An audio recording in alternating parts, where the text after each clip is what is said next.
Shannon, Mom Sandy, and Gigi Kathy. Ryland has appeared in 37 games, totaling 22 hits, 11 runs scored, and 8 RBIs. His plans for after graduation are to work as a manufacturing and design engineer for Hickson MFG and Supply in Fort Collins, Colorado. Ladies and gentlemen, Ryland Hickson. Our next senior is number 6, Jamie Baum.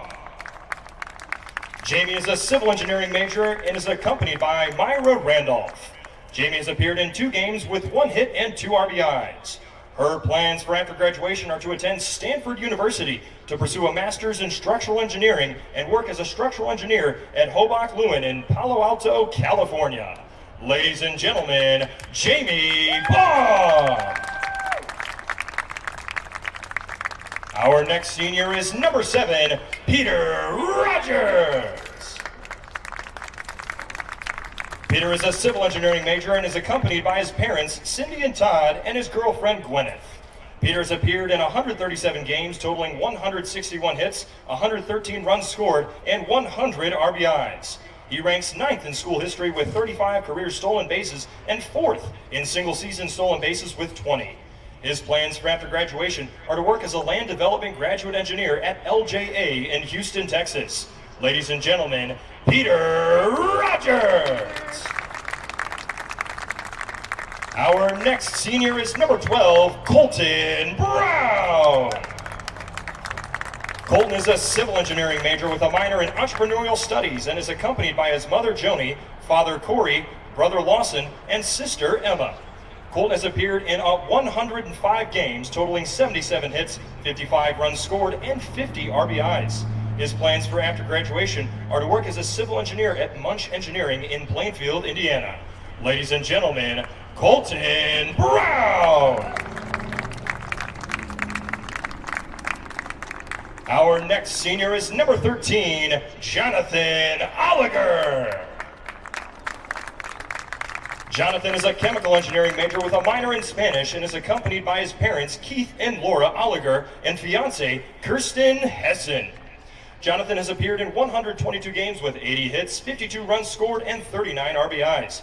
He also holds a pitching record of 8-4 with 73.1 innings pitched and 61 strikeouts. Jonathan ranks 3rd in the school record books with 12 career saves. His plans for after graduation are to work as a leadership development professional with Sarazek at their Barton 1792 distillery in Bardstown, Kentucky. Ladies and gentlemen, Jonathan Oliger. Our next senior is number 18, Evan Chung. Evan is a software engineering major with a minor in Japanese and is accompanied by his mom, Jean, and dad, Dong. Evan holds a pitching record of 3-1 with 45.1 innings pitched and 29 strikeouts. His plans for after graduation are to attend graduate school at Claremont Graduate University in Claremont, California to pursue a master's in applied data science. Ladies and gentlemen, Evan Chung. Our next senior is number 19, Mark Serdenak. Mark is a mechanical engineering major and is accompanied by his mom, Janet, and dad, Tom. Mark has appeared in 101 games with 74 hits, 53 runs, and 49 RBIs. His plans for after graduation are to attend Emory University to pursue a master's degree in management while continuing to play baseball. Ladies and gentlemen, Mark Serdenak. Our next senior today is number 21, Zacchaeus Carr. Zacchaeus is a biomedical engineering major with minors in chemistry and entrepreneurial studies and is accompanied by his mother, Angela, father, Scott, and his favorite brother, Isaac. Zacchaeus holds a pitching record of 10-4 with 45 appearances, totaling 83.2 innings pitched and 51 strikeouts. His plans for after graduation are to attend graduate school and pursue a doctorate in pharmaceuticals at SIU Edwardsville in Edwardsville, Illinois. Ladies and gentlemen, Zacchaeus Carr. Our next senior is number 30, Cade Klein.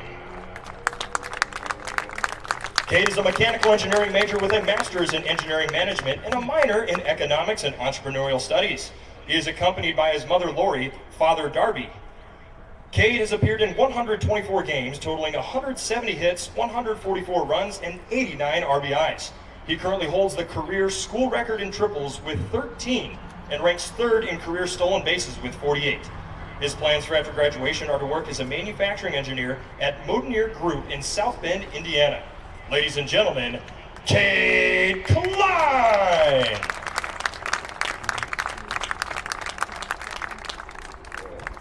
Our next senior is number 31, Alec Lewandowski. Alec is a mechanical engineering major with concentrations in aerospace engineering and dynamic systems and control. He is accompanied by his mother Jill, father Jimmy, and grandmother Susan. Alec has appeared in 39 games with a record of 6-11 on the mound, totaling 109.1 innings pitched and 75 strikeouts. His plans for after graduation are to attend graduate school at the University of Texas at Austin to pursue a PhD in aerospace engineering, studying orbital mechanics and remote sensing. Ladies and gentlemen, Alec Lewandowski. Our next senior is number 34, Tyler Trusco.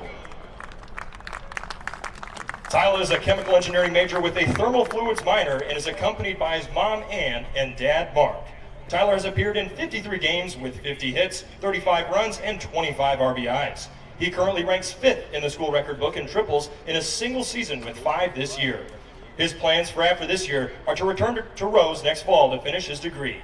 Ladies and gentlemen, Tyler Trusco. Our next senior is number 37, Colin Vanderhulst.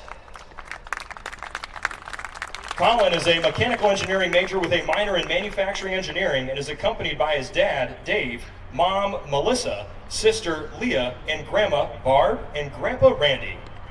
Colin has appeared in 5 games with 3 innings pitched and 2 strikeouts. His plans for after graduation are to work for FM as a consulting engineer in Indianapolis, Indiana. Ladies and gentlemen, Colin Vanderhulst. Our next senior today is number 45, Jack Kelly.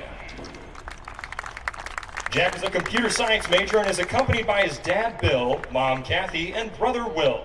Jack has appeared in 18 games with 1 hit and 1 RBI. His plans for after graduation are to work as a software engineer at Telemetry Sports in Noblesville, Indiana. Ladies and gentlemen, Jack Kelly.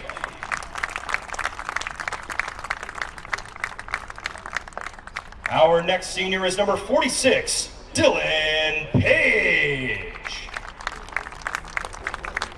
Dylan is a biomedical engineering major with a minor in 6 Sigma and a master's in mechanical engineering. He is accompanied by his parents, Troy and Brenda Page. Dylan has appeared in 21 games with 4 hits and 1 RBI. His plans for after graduation are to attend the University of Texas at Austin in Austin, Texas to pursue his PhD in mechanical engineering. Ladies and gentlemen, Dylan Page. And our final senior for today is number 51, Caleb Mosteller. Caleb is a computer science major and is accompanied by his mom, Jessica, and dad, Michael. Caleb has appeared in 14 games with 18 innings pitched and 14 strikeouts. His plans for after graduation are to work for data annotation as a back-end software engineer, AI trainer in Indianapolis, Indiana. Ladies and gentlemen, Caleb Mosteller.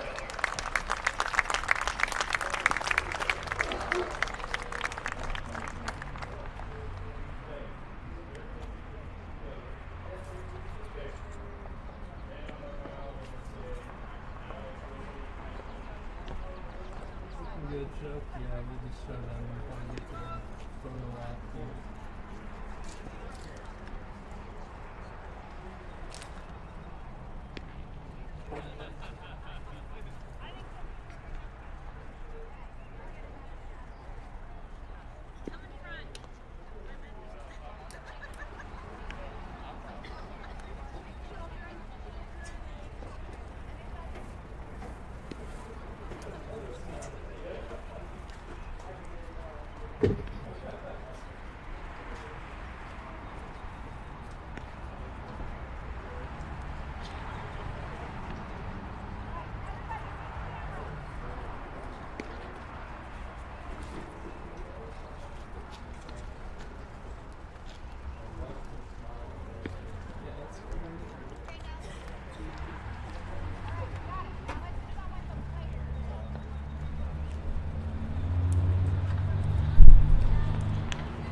I came back wide on the TTV for now. Let's see if we can make it.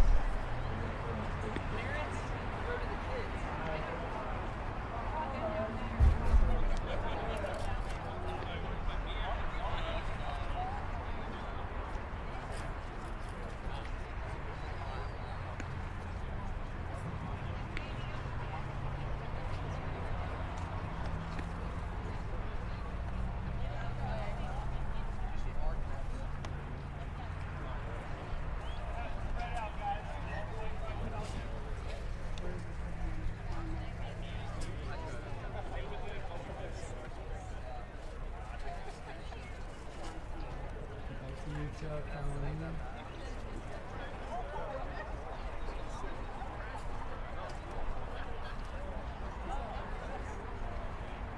Now, fans, it is Rose-Hulman baseball tradition for the parents of the seniors to throw the ceremonial first pitch to the players. Parents, the field is yours.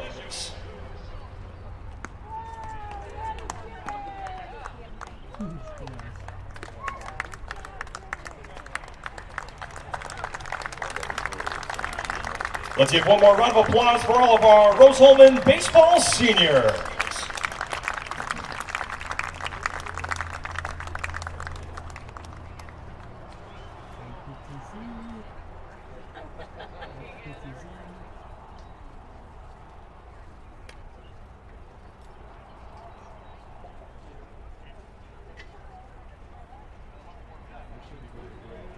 Okay.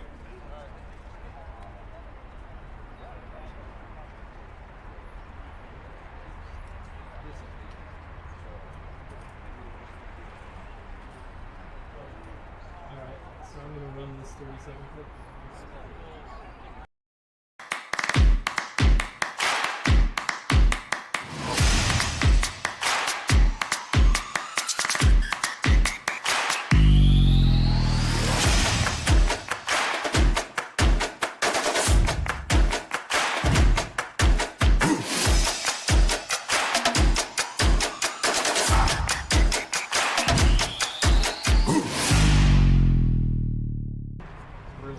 Good morning, everyone, Fans, and welcome again to Rose-Hulman Institute of Technology. Doubleheader action here today in the Heartland Collegiate Athletic Conference. It is senior day as well. 16 seniors being honored as they will graduate and move on to bigger and better things after this baseball season is over. But a huge game today. Transylvania 13-7 in conference play. Rose-Hulman is 12-8. Transy won the first game last night by a final of 13-2 to take the one-game lead in the standings. And, of course, we're going to talk more about the updated standings in just a few moments. Today's games being brought to you in part by Reynolds Farm Equipment, the leading farm equipment dealer since 1955. Boilermaker Local 374, representing highly skilled workers in field construction and metal fabrication in Indiana. Wheeler Mission, a pillar in the Indianapolis community for over 131 years. Burtner Electric, your trusted electrician partner since 1986. The Morales Group, in business to create a better future for you and your family. Piper Logistics, your trusted logistics partner since 1994. Aspen Creek Grill, the largest selection of great food made from scratch and very affordable.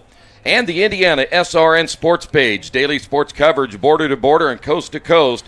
Go to IndianaSRN.org and click on the Sports Page tab. No doubt about it, this is a big weekend. We knew about it coming in. We're hoping, we'll keep our fingers crossed, that we will not say that four-letter word that begins with an R, but it looks like it might be in the forecast today. We're hoping it holds off when we get these two very important games in. Yeah, we're going to call this game with our fingers crossed the entire time, our toes crossed. We said all our prayers walking up. I mean, it's going to be kind of dicey. If you look at the forecast, we're really worried about it, but, you know, there's plenty of times, and you wake up, you see the forecast, you say it's going to rain all day and we get sun all day. So we're hoping it's one of those cases, but certainly something to keep an eye on. The temperature's great, low wind. It's just a matter of are these players going to get wet or not. Well, it is senior day, and it's an emotional day knowing that you put in the 4 years and you're going to graduate.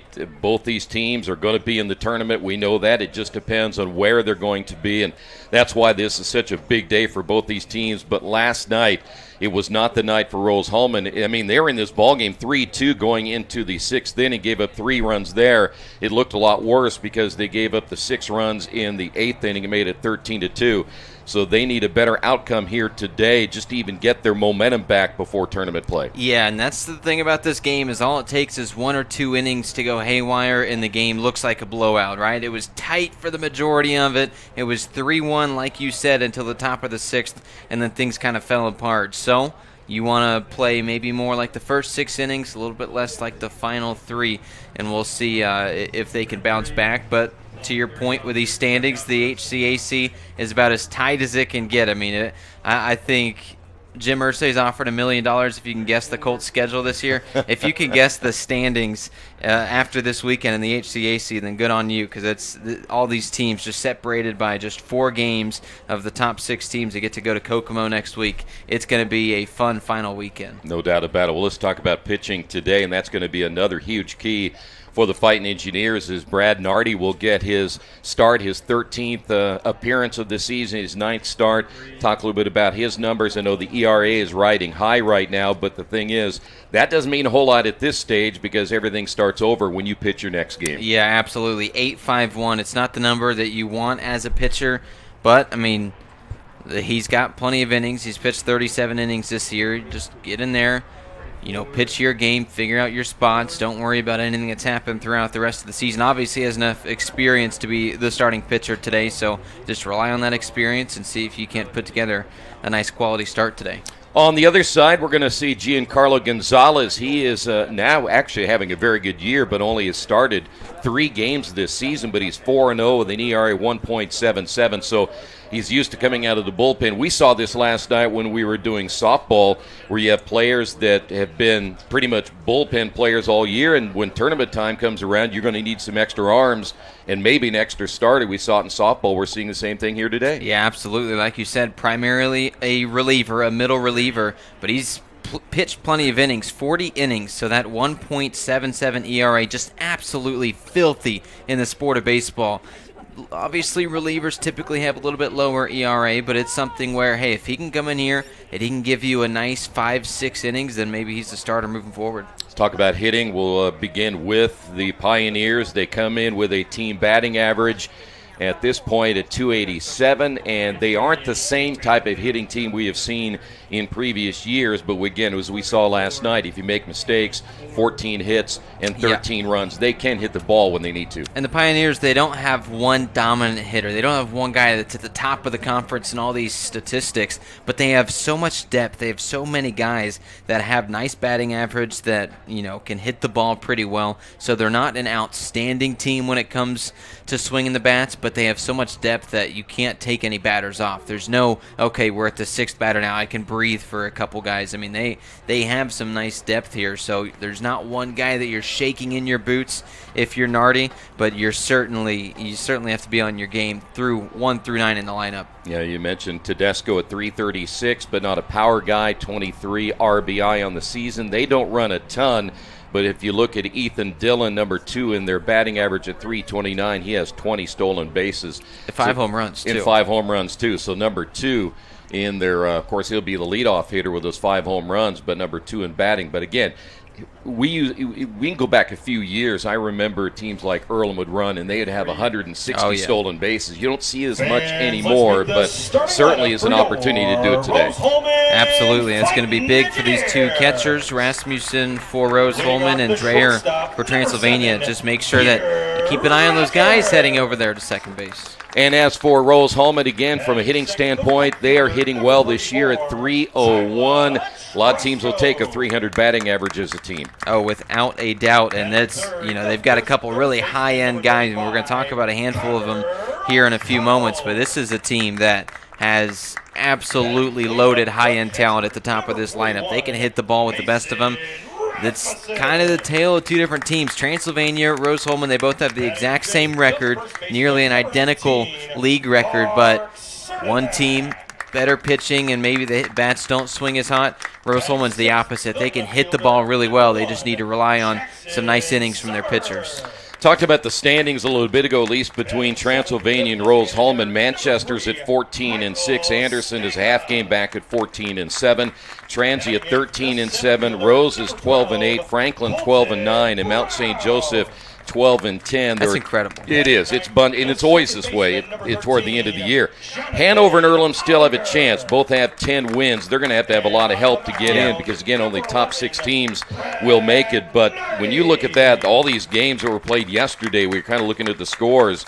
It could be really wild by the time this weekend's over. Yeah, absolutely. We're excited to see how everything plays out and how things turn out in Kokomo. We'll come back, and the first pitch on the way here from Rose-Hulman on RHIT.TV.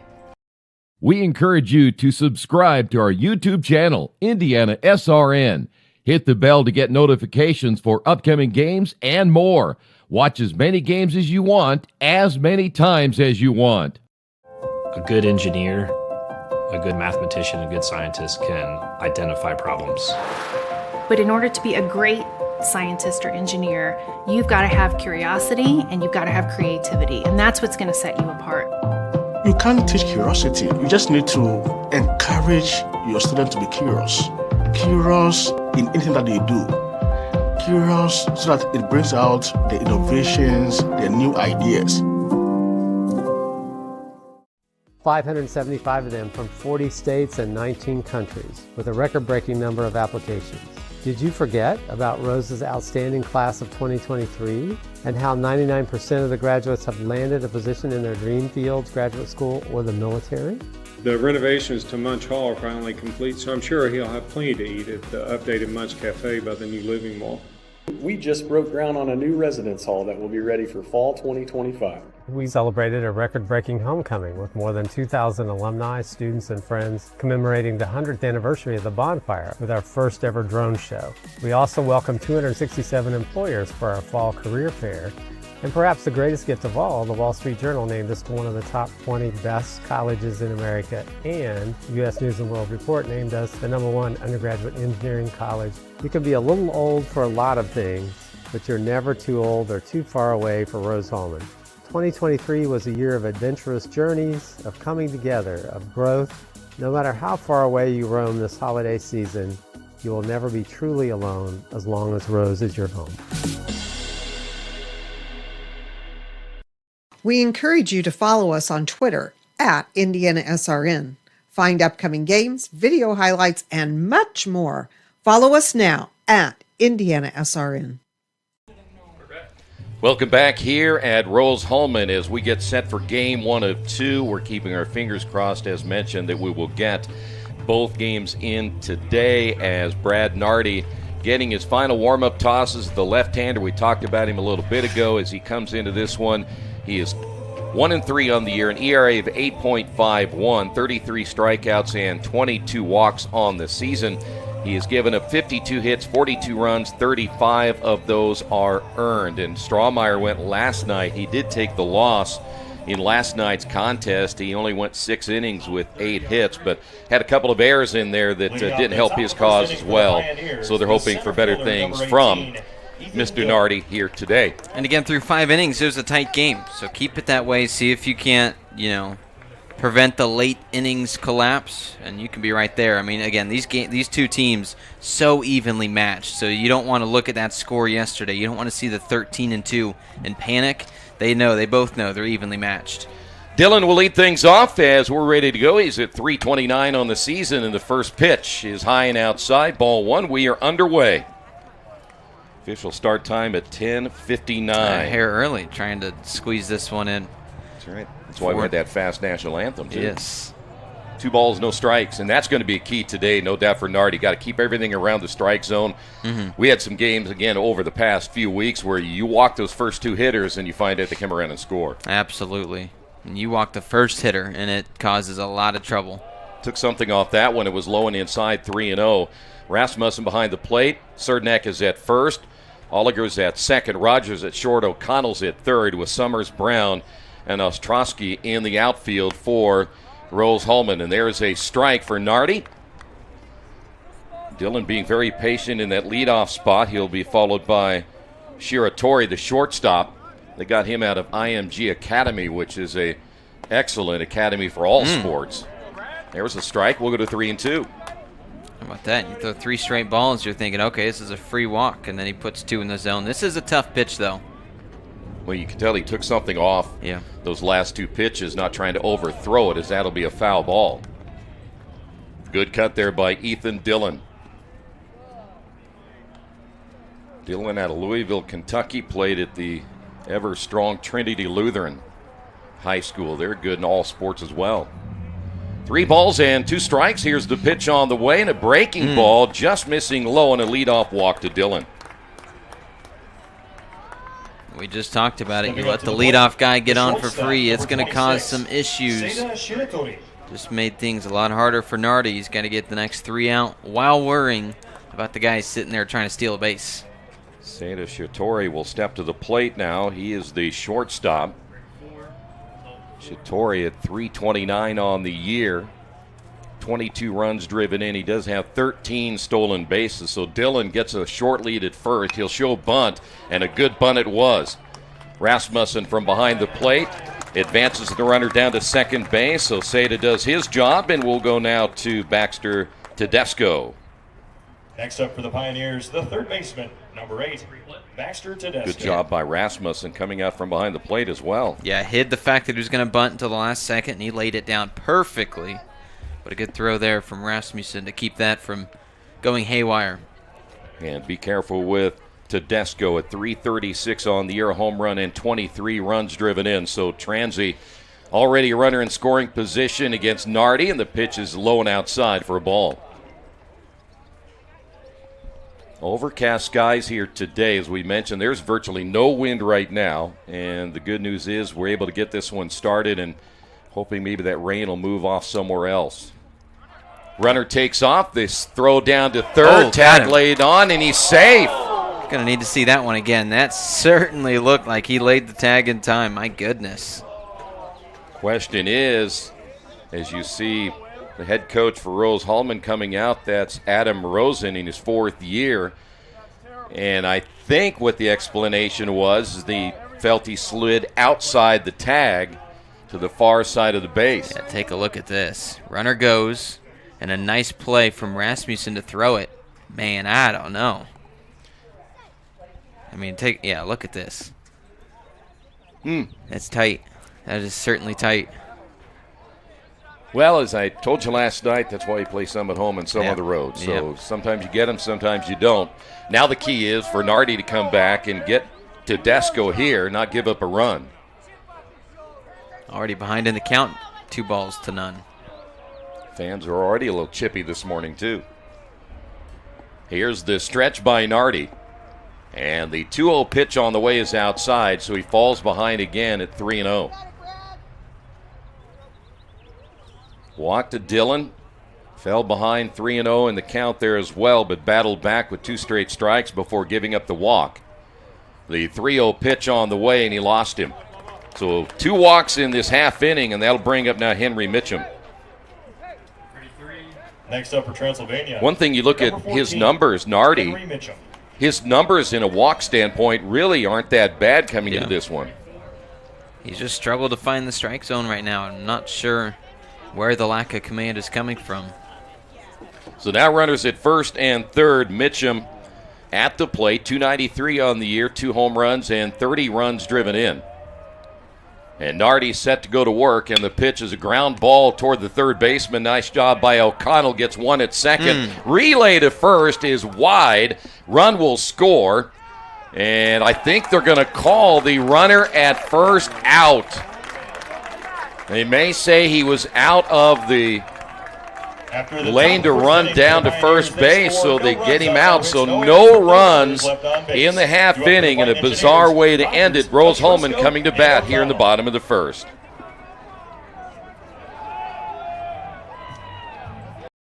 Finding the right answer and trying again, that's really what dragged me to aerospace. I saw other people making amazing stuff on 3D printers, and I thought if I combine that art of 3D printing with engineering, I could make something as complex as an airplane. It all changed when I came to Rose Holman. I feel amazing that I have still 3 years to do something much more complex.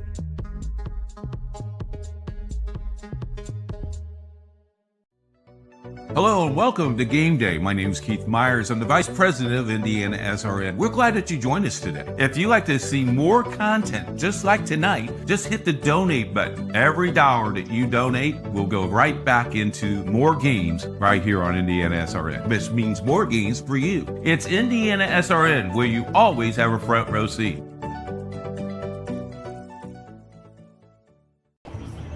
Today's game brought to you in part by Reynolds Farm Equipment, the leading farm equipment dealer in Indiana. For more information, give them a call, 317-849-0810. And that was a strange half inning. It absolutely was. You walk 2 to get him on base, runners on the corners, and it is a double play to end the inning, but it's not the conventional one. And O'Connell, the third baseman, kind of hesitated, thinking to hold the runner. And then he realized, wait, this is a double play. I can end the inning right here. So he launches it over, makes the play at second, and then the throw to first was off. It almost went into the stands. But guess what? They ruled the runner was out because he, I guess, went out of the base paths. So it was a non-traditional 5-4-3 double play. And getting out of a jam did Nardi with a little bit of help.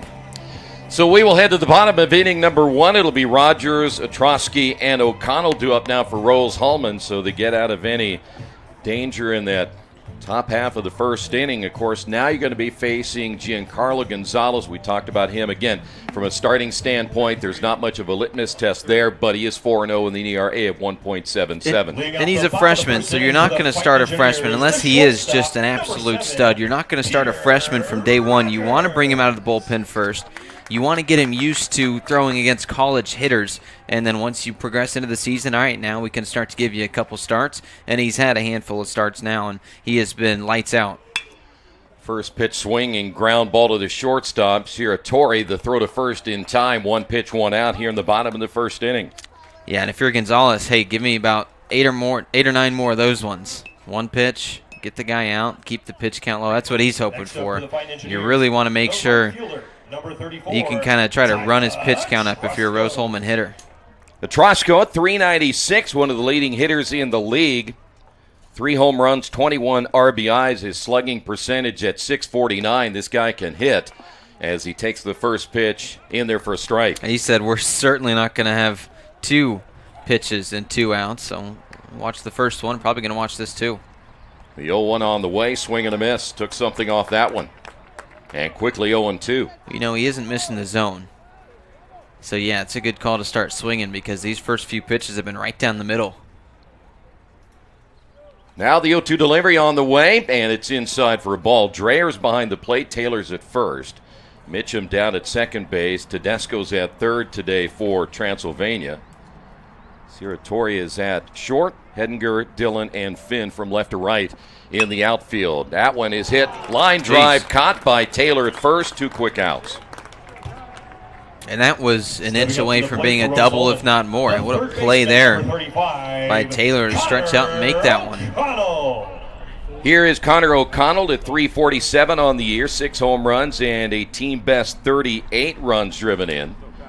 So we'll go lefty-lefty for the first time today for Giancarlo Gonzalez. It's not often we see 2 left-handers getting the start. Yeah, absolutely. And you know Gonzalez was salivating when he saw the batter step up there. He said, all right, I can actually get an advantage here because I'm going to see mostly right-handers. Give me a lefty so I can throw those breaking balls. Fly ball, shallow left center field, and that's going to fall in for an opposite field base hit for O'Connell, a 2-out single.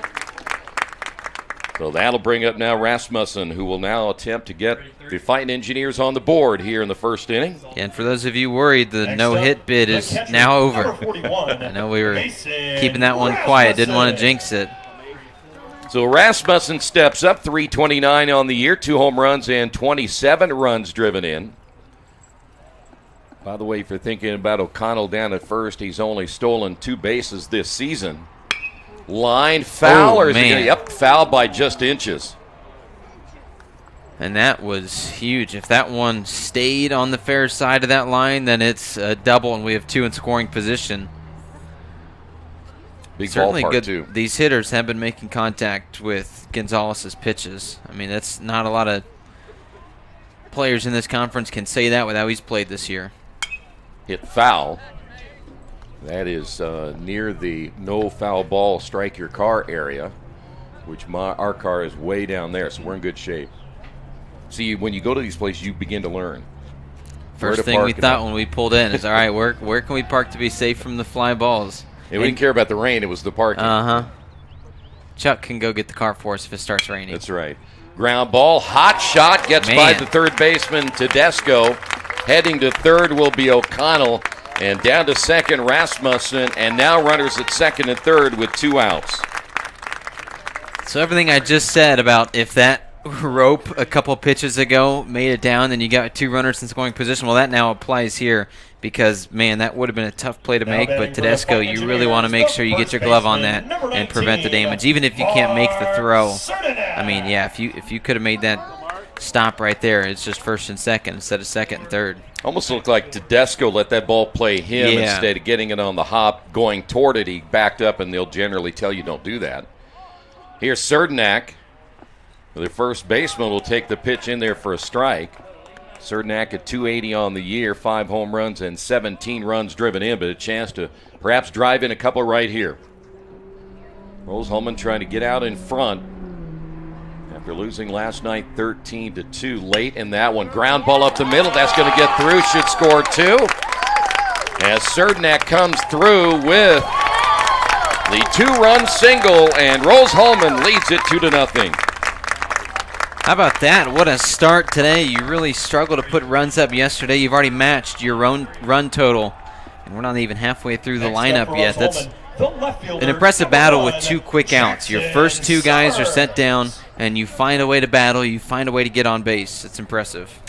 So that'll bring up Jackson Summers, 273, 3 home runs and 14 runs driven in. All of this happening with 2 outs here in the half inning. The runner will take off, the throw not in time. Easy stolen base by Serdenak. Giving the crowd plenty to cheer about right now on Senior Day. I like the aggression. Absolutely. Come out Why and not? play hard, right? Especially, I mean, you've kind of rattled this defense a little bit. A couple missed plays. You've kind of started to rattle them. Why not continue that pressure? So Gonzalez with a runner at second base working from the stretch. And the 0-1 pitch on the way, hit high and foul, and that will go out of play. Last night it was Transylvania scoring first. They got 3 in the top of the second, but Rose-Hulman came back with a run in the bottom half of that inning. Made it a 3-2 game in the 4th, and then it was Transylvania getting 3 in the 6th. They got 6 more in the 8th inning. Pitch is low and inside for a ball. It's a weird game. All sports are weird. Yeah, you know what I mean? absolutely. You think you got it figured out and something happens. You never do. It's what makes this so much fun. I mean, that first half inning, you thought that the way that the first two walks might get Nardi, and it never did. This is a pop-up into right field. Over on it will be Finn as he will reach up and make the catch. The damage already done with 2 outs here in the bottom of the first inning. After 1, Rose-Hulman 2, Transylvania nothing. No errors with 1 runner left on base. A good engineer, a good mathematician, a good scientist can identify problems. But in order to be a great scientist or engineer, you've got to have curiosity and you've got to have creativity. And that's what's going to set you apart. You can't teach curiosity. You just need to encourage your student to be curious. Curious in anything that they do. Curious so that it brings out the innovations, the new ideas. Anxious over algebra? Call Ask Rose, the free science and math homework helpline. It's free world-class tutoring. Just call, chat, email, or screen share. Learn more at AskRose.org. Confused by chemistry? Call Ask Rose, the free science and math homework helpline. It's free world-class tutoring. Just call, chat, email, or screen share. Learn more at AskRose.org. Today's game brought to you in part by the Morales Group. They're in business to create a better future for you, your family, and the community we share. Give them a call, 317-472-7600. We move now to the second inning. Berea now leading Franklin in the only other game going on, 6-5 as they play in the bottom of the 4th. That would be a huge upset there for Berea. We talked about these standings, too. Franklin is just half a game behind Rose-Hulman, so if Berea can do that, Rose-Hulman's going to feel good about the way this afternoon goes. So Nardi got a big break in that first half inning, leading it 2-0 as Austin Taylor will step to the plate for the first time today. The Fighting Engineers, they can move as high up as second if they can win both of these games today, get a little bit of help. But they could also fall down to 5th. So they're currently in 4th, but we talked about how there's only a couple games separating all these teams heading into the tournament on Thursday. Taylor 289 with a home run and 16 runs driven in. Nardi's pitch is on the way, breaking ball, and that's hit foul. Troy, you've got the President's Suite booked. You'll be out there in Kokomo all of next weekend. Yeah, I have the top floor at the hotel for only real important people. All the other ones have to stay on the lower level. Where does Keith get to stay? Out at the ballpark. I think he's okay with that. Here's a grounder left side, snagged by O'Connell. The long throw, and he's safe at first base. So Taylor hustling down the line will be on, and that'll bring up now Chris Hettinger. Man, Cerdnak's certainly not getting any help out there. He's had to Number 19, jump up for a couple of these throws over to first. Well, they had a couple of errors last night, yeah, and Strawmeyer wasn't the one on the mound when the errors happened, at least from our standpoint. Lewandowski was out there and ended up costing them some runs late in the game as Nardi's first pitch is in there for a strike. And that one will be ruled as a hit, so the no-hit bid on Nardi is now spoiled. I think he's just happy there's a 0 on the scoreboard for now with how last inning went. Got lucky with the crazy double play.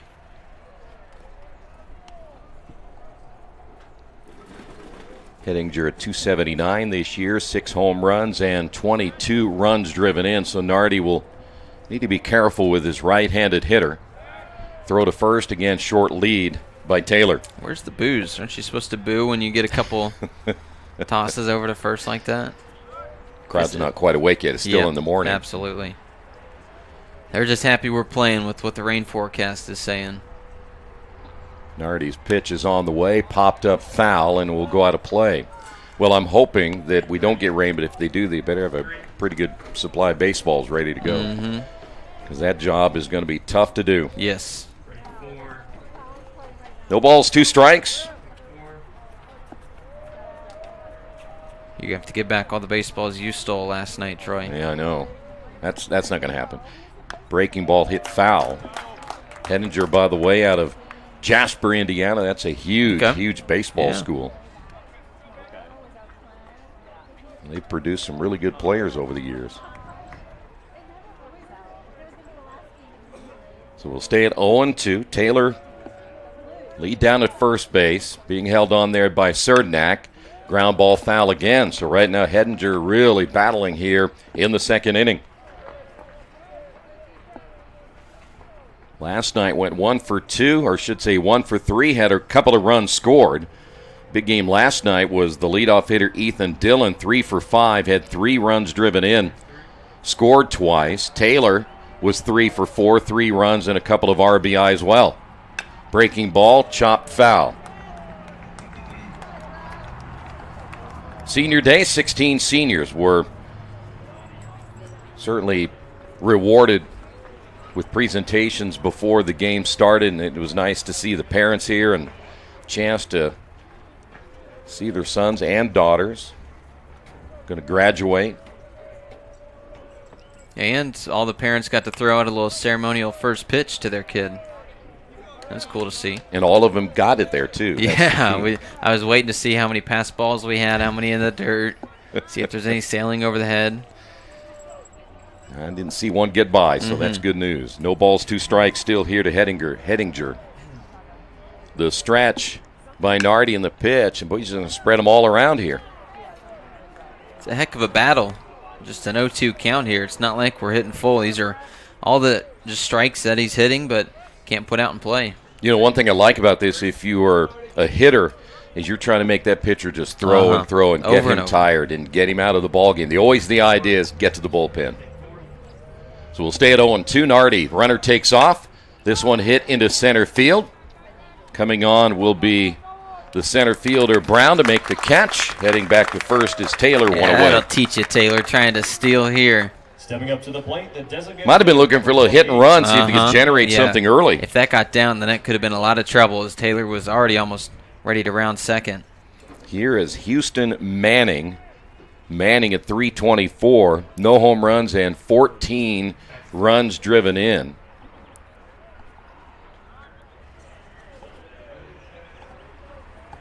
Manning 6'3", 255. Surprised he didn't have a home run.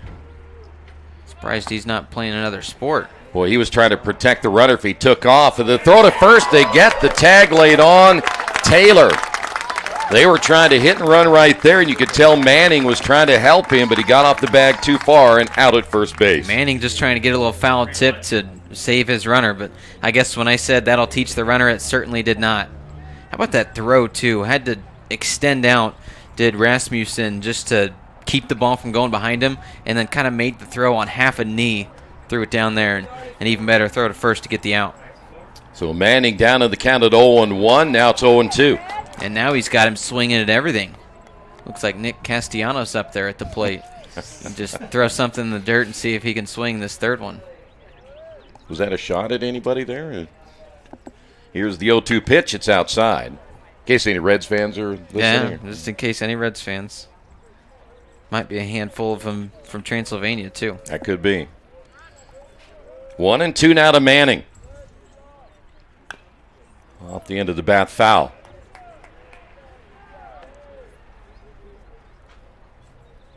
We'll keep an eye on that Berea-Franklin game throughout the remainder of the day.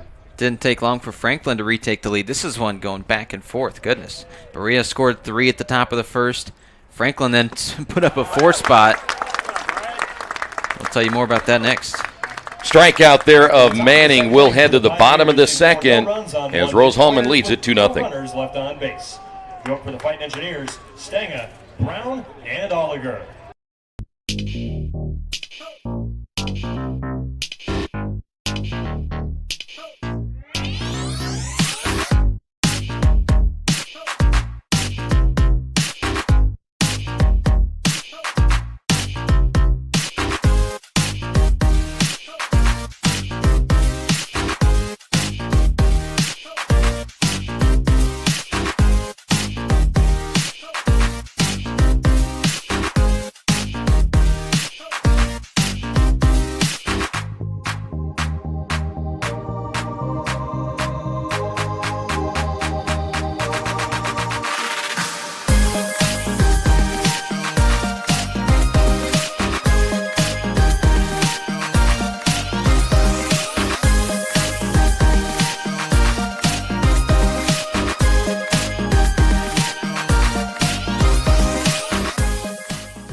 Rose-Hulman Baseball brought to you in part by Boilermaker Local 374. They represent highly skilled workers in field construction here in Indiana.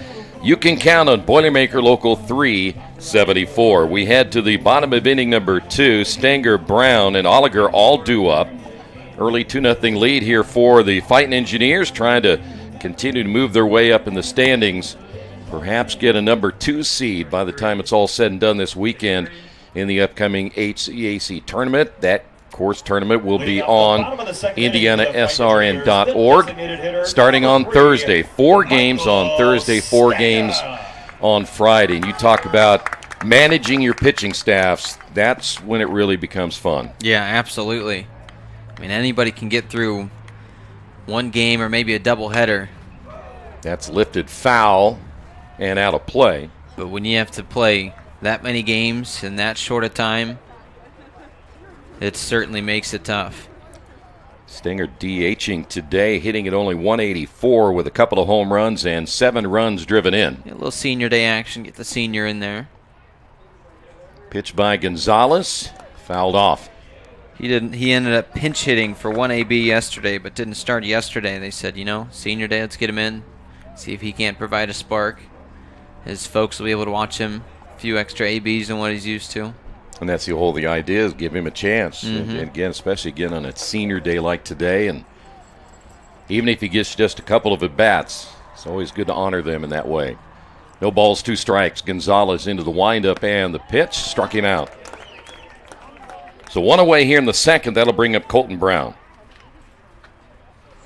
Next up, Brown 256 on the year, 3 home runs and 22 runs driven in. It's tough for players like Stenger if you don't get a hold of it at bats to see anybody live action and come in and try to produce as you see Brown offering. So it's a difficult thing to do. And again, we talk about that repetition, getting as many ABs as you can in live game action. It's a lot different than going down in the cage. Here's the 0-1 pitch. That's going to be fouled off and caught a piece of Brown as well. When you get hit by those foul balls or you're hit by a pitch, it makes you reconsider playing baseball. Just for that moment when it stings. Well, the good news is it's May right now, because when they started playing in March, those stung quite a bit more. Yes, they did. Here's the 0-2 pitch on the way. This one's lined into center field, and that's going to fall in for extra bases. Brown on his horse to second, takes a look. He's going to go for 3. Brown toward the bag. The throw is late, and a triple by Colton Brown with 1 out here in the bottom of the second inning. Nice piece of hitting by Colton. And how about that? With just 1 out. At it here. Just 1 out. You're in a great spot. He shows his speed. A beautiful hit right there into the gap that just kept traveling. And why not try to push that? Make him make that long throw. Did a great job of going the opposite way on a pitch that was a little bit low and outside. And now we have a visit to the mound as Dreyer, Gonzalez, and Taylor all converging. We talked about this at the top of the broadcast. This is only the 4th start for Giancarlo Gonzalez. He's a freshman. He started the season coming out of the bullpen, as so many freshmen do. And you got to kind of figure out how to battle. Typically, when you're a reliever, you give up a run or 2, they just yank you. They don't want to do that here at the beginning of a doubleheader. It's only the second inning. They want him to stay out there for 4, 5, 6 innings. You got to figure out how to battle in these situations. Nardi sure did. Oliger at 234 on the season, and Gonzalez missed that one from the very start. You could tell he was not happy with that pitch. And Nardi, the pitcher for Rose-Hulman, had runners on the corners with just an out in that first inning and battled back. Pitch is low and inside, 2-0. Well, there was a long talk there with Gonzalez. Again, you mentioned he's just a freshman. You're pitching in a situation that is one that there's a lot of pressure. You'll see how he's going to handle it here. I've heard this a long time ago, as that pitch is up high, 3-0. It's not so much that if you don't get the job done, it's how you react to it. Yeah. And so I'm sure they're wondering how he's going to react to being in a really tough situation here. And Transy's only a game back of Manchester for a chance to take that 1 seed, and your week gets a lot easier in Kokomo next week when you have the 1 seed. Oh man, that's tough. 3-1. Tossed the bat thinking he had the free ride to first. So Transy, you're only a game back of Manchester. You're only half a game back of Anderson. You really want to make sure you can get a win or two here if you're a Transylvania fan, and that's why they want to make sure. Ground ball right side, just inside the bag. That'll be a base hit. Going to go for 2 right here. The head first slide. Colton Brown scores, and the Fighting Engineers now lead it 3-0. That's a nice piece of hitting, especially after that strike call. And Oliger comes right back and just got it inside the bag down at first base, and now a visit to the mound here for Transylvania. Zach Getze, their head coach. Now a decision will have to be made. I'm sure we don't see the bullpen, but I know there's somebody down there. Yeah. I can see him doing something, so they may have to go to their bullpen here pretty quick. I want to finish my point. Getze's really hoping he doesn't have to go to the bullpen. They really want to make sure, hey, Gonzalez, see if you can figure this out. See if you can get yourself out of this little slump and see if you can't go a few more innings, because this is a big doubleheader for Transylvania as much as it is Rose-Hulman. Transy can get the 1 seed. Rose-Hulman, not quite. I think the best they can do is 2, but Transy is in distance to get the 1 seed, so certainly important for both of these teams. Here is Rogers, 0 for 1 today, but another runner in scoring position as Oliger is down at second base. The long meeting with Gonzalez is over. And the freshman's pitch is hit into right field. Coming on and making the catch will be Finn. And there are 2 away as Rogers tried to go the opposite way. Stepping up to the plate. That's a big out there for Gonzalez. Yeah, that is huge, and it looked like it was one that could have got down, but luckily for Transylvania, Finn was playing a little tight, was able to make that catch, almost overran it. But you just keep making contact there. It's going to keep rattling the pitcher, whether they're outs or not.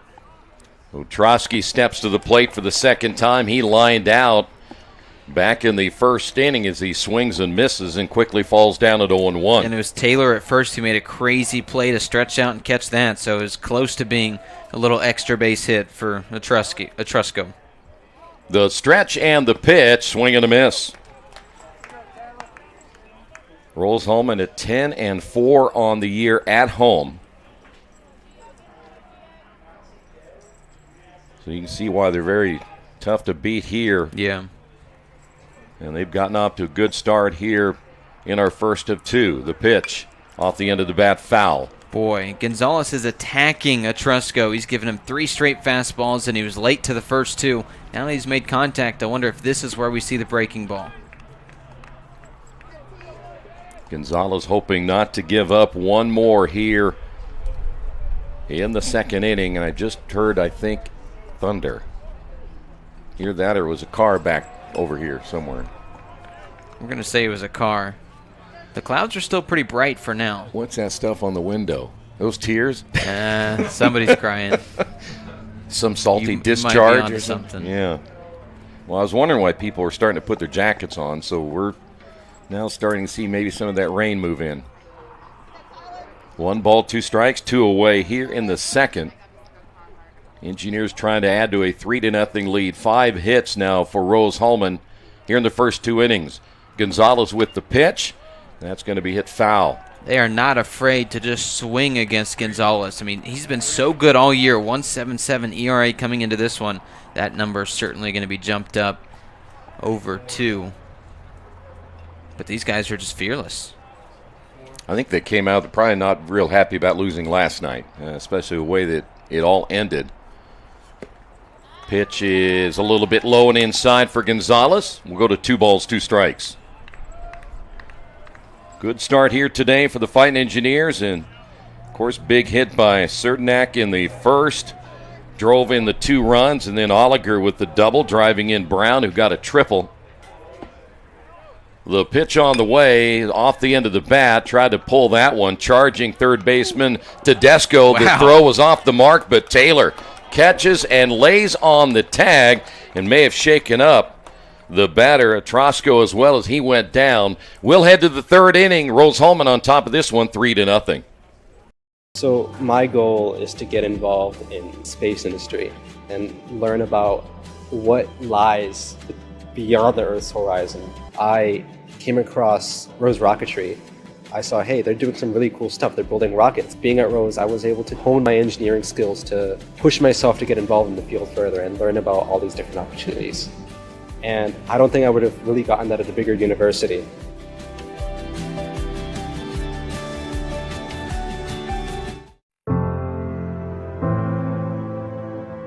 Calling officials cheaters or corrupt, insulting referees, threatening officials, berating young umpires, learning the ropes, violent language in the stands, screaming at a referee in the parking lot.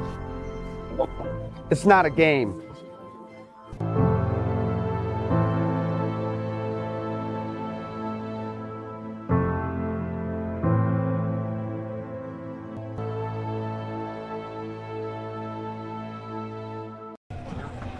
Well, as we mentioned, good start here for the Fighting Engineers as they lead this one 3-0. We will head now to the top of the third. Dreyer, Finn, and Dillon all due up.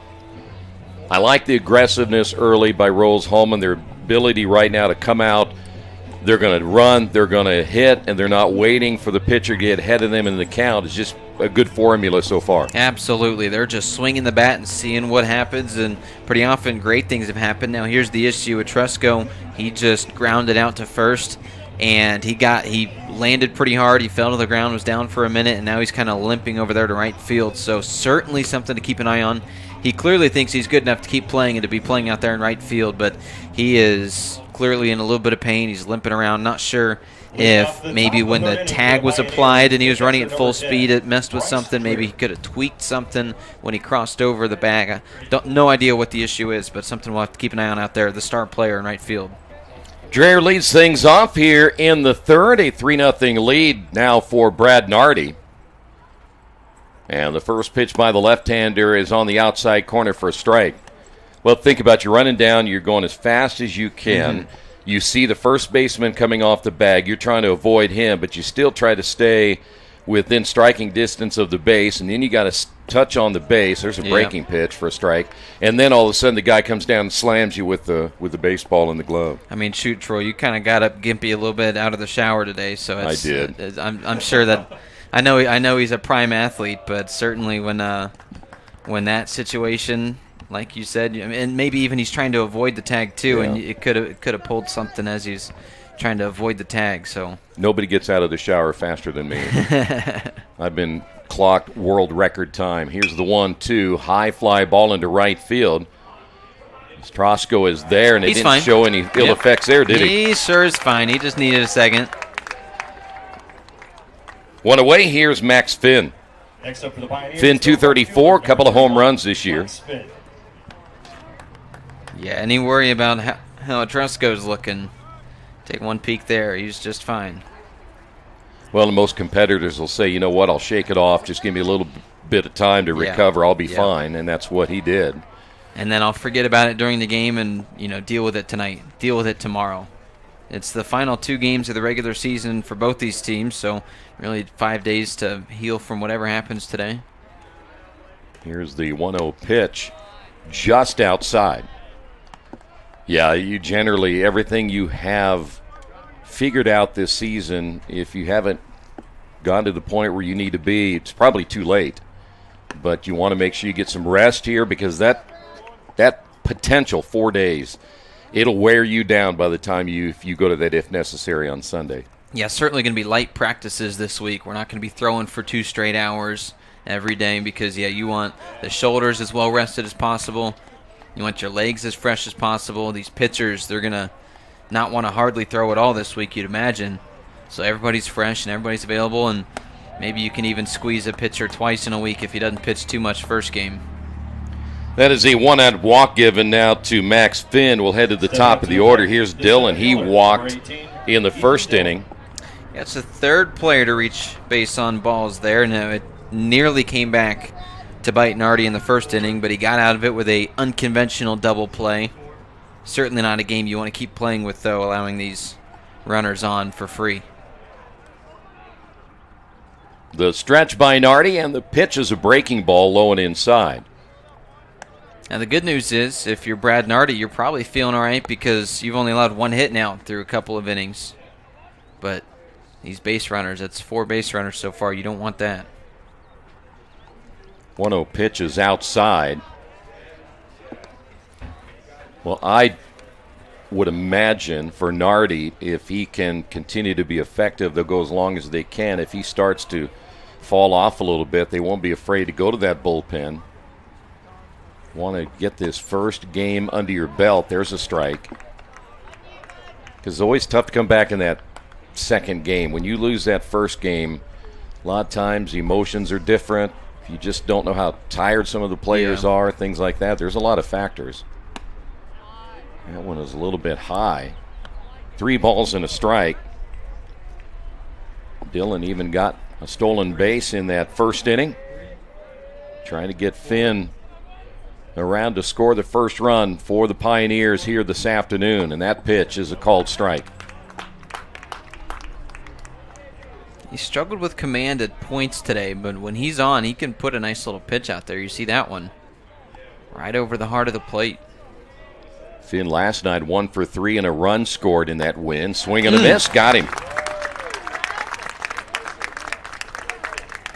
Big swing there. He couldn't get any of it. I said Finn, I meant Dillon.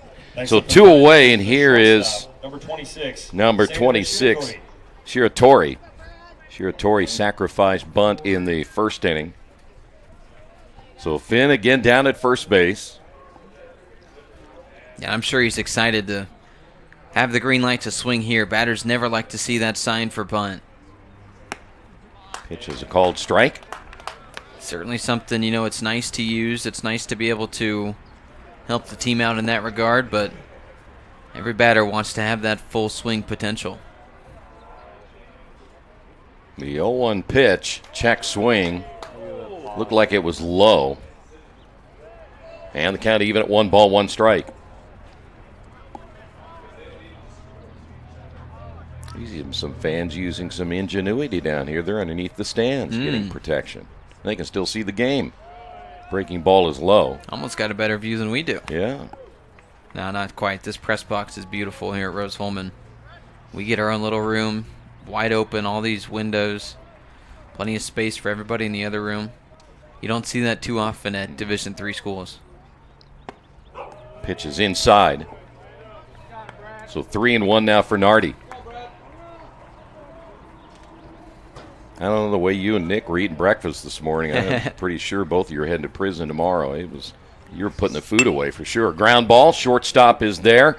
Rogers flips on to Oliger, and that'll do it. In the third for Transylvania, we head to the bottom of inning number 3. Rose-Hulman leads at 3-0. After the top of the third inning for the... So I started working on Babcock Ranch 16 years ago. We designed a sustainable community that is also storm resilient, and also it has a ton of flood control associated with it. It has 75 megawatt solar facilities on site, which will cover the entire 18,000 acre community. In September of 2022, we had Hurricane Ian. We had 150 miles an hour sustained winds for about 10 hours and 21 inches of rain. Babcock really had little to no damage at all. We were the only place in a 2-county area that had any electric or any available drinking water that did not need to be boiled. And Rose really prepares you to go out, think outside the box, and problem solve. And I think for any major at Rose-Hulman, that's what you're getting. You have the ability to go out and create something new and innovate and change the way that we live as humans today.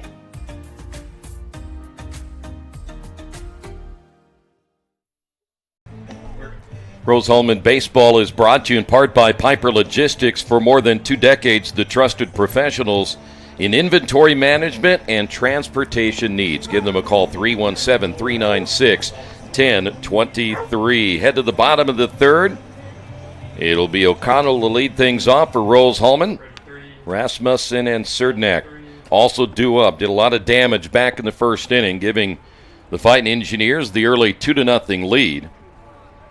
O'Connell a single and a run scored. Leading up the bottom of the third inning for the Fighting Engineers, the third base. 3 runs, 5 hits, no errors on the board, and for Transylvania, no runs, a single hit, no errors.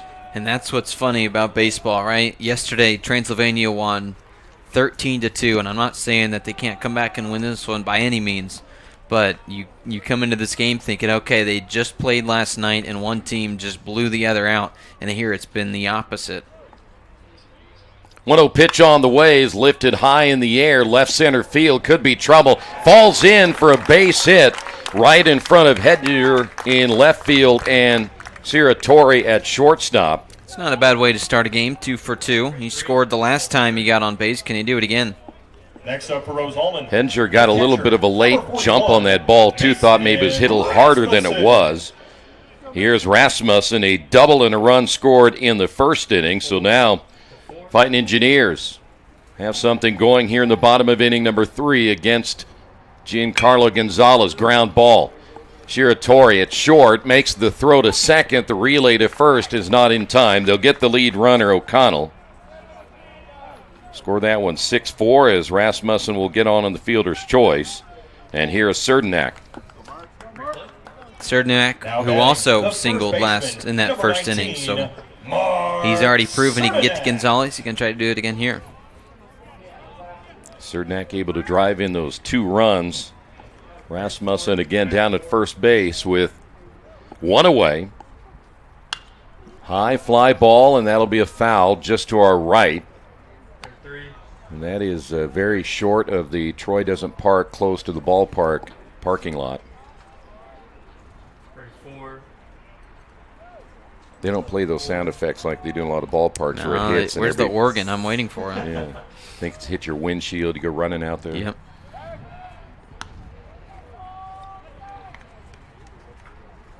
You know, when Keith is here, he stands in the parking lot and goes after foul balls. That's where they're all going, isn't it? Well, he sells them back to the teams. Yeah. So you can make a little extra money. Here's the 0-1 pitch. Holding them ransom. Yes, umpire turns around and says, all right, we need more balls. They say, we don't have any. And Keith says, hey, $100 a ball if you want to keep playing your game. Well, think about how much they are to have to buy him new. Yeah. Not a bad deal to have a little side gig like that. 1 ball and 1 strike. The pitch to Serdenak off the end of the bat, foul. You'll be hanging out with him all next week in Kokomo for the HCAC tournament, so you'll have to keep him honest there. We're not going to let him in if we can. We lock the doors before he gets there. Well, who's going to buy your lunch and dinner all week? We'll have the card. Okay. Chuck will have it. He has it right now, right? You don't have to give it back? That's right. There is a called third strike on Serdenak, so 2 away. First time we've had a Fighting Engineer player called out on strikes. Here's Jackson Summers. Here in the second strikeout thrown by Gonzalez. He's shown that he can put the ball in the strike zone with ease. It's just a matter of these guys are finding a way to swing at it. 6 hits, not bad. Swing and a miss. And not that time. Good pitch by Gonzalez. You know, one thing, you look at pitchers like Gonzalez and you think about the way they carry themselves when things aren't going well. I mentioned that a little bit ago. But he seems like, man, he has a little more confidence now in this third inning as that's popped up in the infield. The shortstop, Ciratore, is there to make the catch. Threat is done in the third. We head to the fourth. Fighting Engineers lead at 3-0. They scored no runs on 1 hit, no errors, with 1 runner left on base. They say nice guys don't finish first. So maybe it's time to reconsider what it means to be first. It's about being your best, but knowing you could be even better. It's being present, but respectful of history. You sure you want to make that move? It's donating something more valuable than money. It's believing in yourself and something bigger. It's coming from different families, but treating each other like brothers. It's not just being a man, it's being a Mason. Hey, thanks for joining us tonight. We consider it a privilege to have you as one of our listeners and viewers. If you'd like to see more content just like tonight, just hit the donate button. Every dollar that you donate will go right back into more games right here on IndianaSRN, which means more games for you. It's IndianaSRN, where you always have a front row seat.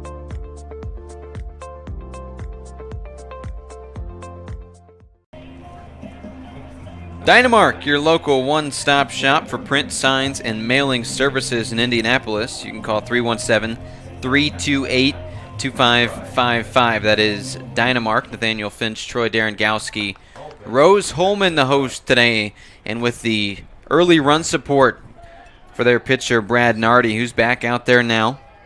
Transylvania, after allowing 3 runs in 2 innings, they do have a couple of guys warming up out there in the bullpen. We'll keep an eye on that as we get this inning underway. Top of the 4th from Terre Haute after a scoreless third, our first scoreless inning today. Pitchers kind of both settling in. We were talking about that, Troy, before we went to break, that after maybe getting roughed up a little bit, both of these pitchers have started to settle in and are really starting to, get some of these guys out in a hurry. And when you do that, that does give you the confidence. And what we've learned over the years is he did not go around. Thing is, attack him. Don't try to pitch around hitters. It won't do you any good. It generally ends up in walks. So go right at them and challenge them each and every at bat. And at this level, I don't know if there's but maybe a handful as we get a nice ground ball here.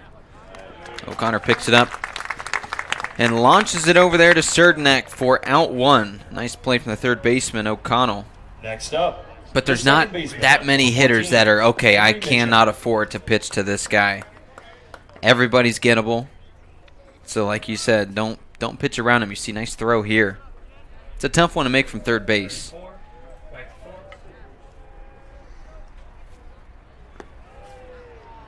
By the way, I just received a phone call moments ago from Mr. Myers, who claimed that he is selling those baseballs now at $125.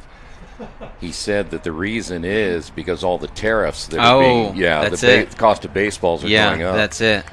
And then we found out that he'd actually stopped by the Sisters of the Poor Church there in Indianapolis. They play baseball there, and actually got a bunch of their balls too. He's ruthless, a ruthless human being. Here's another one on the ground, and the shortstop Rogers makes the throw. A couple batters and a couple ground outs to start inning number 4. Did he at least offer to sell it back to the church? No. What kind of man does that? You go to you go there where the nuns are playing baseball. You take their baseballs and then basically drive away and give them the raspberries. You leave. Yep. It's terrible. Yep.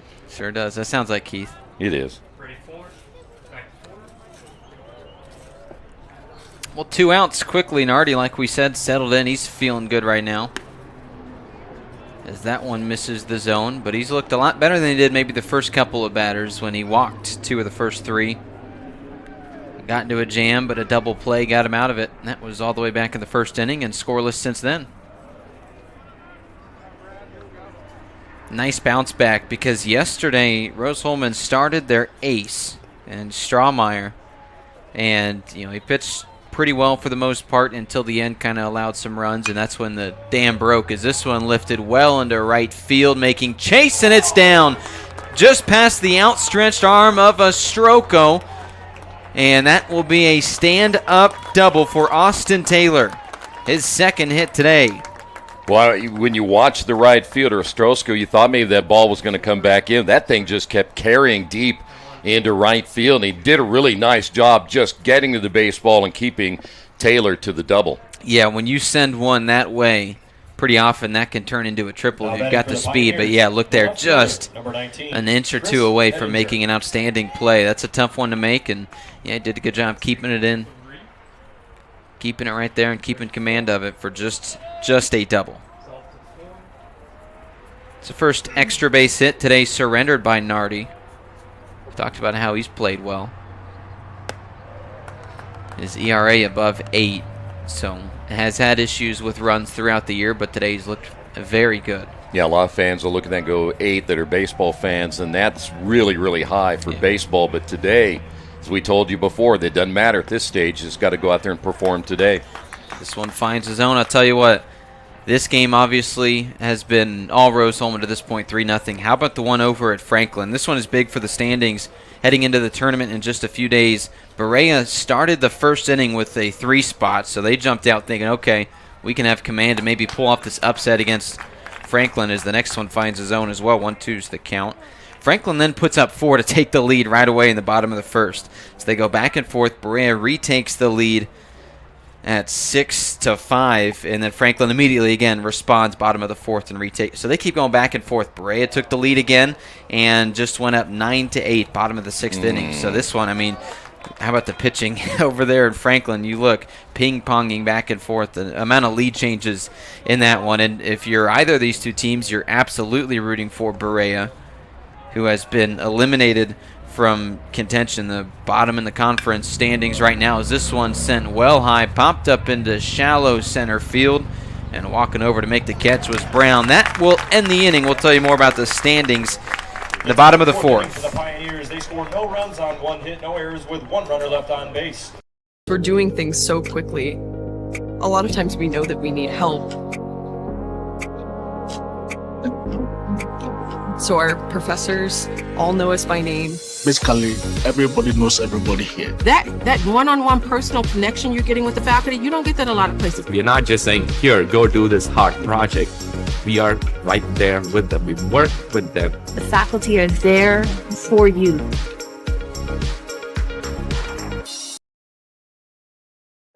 A good engineer, a good mathematician, a good scientist can identify problems. But in order to be a great scientist or engineer, you've got to have curiosity and you've got to have creativity. And that's what's going to set you apart. You can't teach curiosity. You just need to encourage your students to be curious. Curious in anything that they do. Curious so that it brings out the innovations, the new ideas. Back at Paradise. Certainly what it looked like this morning on the drive to the ballpark. Rose-Hulman, it was sunny, beautiful weather. Well, the clouds have started to kind of shift, and you can see there at the top of the screen, a little bit darker past center field.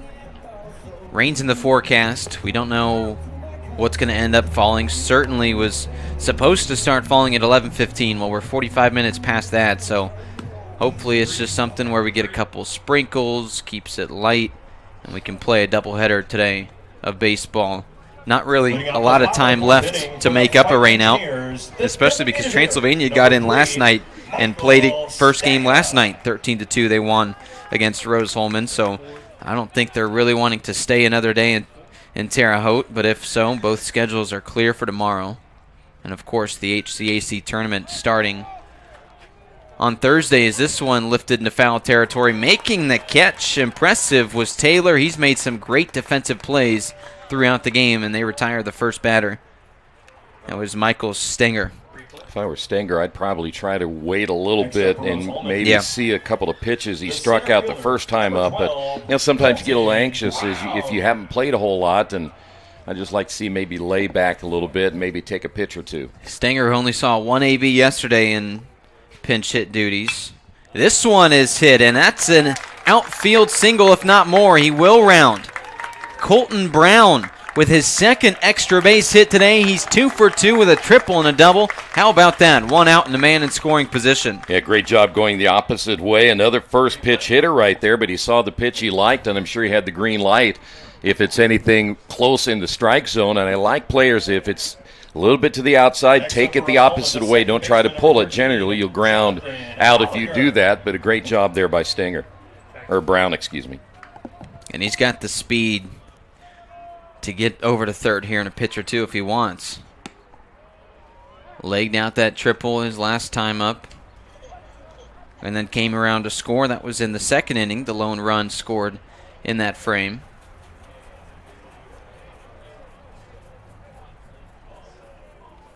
Trying to add some extra run support for Brad Nardi next inning. And Nardi, the way he's pitched, he's got a chance to go deep into this ball game. Certainly makes it easier when the offense wakes up, right? Yeah, no doubt about it. And last night was a tough night offensively for Rose-Hulman. They've certainly bounced back, already exceeding their run total in just 2 innings. This one swung on. Gonna hold the runner, making the throw to first, and he is out. Just like a couple of innings ago, Taylor, the first baseman, jumps up to make the catch, leaves the bag but applies the tag, and there's 2 outs. You know, Tedesco, first time he dropped it when the ball was hit to him, he backhanded it toward the line, and then I'm pretty sure he looked up and saw the runner, Brown, down at second out of the corner of his eye, just made an errant throw, and he really needs to go over and shake Taylor's hand. That's a close one, too, yeah. Taylor has been outstanding in the field. Give him a gold glove. Another one, grounded. The shortstop picks it up, makes the throw to first, and Brown is safe. Over to third, that is. Tedesco can't apply the tag in time. And just like that, a fielder's choice that will reach and keep both runners on with 2 outs. Pretty sure Shiratori thought, you know, there's no way I was going to backhand this thing deep in the hole and get Rogers down at first base, so my only possible play would have been at third. He just was a little bit late on the throw. And it's a tough throw to make for sure, and especially there nearly hit Brown as he was running over to third. But now a great opportunity as the lineup flips. Here's Peter Rogers, who's 0 for 2 today. But a chance to forget about that. He doesn't like the first pitch.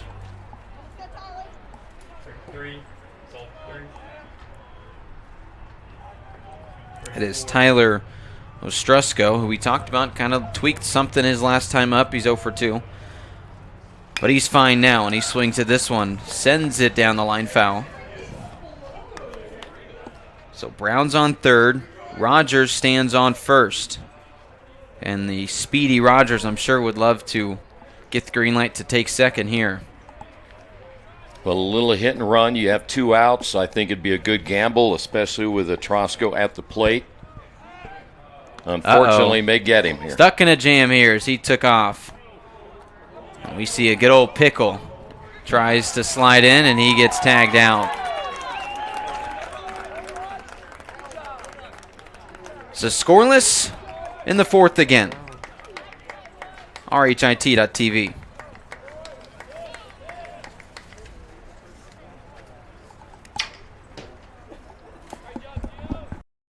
Finding the right answer and trying again, that's really what dragged me to aerospace.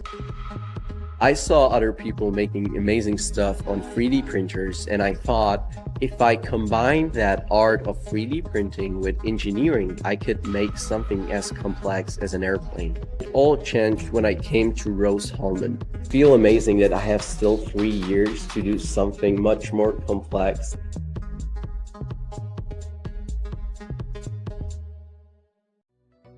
Hello and welcome to Game Day. My name is Keith Myers. I'm the Vice President of IndianaSRN. We're glad that you joined us today. If you'd like to see more content just like tonight, just hit the donate button. Every dollar that you donate will go right back into more games right here on IndianaSRN, which means more games for you. It's IndianaSRN, where you always have a front row seat.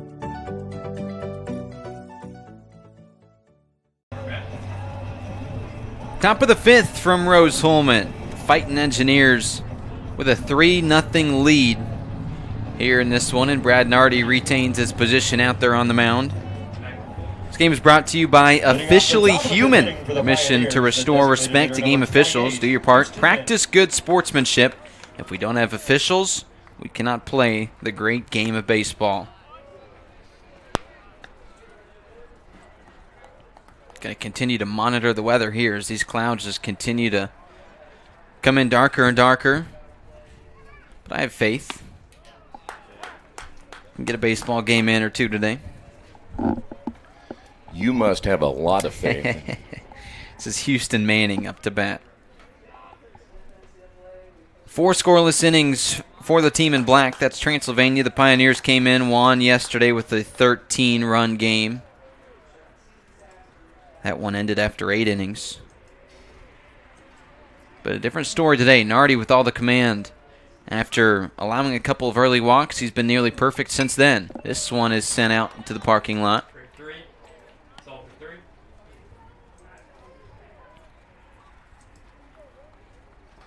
Manning, who struck out in the second inning.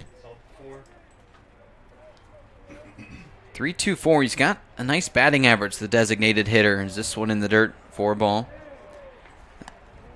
When you're over 300 and you're batting in the 7th spot, that's not a bad little gig. I'm sure there are a lot of teams that would take that at number 7.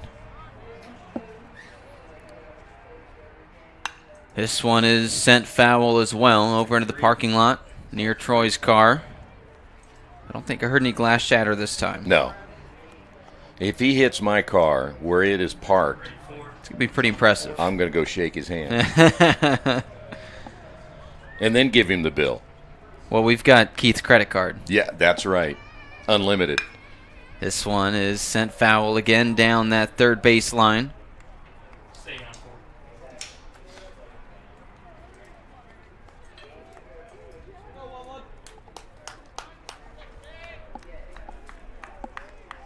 Manning last night hitless, but he did reach on a walk and came around to score. Had an RBI as well. Different point in the ball game. So it's a quality day. He's still looking for his first hit. You and I must be bad luck for runs scored because last night we had 2 softball games, 2-1 and 2-1, and today we're only 3-0. Just can't seem to produce runs. That's right. Most of it's coming on your watch, though. No, we just like our pitchers' duels. That's right. This one is sent into center field, backing up to make the catch is Brown, and he does so successfully to retire Manning. That starts the 5th inning.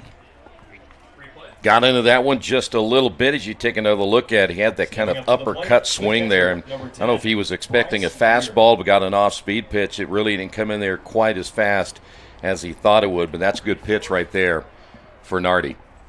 Bryce Dreer comes in. He's the catcher. He flew out to that exact same spot that Brown just made the catch 2 innings ago. And he watches the first miss. I just saw the Rose Holman ball boy went and found that foul ball that nearly hit your car. So Keith not doing a good enough job down there. As this one finds the outside corner of the plate. Well, we originally had Keith. He was going to do some sideline dugout reporting, but you can't get him away from the concession stand either. So it's tough. Well, with the threat of rain too, I think he's just been kind of hiding there in a safe spot just in case. He's too sweet. He doesn't want to melt. Not that we've ever had games before where he wasn't down on the sidelines and pretended to be down on the sidelines and was sitting in the press box. That's never happened. Oh, this one picked up by the second baseman, Oliger, who makes the throw over to first. My goodness, dove for that one. You'll see the replay here in a moment. Got up and tossed it over. What a play there. Yeah, he was all out getting this one in the hole, moving to his left as well, which generally is going to be a much better chance there for a right-handed second baseman. So great job. I thought for sure that one was going to hit the outfield for a single. Well, we say little things. It's the plays like that are the difference between winning and losing a lot of times, because you never know if the next guy gets on, hits a bomb, all of a sudden it's 3-2, then all of a sudden the floodgates open. So never take good plays like that lightly. Pretty impressive. A nice play there from Oliger. Now, we talked about Manning with that high batting average in the 7th spot. How about here, the 9-hole hitter, Max Finn? 5 home runs on the year. He's got some power. Not there, though, as it's a little dribbler. Picked up in another 4-3 ground out. That ends the top half of the 5th. To the home half next. RHIT.TV.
Well, the day ends for Giancarlo Gonzalez. Typically a reliever, he's a freshman. They started him today, and he pitched 4 innings, gave up those 3 earned runs, and allowed 8 hits.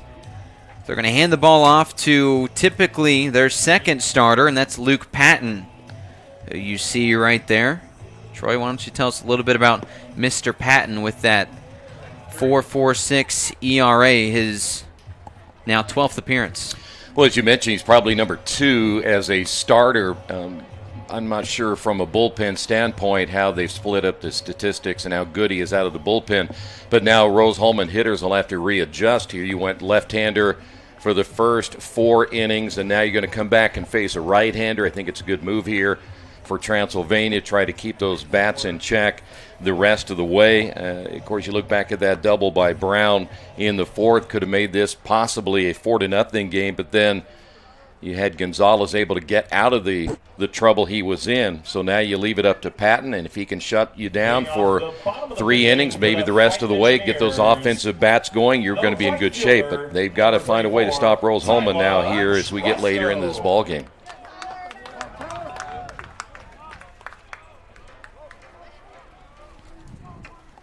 Tyler Etrusco comes up. He was at the plate the last inning, but because Rogers was caught stealing, he gets another go at it. 0 for 2 today is Etrusco. But boy, can he hit the ball. Nearly 400 on the year. As he watches that, boy, nice pitch. Finds the zone. Looked like it was going to cream its way out. Catches the outside corner, and now it is certainly a pitcher's count for the new guy, Luke Patton. This one is lifted well into right field. Etrusco hits it, and it is caught out there by Finn. Gave chase, made the catch. Certainly some nice contact, but a nice play out there by the right fielder. Saw a ball earlier. They really carried this one. Maybe not quite as much, but still kind of gave everybody a little bit of a scare if you're a Transylvania fan. Lifted all these Rose-Hulman fans off their feet. You see the nice play there from Finn.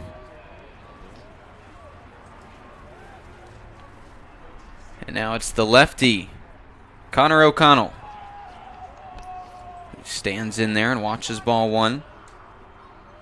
How about today he's had so far? 2 for 2, scored a run. He was caught stealing, or rather hit on a fielder's choice. A victim that way.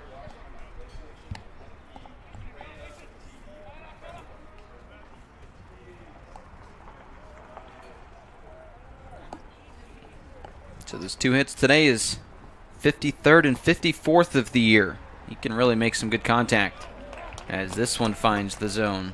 Well, I like his patience right now, too. Again, you come in, you have a new pitcher, you probably have a scouting report on him, but you still want to see a couple of pitches just to see what his command is here in the early portion of the game, of his game anyway. Now, you know, in an ideal world, Zach Getzky, the 9th-year head man for Transylvania, probably wanted to see Gonzalez pitch a couple more innings and maybe find a more traditional bullpen guy. I think he was probably hoping to save Patton for the second game. But why not put him in here, see if the bats can't get hot when the bullpen comes in. As this one is hit. Nice single into right field. And Connor O'Connell reaches now 3 for 3. How about that? See, and I think that patience really did him well, being a left-handed hitter against a right-handed pitcher. Worked it deeper into the count. You see where the pitch location is, pretty much right out over the plate, and did a great job of putting that one where it needed to be. You see there, if it was a few more feet to the right, probably could have caught that if Finn was given chase. So to your point, perfect spot. And this pitch misses the fastball. Well, and I have a feeling, knowing that if Rose-Hulman has to use as many arms as they have to in that bullpen to shut down Transy the rest of the way, they won't be afraid to do so. And the good news is these are the last 2 games today of the regular season for both these teams, so you can kind of exhaust your pitching staff because you'll have a handful of days until Kokomo next Thursday. Yeah, you really got to sell all out, no doubt about it. Rasmussen watches the first 2 miss the zone. Here's the 2-0. Swings at that one. This one is going to be a nice play. Double play opportunity, and it is not converted. Drops out of the glove for Taylor. The first time he hasn't been able to scoop one of those up. Well, the umpire called him out at first. I don't think he saw the ball come out of the first baseman's glove. So O'Connell gets tagged out, but Rasmussen reaches on first. There's another look at it. Certainly a nice opportunity for a DP. And he's just not able to catch that one as it bounces out of his glove. Yeah, that was a low throw by Shiratori. I think that if he would have stepped and thrown it, but I think he ended up stepping onto the base as that one's lifted high. He stepped on the base, but then kind of took a step extra, and that made his throw off a little bit to first base. Mark Cernak sends the first one foul. Fans here starting to pull out the umbrellas. And from our cozy position in the press box, can't really see how much rain they're getting, but it must be enough if all the fans in unison are putting up their covers. Well, there are some dark clouds making their way over the stadium. Certainly makes pitching a lot harder, right? When you have a wet ball, when your hands are wet. Yep. It's a lot harder to put the ball out there where you want it to be. You think, too, if you're in the infield, ball gets wet all the way to you, you pick it up, next thing you know, it's slippery, and you throw it past first base, so it can really affect you in a lot of ways. This one is swung on and missed. See, I wouldn't be out in the rain myself, as Nick knows, our producer, with the weather like this, or when it's really hot, it's bad for my epidermis, so I try to stay away from those things. That's written into your contract, right? You don't get good-looking legs like these, letting them burn. That's and get why you wet. always wear shorts. Yes. The count evens up. Nick's worked with me long enough to know all of my nuances now. There's a lot of them. He's sick of hearing about them, but I'm still going to remind him. Cernak, who struck out looking last time out, of course, after he singled in the first, was then stranded. Swings at this one, sends it high into shallow right center field. And a little miscommunication nearly, but the right fielder, Finn, makes the catch. Ends the inning, top of the sixth we go. Fifth inning for the Fighting Engineers. They score no runs on one hit, no errors, with one runner left on base.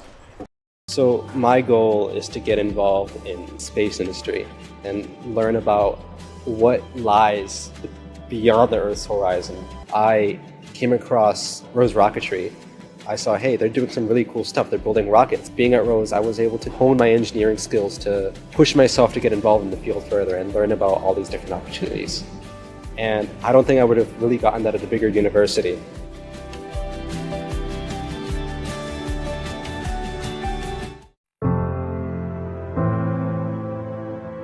Calling officials cheaters or corrupt? Insulting referees. Threatening officials. Berating young umpires, learning the ropes. Violent language in the stands. Screaming at a referee in the parking lot? It's not a game.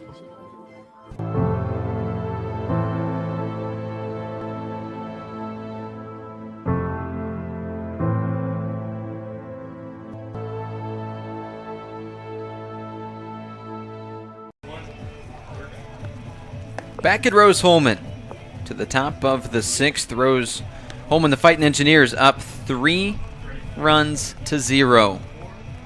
But Troy, we've talked about plenty. As you see here, the rain starting to sprinkle its way in. Once that bullpen starts to come out, then the game can completely flip on its head, but not yet for Rose-Hulman. Brad Nardi, the starter, still out there, has pitched 5 great innings. He's in line for the win if his team can hold on to this one. Well, our big key now is, again, it can rain, just can't pour. And the other thing, just make sure that we don't have any lightning, because that'll be a huge delay right here as well. So, and again, the way Nardi's throwing at this stage, you want to keep him in there as long as you can, but he's doing a great job. First pitch grounder, 6-3, and he's out. Rogers over to Cernak and retiring Ethan Dillon, the top of the lineup card. A lot of ground ball outs when you look up and down the lineup for Nardi today, and especially when you look here over the last couple of innings. That's 3 in a row where he's gotten a ground ball out, keeping the ball low in the strike zone, making sure that there's nothing out over the plate where they can extend their arms. Just doing a nice job. That is a pitcher's dream too, right? Yeah. I mean, everybody likes the high strikeout numbers. You know, let me knock out 8 of these batters, but then you're going deep into these counts. You're having 5, 6, 7 pitch ABs. So when you can get these first 2, 3, 4 pitches in and they're swinging at them and they're grounding them out, your defense holds up. That is a dream for a pitcher. Don't think he's a power pitcher for this ball club, but the one thing about it is you're right. Let's make pitch to contact. Let your defense work behind you. Get those ground balls. Keep the ball, again, low. That's the key. Don't let the ball carry. But as long as you can get ground ball out, you're going to be in really good shape. And, again, he's done a nice job after a really kind of a shaky beginning. He's really settled in. The 3-0 finds the zone. It is his 82nd pitch today, so now we're going to start keeping an eye on that. As you can kind of hear some of that rain in the background. Well, as a hitter, we talk about the fielding and the holding on to the baseball. It can't be really easy to be standing up there with rain coming in your face either, trying to hit a fastball as he got him looking. Goodness. 3-0 to 3-3, and heading to the dugout goes Shiratori.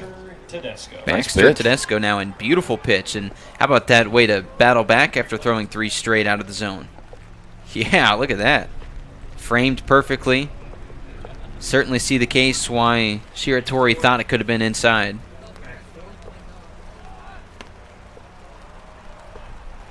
The umpire likes those inside frames a little bit more than the outside ones. He might like them a lot more with the rain coming down, too. So, and that's the 3rd strikeout today for Nardi. Tedesco is walked and then thrown out on the double play in the 1st inning. Grounded out in the 4th. You know, Nardi might like this rain a little bit because that ball gets a little heavier, and the hitters feel maybe they're hitting a kind of a mush ball if it gets too wet. It won't get that wet for sure, but any advantage you can get a little bit as a pitcher, you'll take it.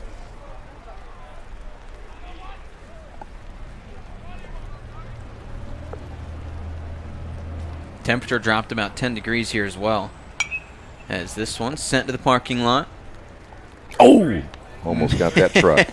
All right, we're going to start taking bets on which one's going to get hit first. Keep an eye on those cars that... Plenty more brave than you and I, right? Oh, my, yes. Brave or stupid, one of the two. As this one, grounder. It's going to get picked up by the shortstop, making the tough throw. He can't get there in time. It is an infield single for Baxter Tedesco. Yeah, that Rogers did a nice job just getting to that baseball. It hit that grass, and you kind of tell it slowed down a little bit, but where it was hit, Rogers would have had really had to have had that ball hit harder to make that kind of play, but able to get to it, hold him to an infield base hit, so now you go to work on Mitchum here, get out of the half inning. It's only the 2nd hit today for Transylvania. Nardi has been phenomenal. Well, and again, I think he settled in after the opening half inning when he was throwing and everything was kind of high, and he was high in the strike zone. But once he got it settled down and got it where he wanted it to be, he's been very, very good since the end of that 1st inning. Tedesco takes a couple-step lead and retreats. That's why I said something about his ERA. You don't know, maybe there was 1 or 2 games where it just wasn't there for him, and it kind of ballooned a little bit, but the left-hander showing today that he can take the baseball in a pressure situation and thrive. How rare is it that both of the starting pitchers today throw with their left hand at this level of baseball? See a lot more righties than lefties typically. And it's tough. If you're a good left-handed pitcher, to find one, that's not easy to do. And if you get them to come to your school at the Division III level and they're pretty good left-handers, that's even a bigger plus. But a lot of them end up, they have control and they got good speed and such, they'll end up a little bit higher level. Not enough control there. There's now 2 runners on with 2 outs. Well, now your concern has to be how slippery is that baseball, because as a pitcher, you're getting the ball back, it's hitting a lot of rain on the way, and his grip may not be quite the same. We'll have to keep an eye on it. See the rain streaking on the window there as well. Our camera guy Chuck decided he didn't want to be standing out in the rain today, so which I don't get it. Inside, yeah, I know. It's you got to take one for the team. Chuck. Yeah. No, we don't. See, look at Nick standing up for Chuck. You have to stand outside. Now, as long as I'm not out there, it really doesn't matter to me. So. I'd rather have this than no camera. We go back to the old radio days. That's fine. Top of the 6th, 2 guys on. With 2 outs in this one, swung on, sent to Rogers. Oh, man, it slips right by him. The first run is going to score for Transylvania. The throw comes into third, not in time. It's a 3-1 ball game. All right, I'm not calling it an excuse, but I still think now it's starting to become a factor already because that rain is a very steady rain. And Rogers, you'll take a look at him. He's going to try to play this on that second hop, I do believe, and by the time he gets over to it, he was ready to throw, but the ball just slid by him. And he had a play just there at second. Would have been a nice little short throw. Didn't have to make the full throw to first. Yeah. Well, baseball wasn't meant to be played in the rain. You can get away with it in football and other sports, but not in baseball, not the way it can slip around. So that's what you wonder. The rain is not heavy, so there's no, you can still see everything out there, but you wonder if that is something on the umpires' minds of, well, if we see 3 or 4 consecutive errors or we see 3 or 4 consecutive walks, do we think about maybe pausing this game? But the issue is this rain doesn't look like it's going to relent for the next 6 or 7 hours. Yeah, it looks like, at least from our forecast, it's going to last the rest of the day. They're probably lucky they got as much in as they have already. Foul ball high into the air, and it reaches the bullpen, so no play there. And everybody's going to have to figure out what they're going to do adjustment-wise. What's the schedule going to look like? Like you said earlier, are they going to be able to come back tomorrow, complete this game, and finish the other game? I don't know what the forecast looks like tomorrow. We haven't looked, but at least at this stage, this is going to be a tough one. And they may just say, we're going to play no matter what until we see lightning. This sent high, again foul territory, similar to the last location, and it hits the top of the dugout. No play again. I do know this, the way that the rain is coming in from the south and the west, it is on our windows. It's going to get to the point where I can't see anybody. Yeah. So it's going to be up to you. So. Well, my vision's not much better, so we may start guessing at times. Well, I'm looking through this window here. It's got a screen on it, too, so ball's hit, I can't tell where it's going. So. Is there a column in the scorebook for announcer errors, or is it just errors by the players? Yeah, mine's this one right here, and it's got like 6 or 7 different columns on it for announcer errors. How many tallies do you have there so far? Oh, is there a lot of them. 6 or 7 for me so far, too, as that one line foul. So 1-2 remains the count. Certainly making contact here plenty is Chris Hedinger, the batter.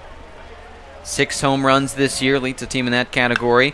And he sends this one high up into the air as well. Over to left field. Stepping back to make the play. Can he do it? He does. My goodness. That one was feet away from a home run. And instead the play is made by Summers. And that will end the inning. Boy. Nardi was holding his breath. You see that one lifted high into left field. And I don't even think Summers fully knew where it was going to go. You see him have to make a last-second adjustment there. After the top of the 6th inning, and he reached out to make the play. Oh, boy. But the damage was done. Not enough to cause too much concern, but the first run tacked on for Transylvania. And right now they're going to bring out the tarp to cover up the mound. So. Yeah, they have decided it's a little bit too wet. And I kind of figured they'd try to get through that half inning. And again, you just have too much here that, number one, there's a lot at stake. Number two, you got to protect the ground area because if it gets too wet, you're not playing at all. Absolutely. Because you can't dry it and try to make it up for a little bit later. So now it's going to depend how long will it last. And as you said a little bit ago, our forecast is showing this could be a long, long day for all the folks here at Rose-Hulman. Well, certainly good news if you're a Fighting Engineers fan. You got the lead 3-1. But we're going to wait this one out. Luckily, we haven't seen any lightning to this point. In fact, the clouds kind of look like they're starting to lighten up a little bit. So maybe this one can be a little bit shorter of a delay, but we never know. So we're going to step aside. 3-1 is the lead for Rose-Hulman through now 5.5. When we come back, we'll give you an update momentarily with what the game plan is here from Rose-Hulman Institute of Technology. So I started working on Babcock Ranch 16 years ago.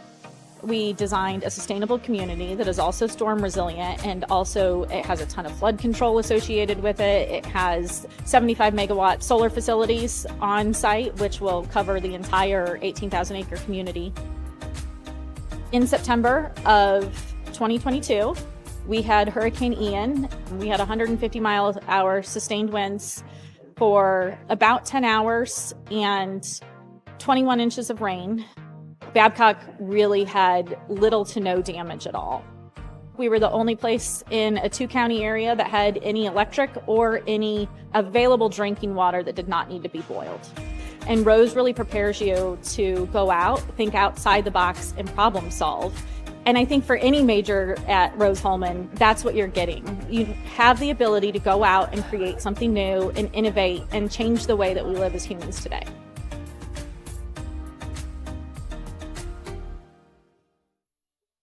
They say nice guys don't finish first. So maybe it's time to reconsider what it means to be first. It's about being your best, but knowing you could be even better. It's being present, but respectful of history. You sure you want to make that move? It's donating something more valuable than money. It's believing in yourself and something bigger. It's coming from different families, but treating each other like brothers. It's not just being a man, it's being a Mason. Hey, thanks for joining us tonight. We consider it a privilege to have you as one of our listeners and viewers. If you'd like to see more content just like tonight, just hit the donate button. Every dollar that you donate will go right back into more games right here on IndianaSRN. This means more games for you. It's IndianaSRN, where you always have a front row seat.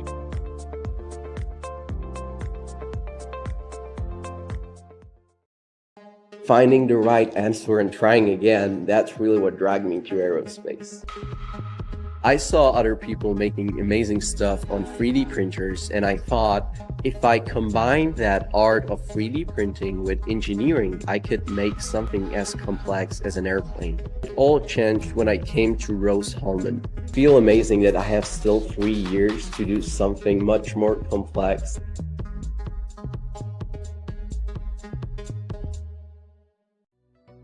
Hello and welcome to Game Day. My name is Keith Myers. I'm the Vice President of IndianaSRN. We're glad that you joined us today. If you'd like to see more content just like tonight, just hit the donate button. Every dollar that you donate will go right back into more games right here on IndianaSRN. This means more games for you. It's IndianaSRN, where you always have a front row seat.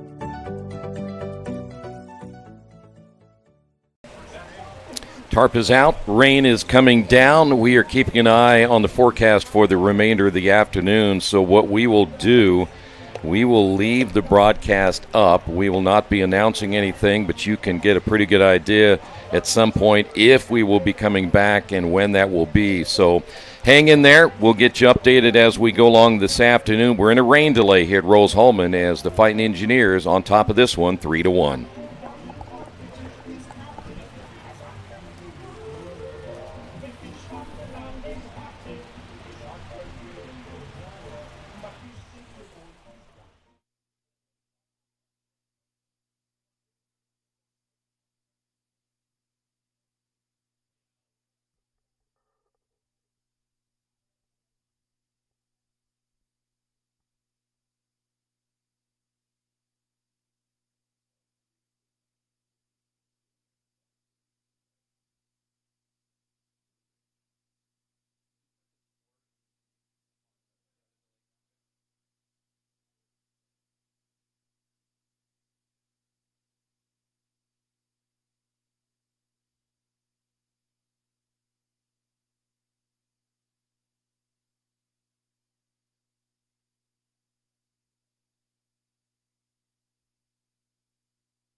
Back here once again at Rose-Hulman as we have had over an hour rain delay, and we understand we're going to try to complete game 1, and then we'll try to get right into game number 2. There won't be a break in between the 2 games, so we can try to get number 2 in as well.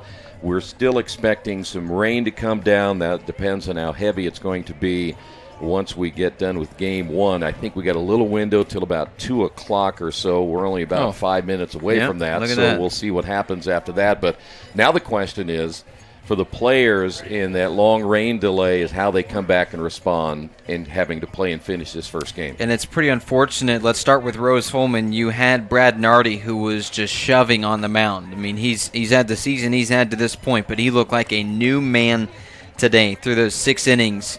I mean, he didn't allow a single earned run. There was one unearned one based on a fielding error that went through, but with the 3-1 lead, he was playing very well. He crossed the 100-pitch threshold, and then we were starting to count, okay, is this his last inning? Does he get one more? What does it look like? Well, now it's official. It's going to be his last inning because you're not going to bring a guy back out there, obviously, to throw an inning after an hour-plus rain delay. So, unfortunately for Rose-Hulman, it kind of brings in the bullpen maybe a hair sooner than what they were hoping. And then as for Transylvania, you see the new guy, or the guy that was up there to finish the last inning, and Luke Patton, he's up there back warming up. So he pitched 16 times in that bottom of the 5th, and he'll come back out after kind of a weird, I mean, it's weird going in and you're in-game mode. You throw a full inning, and then now you have to sit down for an hour plus and go back out there and try it again. So it is, I'd say, advantage Transylvania because they get to keep their pitcher out there, whereas Nardi is certainly finished. And it definitely an interesting dynamic here. I mean, Patton has the, power and stamina to go the rest of the game.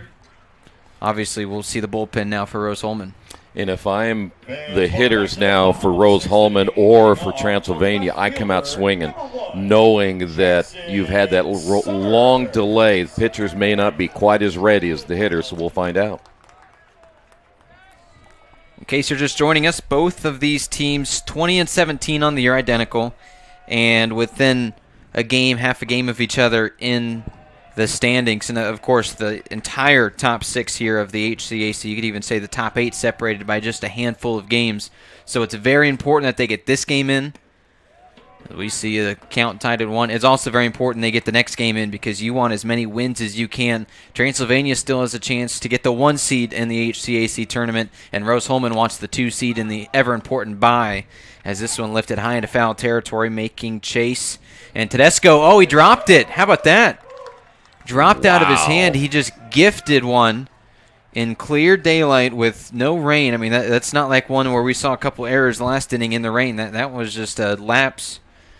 But good news for Transylvania is it's not like the runner advances now. It's just counts as a strike because he got well under that one. Yeah, it was hit a mile high, but still just took your eye off it at the last moment. And now you're just hoping that Summers doesn't make you pay for it because you don't want to give somebody a second chance. That was what we used to call a cool daddy in it, that one, instead of just squeezing it. Jackson Summers, as you mentioned, the batter, and he sends one ground ball to the same spot.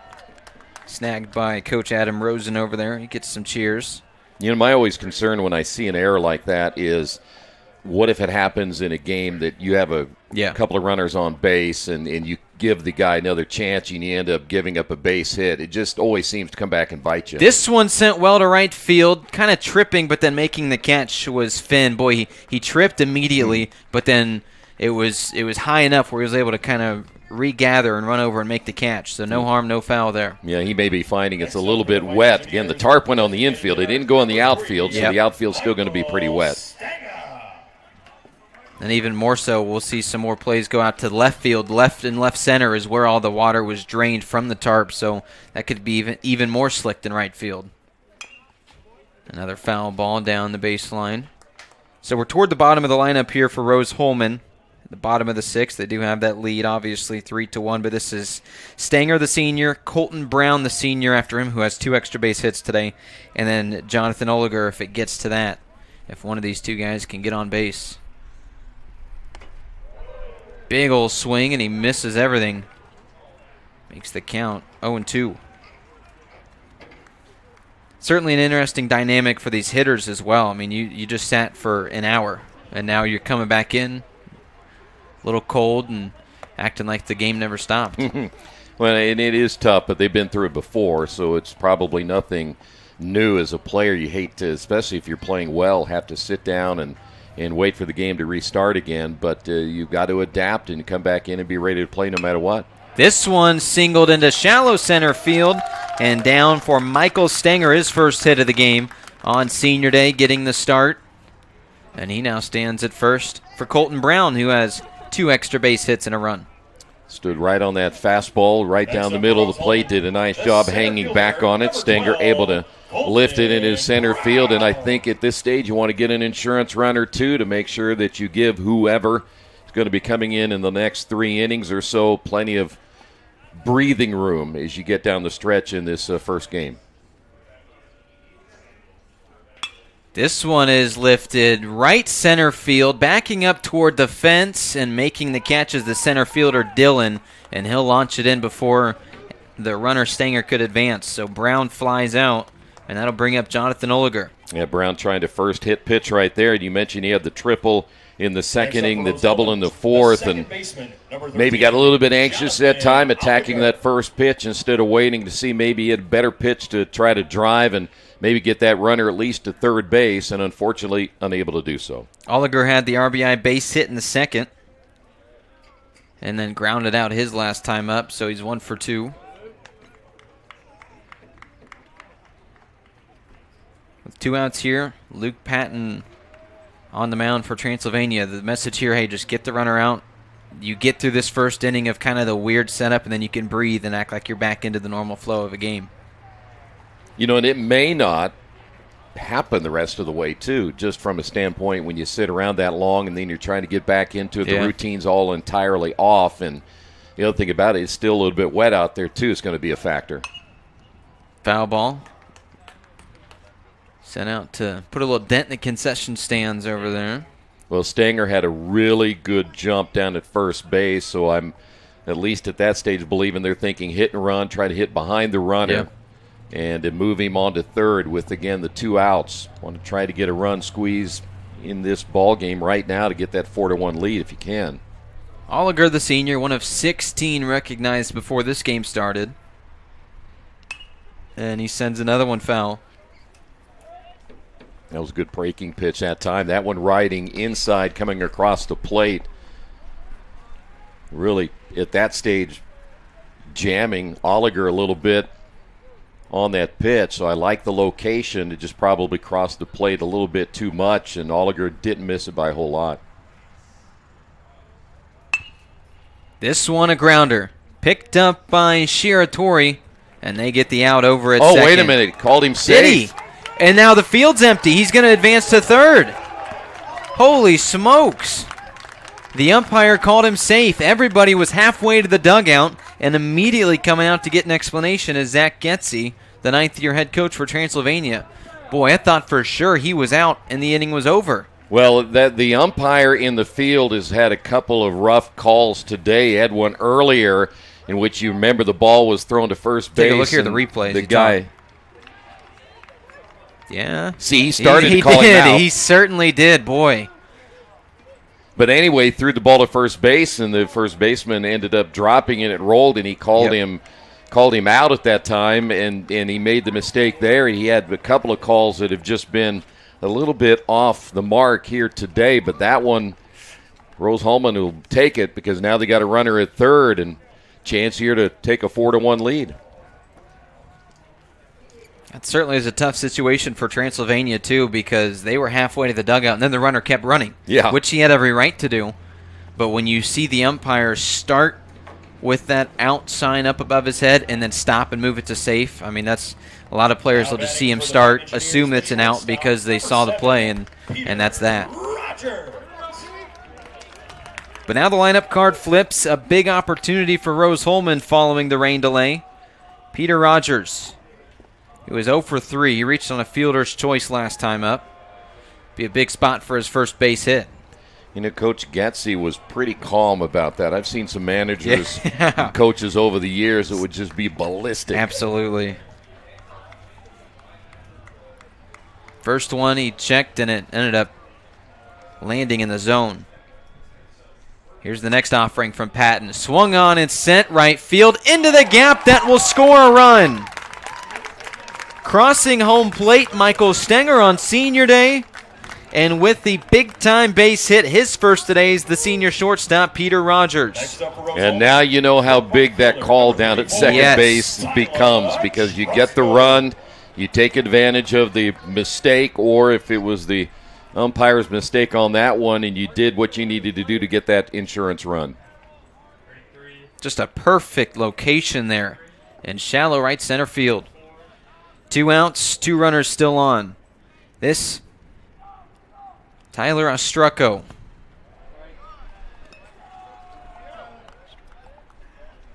You could still make this a big inning. We've seen many times over the years you get 2 outs and it's hard to get that third out, and all of a sudden the floodgates open. Get yourself 3-4 runs, which would be great here for Rose-Hulman. The senior right fielder watches that pitch enter the zone. Ostrucco didn't seem to care for that one. He wants to be selective, I'm sure. And again, if you run the count deep, that's okay. Just looking for that base hit, something to drive into the gap and keep this inning going. This one high and out of the zone. Or you're seeing a lot of breaking pitches here, too. We talked about it earlier. The pitch that went inside came across the plate.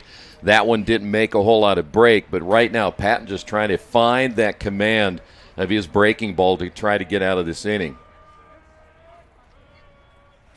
Ostrucco waits on it, leaves it alone. It's below the zone. Yeah, that was a fastball that time, and it was not even close. So he is not having as much luck with the fastball as he'd like to have. But now you're talking about a 3-1 count. You're probably going to have to come with a fastball right here. Ostrucco's 0 for 3 in this game. Again, a good time for his first hit, like his teammate Rogers just accomplished. Ooh, that one down the heart of the plate. See, and that might have been one if I was Ostrucco to take a look at, because I knew he was going to have to throw a strike. It was going to have to be around the plate area. And so there was no doubt about it. I was going to get a good pitch right there. See, the umpire wanted to check on the ball. Some of these fans aren't too happy with the man down at second base, are they? I'm not sure why he'd be checking the ball there.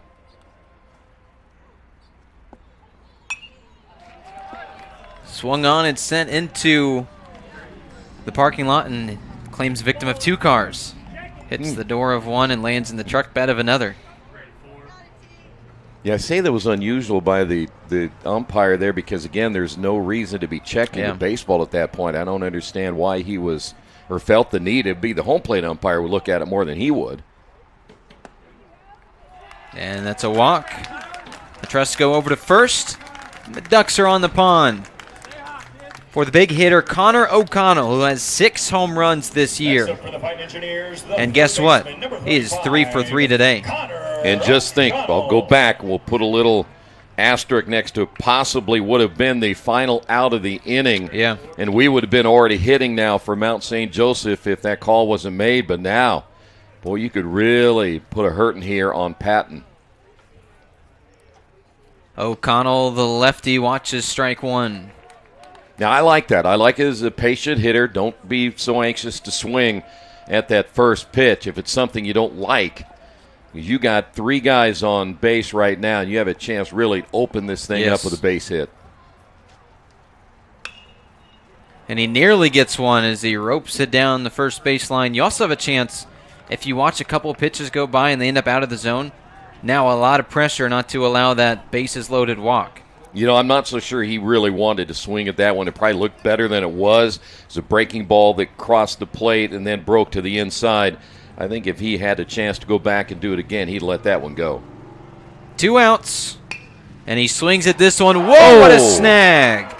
How about Tedesco? We've seen him make multiple errors today. Not that time. He jumps up and snags it to conclude the inning, but Rose-Hulman tacks one more on. It's 4-1 heading to the 7th inning.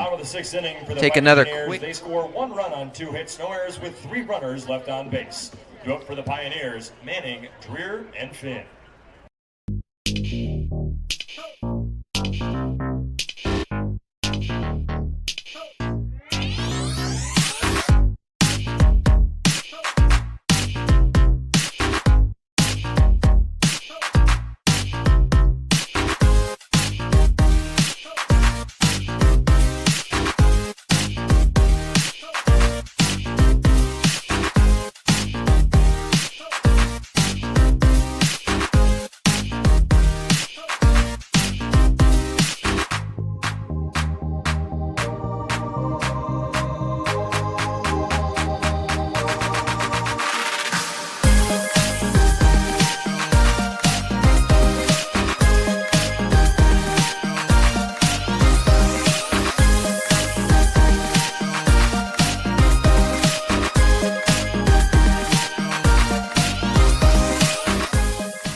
Back once again here at Rolls-Holman. Today's game brought to you in part by Family Source Insurance. Pat Cherry represents Ohio Mutual Insurance. For more information, call 317-894-7000. New pitcher will be Tyler Orr, coming into this one so far this year with a 1-0 record, an ERA of 4.26, 27 strikeouts, and 7 walks. And so he'll look to shut down Transy the rest of the way. Number 28, Houston Manning. Here's Houston Manning to lead things off here in the top of the 7th inning, and the first pitch to Manning in there for a called strike. How about the start from Nardi? A quality start for Brad. In line for the win if his team holds on to this one. Pitched 6 innings, only allowed 3 hits against a team that just scored 13 last night. And just 1 run, but it was unearned. So Nardi, a nice little start there before the rain kept him from going any deeper. Yeah, very quality day for Nardi.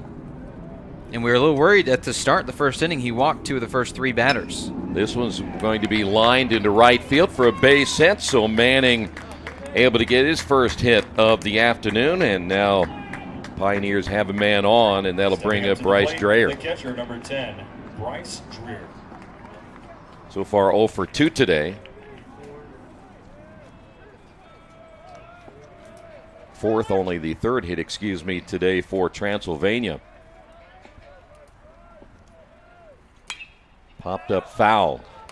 You can tell a guy plays great defense. This, obviously, Dreher behind the dish, because his batting average is by far the lowest on the team, but he's still in here starting every single game because they can't afford to not have him catch. He's such a great defender.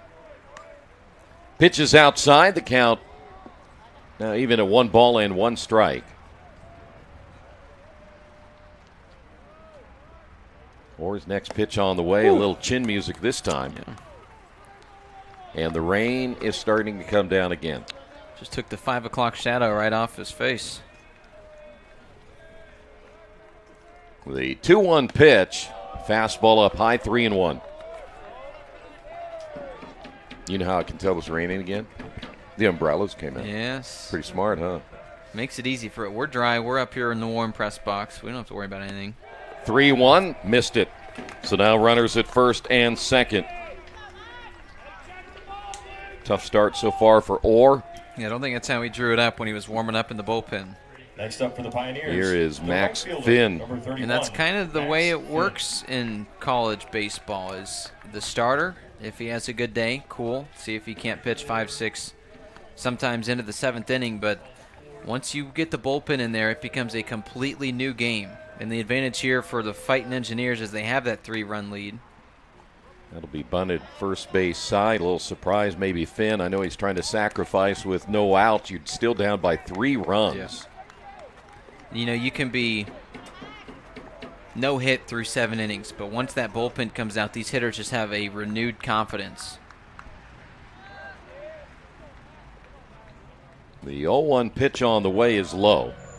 Well, again, it's always the thought process, as I mentioned in the first part of this game, is get to the bullpen. Yeah. Because you know at the Division III level, the bullpen isn't as strong. They may have 1 closer down there, but other than that, it's not as strong as it normally would be in, let's say, a little higher baseball. 1-2 now to Finn. I mean, you can even look in the major leagues, and a lot of these teams have thin bullpens, so it's hard to expect some Division III schools to have any more than maybe 1 really good pitcher in the bullpen. Boy, I tell you what, Finn tried to bunt that breaking ball. That's kind of surprised there at 1-2 that he would go after a breaking ball like that, but he strikes out. And now to the top of the order, and Ethan Dillon. Number 18, Ethan Dillon. Might be swinging away right there. Yeah, I don't know. Especially, like you mentioned, the idea to bunt to begin with when you're down 3 runs, especially in the latter stages of the game, and you don't have a guy on third. It's not like you're trying to bunt somebody home. You're just moving runners over with an out. Popped up right side. Serdenak in foul territory, checking the fence. Will squeeze it. And an easy out there of the leadoff hitter, Dillon. And now 2 quick outs. And that'll bring up the number 2 hitter in the lineup, Shiratori, who today 0 for 2. He has 1 strikeout so far today. Rain has now slowed down once again, so we see some of the folks getting rid of the umbrellas. So it looks like this will be an on and off thing the rest of the day. Certainly. But then the question is, how does this affect each half inning, right? If let's say it rains on a couple of Rose-Hulman half innings, but it dries up when Transylvania comes out, things like that, it can make a big difference. And boy, is this umpire, is he public enemy number one right now, or what's? I'm not sure why he had to go talk to the pitcher again. This time it was Orr.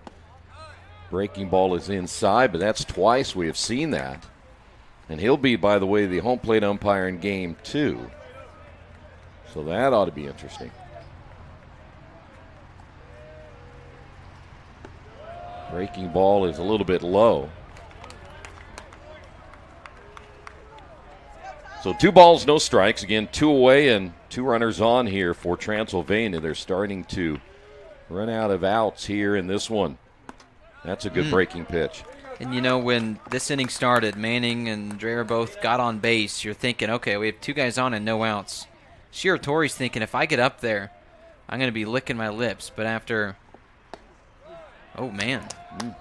After the bunt, missed strikeout, and then the next pitch popped up, this is a much different story than what Shiratori probably thought he was going in when he was sitting there in the hole. Break-even pitch is on the way and lifted foul. Now that is close to my car. I didn't hear any glass shatter, and you know you backed in today, so if we hear it, we'll know. Oh, it's not as close as I thought it was. Now I feel better.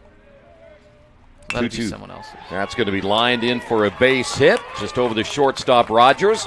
Heading around third and chugging his way to the plate will be Manning. And into second base with the RBI double is Shiratori. And so now it's a 4-2 ball game.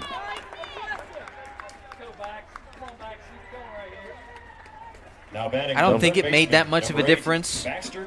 But when Summers kind of bobbled that ball, you'll see it here in a second. I wonder if he would have been able to just pick that up and fire it. Or I beg your pardon, that was Brown. If he could have just picked that up and fire it, do they have a chance at a relay at the plate? Probably not, but certainly something, too. That was the baseball maybe a little wet, too, as it went and rolled through that left center field grass. Well, Manning was, as I said, chugging rain. Not a fast guy. He's the DH. He's not the shortstop.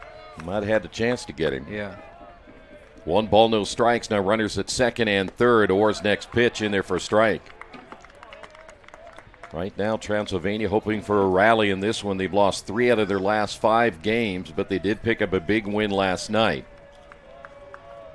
The 1-1 pitch, sidearm is outside. Good job that time by Rasmussen to keep that one in his catcher's mitt.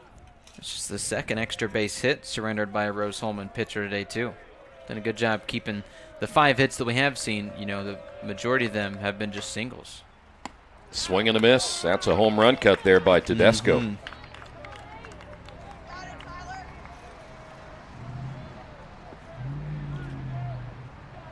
2 balls and 2 strikes. Again, we've seen this number before, and 2 outs. Got him on the outside corner, and Tedesco caught looking on a pitch.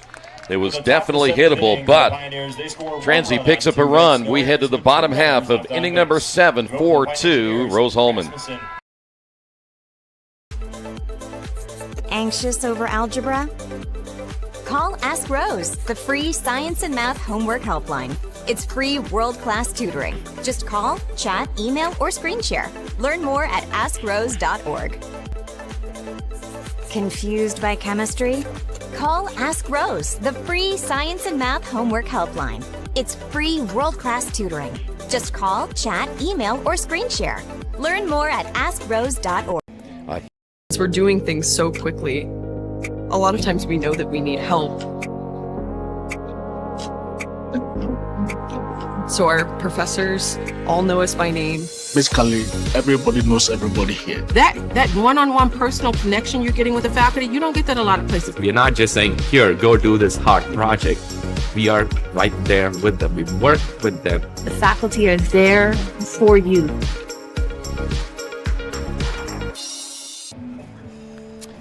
We head to the bottom of the 7th inning. 4-2, Rose-Hulman with the lead. Don't forget today's game brought to you in part by Aspen Creek Grill. Amazing fresh food with servers who care about their service. Give them a call, 866-885-3249. Patton back in for another inning of work. So far he's given up 3 hits, a run, no strikeouts, and a walk. Rasmussen, Cernak, and Summers all due up. Rasmussen 1 for 3 today. For the Fighting Engineers, the catcher, light rain is 41, continuing to come down here in Terre Haute. Nothing like what we had earlier that stopped the game and had us on a rain delay for a little over an hour or so. The rain was only there for about 15 minutes, but it only makes sense to delay the game an extra hour after that, right? Yep. Swing and a miss. Good off-speed pitch there by Patton. Good news is they took, they went and got their food. They were eating their sandwiches. They took their long extra break because as soon as this game is over, they're putting the next starting pitcher out there and starting game 2. Another breaking ball low and outside. There's something about the month of April that you expect rain, but in May it's supposed to be flowers and sunshine. Exactly. I don't see any flowers out there. There's another breaking ball, 3 straight now. We'll go to 1 and 2. Yeah, what's the deal here, Nick? Come on. Here's what it is. May doesn't start until there are cars at the track in Indianapolis, and they're in Alabama tomorrow. So that's great. The official month doesn't start for another couple days. A little nubber right side. Mitchum charging and firing and gets the out at first. So Rasmussen now 1 for 4 in the day, and here's Cernak. He is 1 for 3.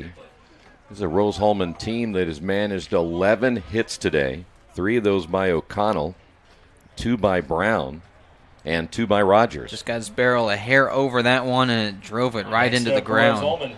Wasn't the easiest play to make, so good job Mitchum there, kind of tracking the bounce and making the throw. So Cernak will step in. It will be interesting to see, as that was overthrown by Patton, who will throw in game 2. Yeah. Because that game now will be just as critical as this one has been. So I'll be curious to see how that's going to turn out. The 1-0 pitch on the way is a breaking ball. It stayed high. Both these teams in play for that first round bye on Thursday's HCAC tournament. The top 2 teams get the bye. Transy's in play for the 1 seed. All that does is get you a little bit better matchup. But Rose-Hulman could get up to 2 if things bounce right today and into the rest of the weekend. So, yeah, obviously these 2 games are huge. I mean, if Transy can hold on, or rather Rose-Hulman, if they can hold on to this one, the 2 teams will be tied for 3rd. And then whoever gets that win, if you hope Anderson gets a loss, I think they both have a tiebreaker over Anderson at 2nd. So certainly something that we've been talking about all weekend, the standings here. You can kind of just flip a coin for 1 through 6 to see who's going to end up where. Popped up right side, second baseman Mitchum, and then coming in Finn, the right fielder, to squeeze that one. So now we'll bring up Summers 0 for 3 today. And one is why we say so much about that tournament and the seeding is that you want to make sure that you get one of the 2 byes.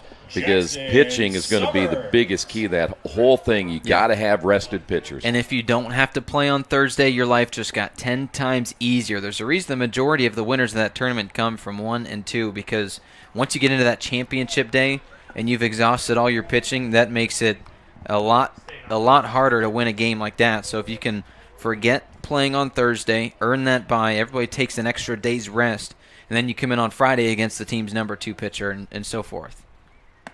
0-1 fastball is high, evens the count of 1 ball and 1 strike. We'll begin our coverage on Thursday morning beginning at 10 o'clock. It's an early morning for you there. Very early, yes.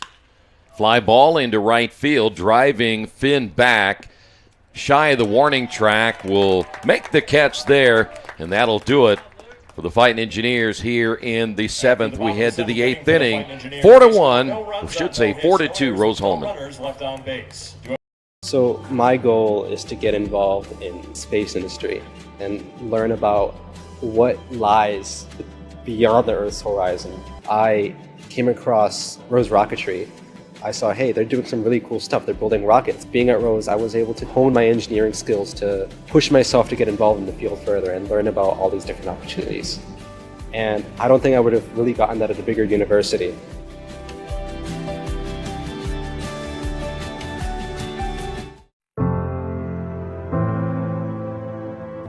Calling officials cheaters or corrupt? Insulting referees. Threatening officials. Berating young umpires, learning the ropes. Violent language in the stands. Screaming at a referee in the parking lot? It's not a game.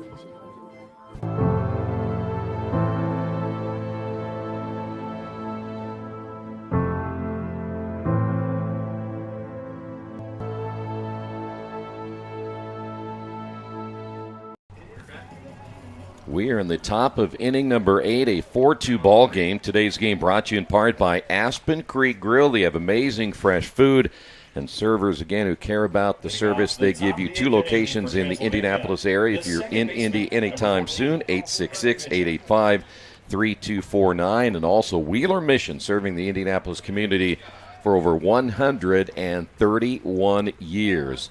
That pitch in there for a strike to Mitchum was 0 for 2 today. Wheeler Mission 317-686-6239. Getting to crunch time here now for the Pioneers. There's a strike. Yeah, and the rain's starting to really pick up here as well. Steady, not coming down too hard yet. It makes catches like this a little bit harder. Serdnak in foul territory will make the catch, 1 away. And think about that. You're trying to go catch a pop fly, so you're looking up, tracking the ball, and you've got just drops of rain in your eyes. Like it makes it a lot harder. Next up for the Look at Pioneers, this. He's looking directly into where that rain's coming from. Austin Taylor. Well, unlike what we saw, though, in the last inning when Tedesco decided to cool daddy the one, he at least caught it, So there's a chin music. You're going to square the bunt, guess what? You get some right around I think you're going to say it hit him. Oh, jeez. Boy, I'd have to see that one again. I thought he got out of the way. So now a runner on base. Take another look at it right here, see if you can tell. Oh, that didn't hit him. What are we talking about? Boy, and the rain really coming down now. Now you wonder, and I hate to be this guy, but if they would have started the game at 1:10, this game would have been over, and they would have had a 30-minute break to eat their sandwiches right now. Yep, because it is really pouring now. They're gonna stop this one, I guarantee there's no way they're going to play more than one batter here. Pitch is That way should be outside. it. Well, maybe it'll be a quick one. Just a very light, and I moving think rain. that's kind of what the radar was showing. I think that's why they wanted to delay the game, delay the restart of this game.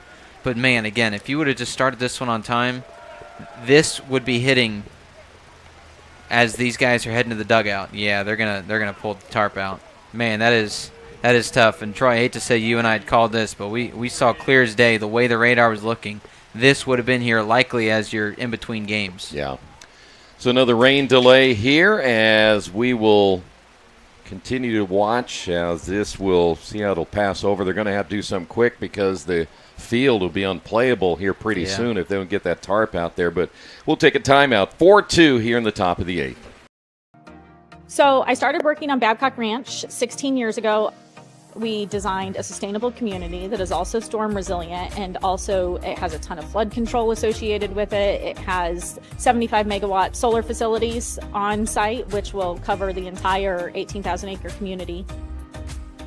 In September of 2022, we had Hurricane Ian. We had 150 mile an hour sustained winds for about 10 hours and 21 inches of rain. Babcock really had little to no damage at all.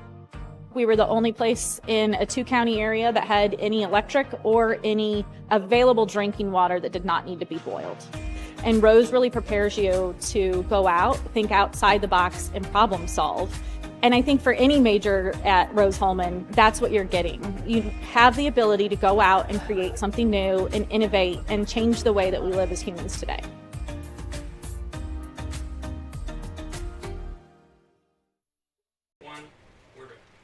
4-2, the rain again has hit the ballpark, and so what we'll do, we'll keep this stream up for you, and you can keep an eye on it. Nick will keep you updated on the screen itself when we will be coming back, and we'll still try to squeeze this first game in. But we're in our second rain delay here from Rose-Hulman.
Right.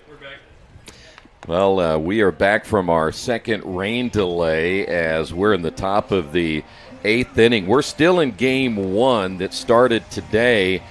If I'm not mistaken, 11 o'clock. 10:59. Yeah, well, so we got an early start by 1 minute, but now we're almost at, what time is it now? 3 o'clock. So this is about a 4-hour game already, and we still have one more to go. And we're just trying to see if we can get this done. We've had 2 rain showers move through. We got the tarp off earlier than we did the first one. So here we go. It's 2 balls and no strikes, 1 out. Transylvania down 4-2. And at the plate is Hedinger. 0 for 3 today. As Orr set to throw here for the Fighting Engineers. They're trying to hold on. They got runner on base, and the pitch is outside. You know, we talked about the first delay. Now you got another delay, and Orr back in again. It just is just a brutal afternoon when it comes to trying to keep your rhythm and to keep your mind focused on the game itself. There's a strike. All of that plays into factor, and if you've ever been around the baseball dugout, they will mess around a lot too. They're actually really fun guys. So somebody has their lights on in the parking lot someplace. This big old Hummer right here. Got the brand new 2025 Hummer with his lights all the way up, and it's bothering some folks. Oh, I thought that was yours. It was not. That one's not mine. Okay. No, I got the older version. Oh, good. Yeah. Oh, it's Nick that has the. That's right. The new blue one with the nice wheels and everything. So he's too stubborn to turn his lights off. So he's leaving. He's just gonna drive away. Says it's enough with you guys. That's right. He turned his lights back on. Yeah. I'm gonna turn them on as I leave. All right, 3 balls and 2 strikes. Almost had a nice little setup there. You pull up to the diamond, you stay in your car, and you get to watch the whole game. Yeah, probably listen to the radio, and there's a balk. Oh, jeez. What did I call him? Public enemy number 1? Yeah, he's not the most likable guy right now when it comes to some of the things that are happening. Well, he got an earful right there from Adam Rosen, too. So we do know something happened somewhere after that second rain delay where the head coach for Transy was not a happy camper. There's a breaking pitch that misses low and outside, so now runners at first and second. We are not privy to all that information, but we know he was not happy. Yeah, we are privy to just the eye test, and when you see him down there having the animated conversation he was with the umpire right before this game started, I'm not sure what the deal was, but he was not very happy. So now the tying run at first base, the go-ahead run at the plate, and that pitch is outside. 35 pitches now for Orr in limited action. Manning is 1 for 3 today as the DH. Orr working quickly as he checks the runner at second and the pitch on the way, and he's having a hard time finding the strike zone. Yeah, and he's already awarded 3 batters a free pass to first base since he came in a couple innings ago. Certainly not what he was hoping for when he came in, but we talked about it. It's so tough when you throw a handful of pitches. He didn't pitch too poorly last inning. He did allow that 1 run. But when you are in the groove, you finally start to get in rhythm, and then the game gets stopped again. And then, okay, a half hour later, come back out and try to... High fly ball into left center field. Brown going back on it and near the warning track. Makes the catch. Runner at second will tag and head to third. So now runner is at first and third with 1 out. Actually, 2 outs as now Transylvania down to their last 4 outs of this game. That'll bring up Dreyer, the catcher. Dreyer so far today 0 for 2. I'm surprised we're not seeing maybe a pinch hitter in this situation.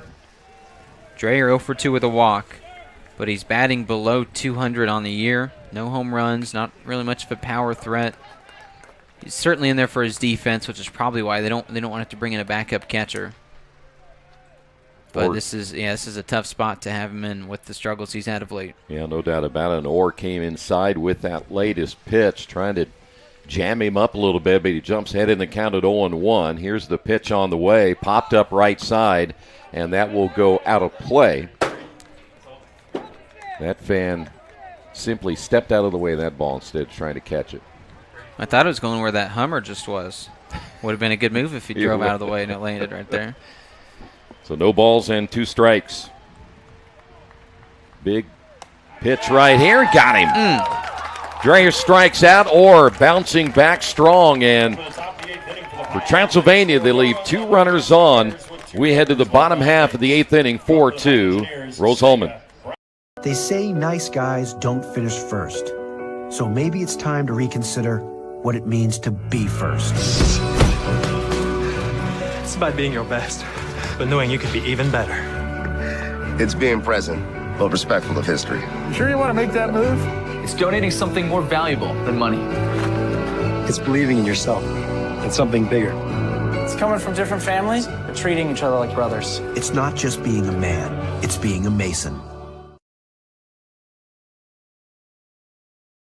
Hey, thanks for joining us tonight. We consider it a privilege to have you as one of our listeners and viewers. If you'd like to see more content just like tonight, just hit the donate button. Every dollar that you donate will go right back into more games right here on IndianaSRN, which means more games for you. It's IndianaSRN, where you always have a front row seat.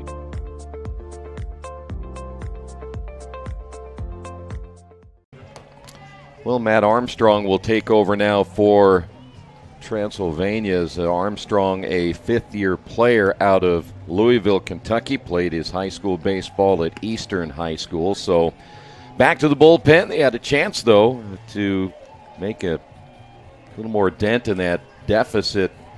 Ended up leaving 2 runners on in the top of the 8th inning. So now if you look ahead, you're down to your final 3 outs. And this guy is their bona fide closer. Armstrong this year, every single one of his teams saves. He's seen action in now 15 games. In fact, he started 1, but he's really settled in nicely as this closer. And obviously, he's looking for a win, not a save today, because his team is down by a pair of runs. But he's a good pitcher, 3.38 ERA. And like I say, he's got those 5 saves. Stanger steps in. First pitch, swung on and missed. And he's got some power on that one. You're in a situation now where, for the Fighting Engineers, hoping to get one more. Yeah, you'll take more, but if you get 1, give yourself a 3-run advantage going into the bottom, should say top half of the 9th inning. You'll feel a whole lot better. Good cut that time by Stenger. He's down to the count now at 0-2. Yeah, the last time the bats were out, albeit it feels like 3 hours ago, it was the 3-up, 3-down inning. That for Luke Patton, who's since been retired. Check swing, and he went around. Strikeout for Armstrong, and that'll bring up Brown. It's not a bad way to start. The closer comes in. His first guy, he sets him down on strikes. Certainly an advantage here at the very bottom of this lineup, where Armstrong really has a chance to mow through these guys and hope his bats can give another chance to come out in the 9th. Pitch on the way, and a good fastball by Armstrong. Good lively arm so far. Yeah, that's why they call him Armstrong, right? Yeah, good. I like that. Here's the 0-1. Ground ball to the shortstop. Shiratori on to first, 2 away. That'll bring up Oliger. And certainly if you're rooting for Transylvania, Armstrong with his low pitch count to this point, if that continues, might see him for a few more innings in the second game of the doubleheader, assuming that they're able to squeeze it in. Obviously, with the rain being such a factor today, you never know. Got to ask you, though, I mean, every baseball they threw it back to the umpire, all of them are wet at this stage. So I would imagine even just getting a decent grip, the one you're used to in a dry baseball, can be a little bit tough. And again, you talk about that second game, it's still going to be wet. So you can't get that pitch to go over the plate. It's trying to break it off, and it's not breaking. He wants another baseball.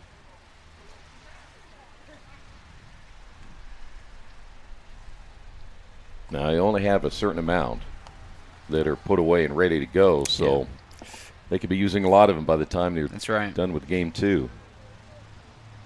2 balls, no strikes, 2 away. The pitch by Armstrong is line foul.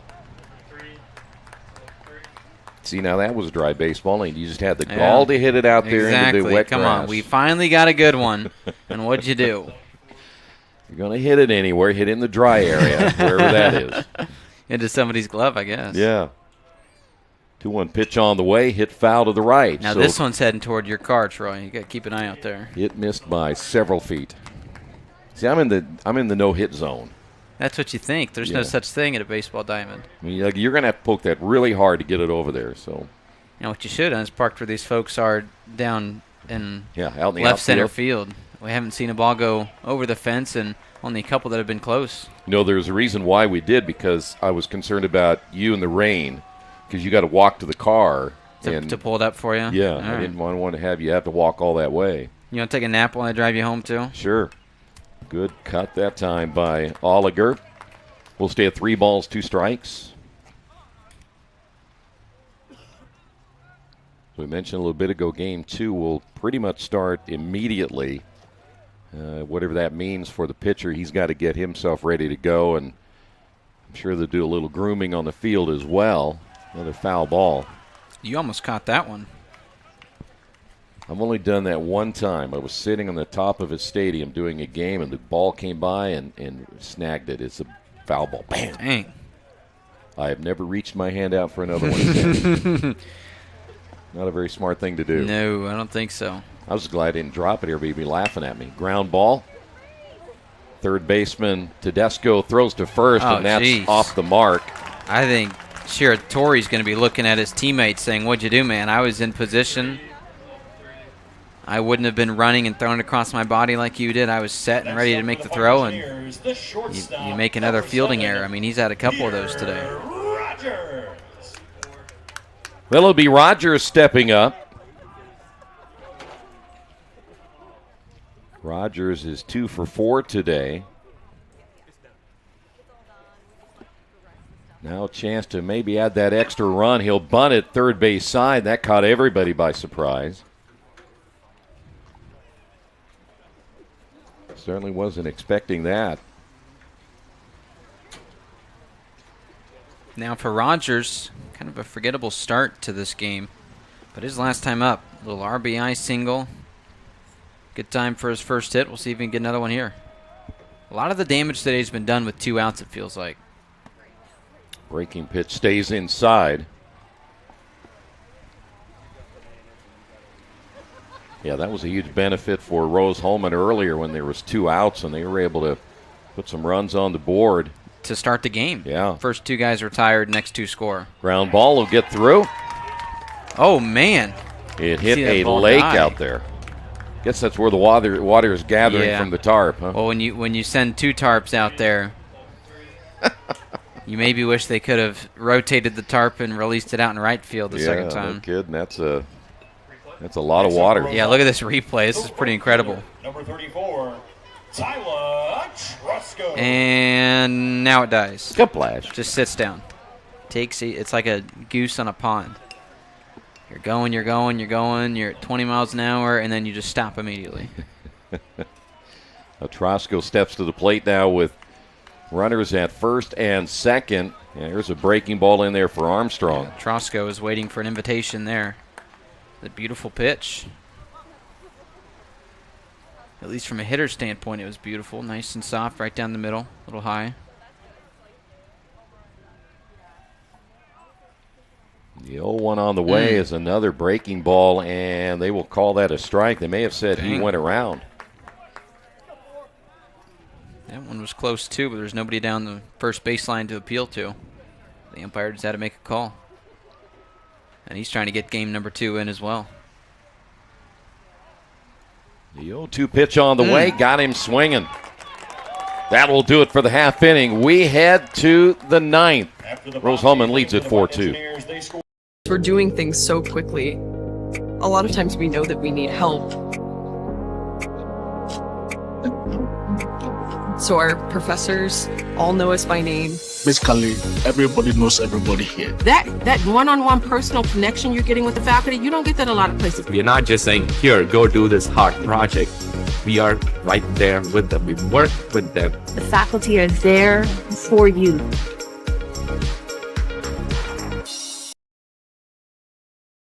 A good engineer a good mathematician, a good scientist can identify problems. But in order to be a great scientist or engineer, you've got to have curiosity and you've got to have creativity, and that's what's going to set you apart. You can't teach curiosity. You just need to encourage your students to be curious. Curious in anything that they do. Curious so that it brings out the innovations, the new ideas.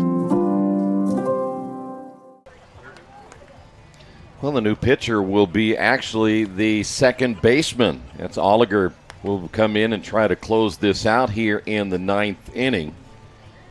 And taking over at second base will be Joe Neville. So it's a little unusual to see your second baseman coming in, so they're feeling perhaps he's very capable of getting a save here in this one. Yeah, I'm sure he was salivating when he heard his name called. He said, okay, I can go in there, add a little save to my resume, having a nice day at the plate. He's got an RBI today with a hit and has reached a couple. So he's been on base 3 times now as a hitter. He's made a handful of nice plays out in the field at second base. He says, why not, as a senior, tack one more little statistic, and it's a big one to save. See what his numbers are here this season. In fact, he is making his 13th appearance. 3-3 record with an ERA of 5.85 with 21 strikeouts and only 3 walks. Not bad. Not bad at all for a second baseman. And yeah, looking for that third save. In his first pitch, swing and a miss. Not bad for a second baseman. I can say that again. No kidding. Finn 0 for 2. It'll be Finn, Dillon. The top of the order is a swing and a miss. Yeah, it's Joe Neville, that freshman, out at second base now to replace him. I do wonder as a nerd what that does to the batting order, but we won't know if this game goes the way that Adam Rosen is hoping it does. So 1-2. Oliger set to throw on the pitch. Got him looking. Nice pitch by Oliger, 1 away. And now to Dillon at the top of the order. He's 0 for 3. Number 18, Ethan Dillon. Transy has a long ride home when they're done with this one today, they do. don't they? They may not get back till midnight or later, if they're lucky. And that very well could be a drive in the rain, too. Yeah.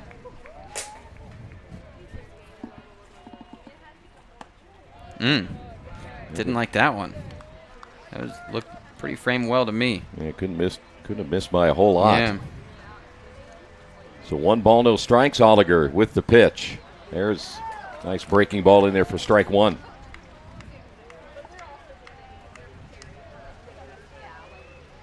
A few of the fans have come back to watch the remainder of game 1 despite the rain. Yeah, no kidding. Yeah, how about that fastball? And just like that, count goes to 1-2.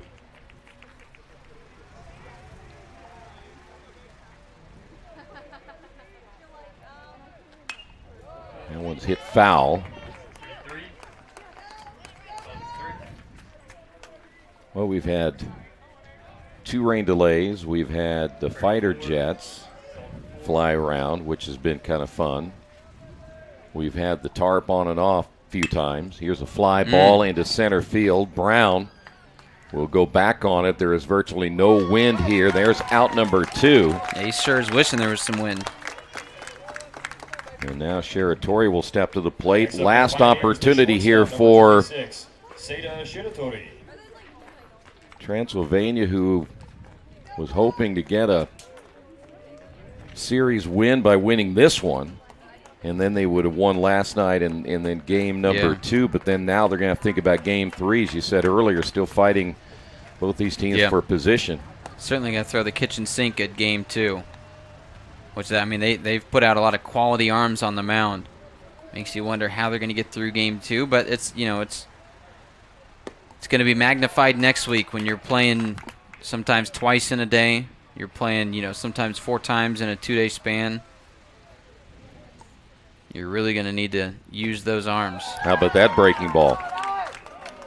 So now, Transylvania down to their final pitch, perhaps final strike right here. Oliger gets set, and the pitch on the way, grounded over the middle. Neville, the second baseman, throw to first. It's a little bit wide, but dug out there by Serdenak, and that's going to do it for game number 1. Your final line score, Rose Holman, 4 runs, 12 hits, and an error. For Transylvania, 2 runs, 5 hits, and a single error. We'll come back with the Morales Group postgame show next here on IndianaSRN and RHIT.TV. Finding the right answer and trying again, that's really what dragged me to aerospace. I saw other people making amazing stuff on 3D printers, and I thought if I combine that art of 3D printing with engineering, I could make something as complex as an airplane. It all changed when I came to Rose Holman. I feel amazing that I have still 3 years to do something much more complex.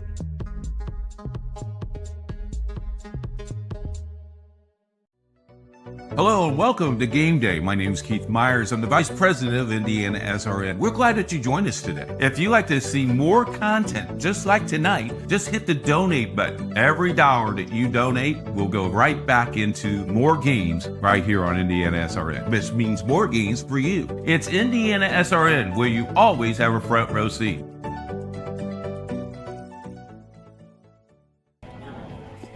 Time for the Morales Group post-game show. The teams will get themselves together. I'll tell you what, there is something going on with the Transylvania head coach. He is not happy, and he's been kind of that way in that mood for quite a while. And both teams are going to meet, and then they'll, I'm assuming, get ready for game number 3 in the series. But nice win, Rose Holman. Got a great start from Nardi. Held the Transylvania offense in check, and then the bullpen did the job the rest of the way and got some key hits. Yeah, certainly, and the seniors kind of having a good day today, carrying 16 of them honored before this game started. Of course, we have another one to follow, but yeah, it was a great day for Rose Holman and a great bounce back after what happened last night. I mean, when you lose 13-2, you go to bed kind of rattled. So we got to play this team again twice. I mean, come on.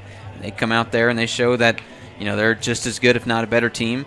And now a chance in Game 3 to see who wins the series and who has that, A, the ever-important tiebreaker, and B, kind of that leg up in the standings, as we have just another day or 2 left of HCAC baseball before we hit the tournament in Kokomo on Thursday. Time to name the Piper Logistics Player of the Game. Which player had the most impact in the win here today? That'd be Connor O'Connell, in my opinion. Not a senior. I talked about how important some of the senior bats were, but the third baseman today for Rose Holman, 3 for 4.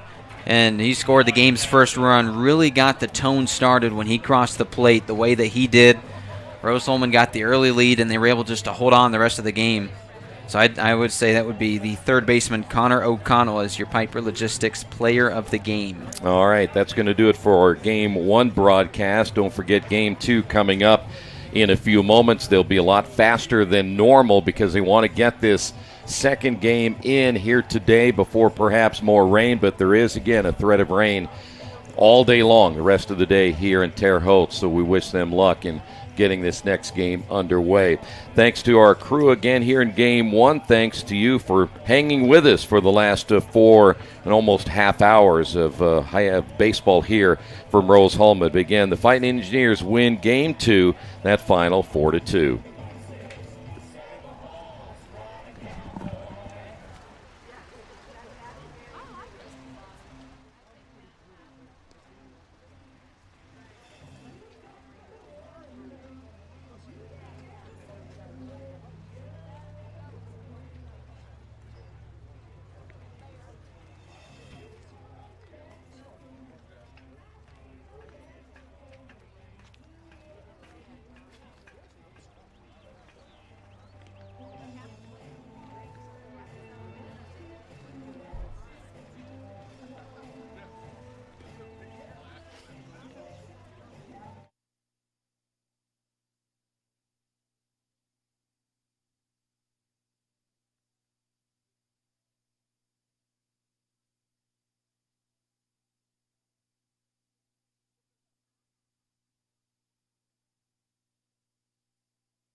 Hello, fans, and welcome back to Artnett Field for Game 2 of today's doubleheader. We've been battling the rain here. Both of these teams have been playing hard, experienced multiple rain delays, been taking the tarps on and off the field, and we're hoping that we can beat the rain today and finish up this series. I'm James Vincent. I'll be on the call with you today. I'm joined by Ryan Wiedemeyer. Ryan, it was our first game on the broadcast. Kind of exciting, kind of nervous, but we're here with you today. Looking forward to it. Yeah, definitely experiencing all the emotions here at once. Excited to call a game here, so hopefully we can stay dry and get it in. All right. Well, we've had the meeting at home plate. Both teams are gearing up to get ready to go. We're just waiting now for everything to get started. Can you pull us to wide shot and we can do our sponsors? Start with Reynolds. We're going to go ahead and get started with some of these sponsors here for IndianaSRN. Our first sponsor is Reynolds. Boilermaker Local 374. Boilermakers Local 374. Wheeler Mission. Burtner Electric. Morales Group. The Morales Group. Piper Logistics. Aspen Creek Grill. And the IndianaSRN Sports Page. That's all of our sponsors. We want to thank our sponsors for helping us out here on this broadcast. The first game of today's doubleheader was a good one. Rose-Hulman came out on top, winning that game to tie it, to tie up the series at 1 apiece.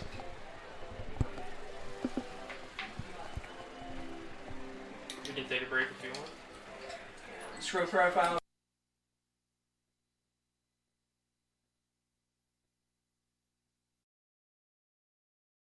A good engineer, a good mathematician, a good scientist can identify problems. But in order to be a great scientist or engineer, you've got to have curiosity and you've got to have creativity. And that's what's going to set you apart. You can't teach curiosity. You just need to encourage your students to be curious. Curious in anything that they do. Curious so that it brings out the innovations, the new ideas. We're back. Getting ready to start this game. Our pitcher for Rose-Hulman is Cam Judson. Cam Judson taking the mound. We'll see who our first hitter is for Transylvania. It should be center fielder number 18, Ethan Dillon. Like I said before, Rose-Hulman won the first game of today's doubleheader, a long one after multiple rain delays. Get you a couple stats from that game here in a second. That final score was 4-2, with Peter Rogers leading the way for the Fighting Engineers. He finished 3 of 5 at the plate with 1 RBI. Connor O'Connell had an impressive day at the plate as well, going 3 for 4 with 1 run scored. And Colton Brown, really close to a cycle. That was very exciting. I know we were cheering for him. He got a triple early in the game. And then he got that double right after it. We were cheering for him to get that single, weren't we, Ryan? Yeah, he definitely got the hardest part of the cycle out of the way early and just couldn't quite finish it off. Yeah, he got a couple of chances at bat in the 9th and the 8th and just couldn't pull it off. But he finished the day going 2 for 4 with a run scored. And most importantly, Rose-Hulman got the win. So here we go. The start of the first inning coming up to bat is center fielder number 18, Ethan Dillon.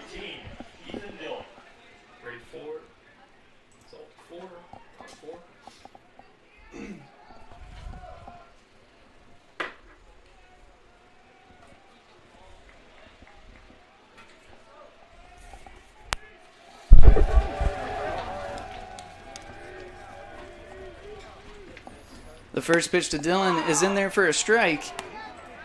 It'll be 0-1 to start the day.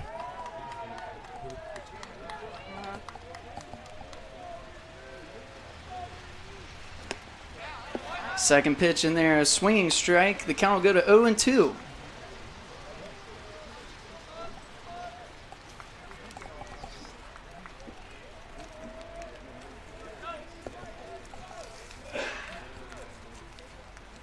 Another pitch down low in the dirt. That'll be a ball. The count moves to 1-2.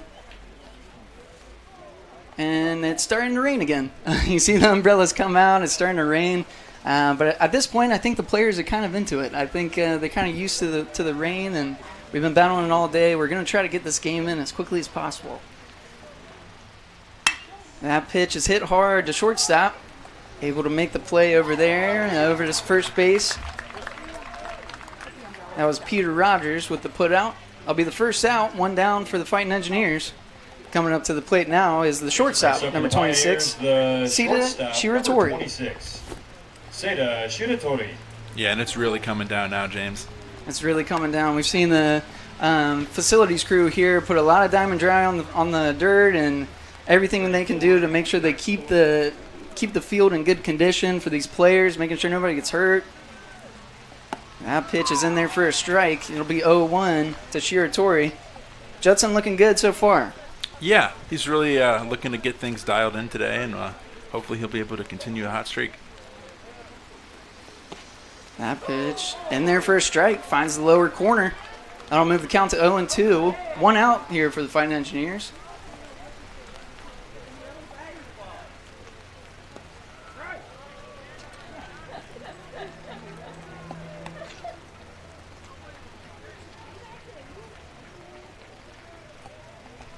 Going to be a lot of that. Switching the balls out. It's going to be wet. They're going to be asking for new balls multiple times. So the pitch is fouled off by Shiratori. That'll move the count. They keep the count at 1-2 on a foul ball.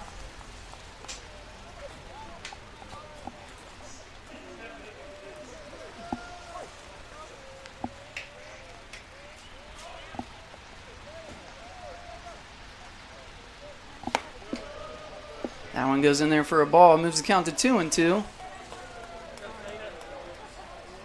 Both teams fighting for their standings in the HCAC tournament. That HCAC tournament, as mentioned before, will be in Kokomo next week, Kokomo, Indiana.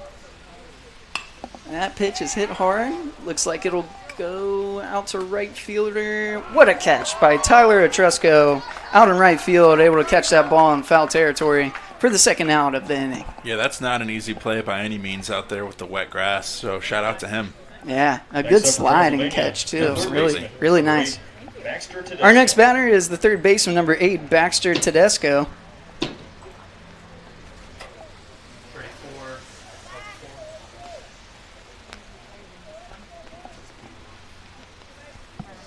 Camden looking good on the mound so far. That one is in there for a ball. That'll be 1-0, the count to Tedesco.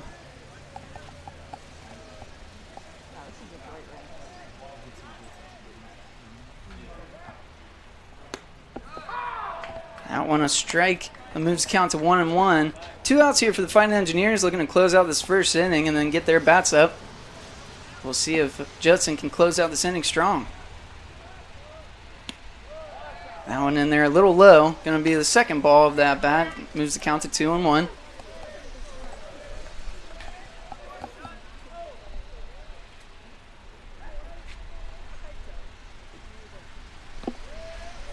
That pitch a little inside, maybe a little low.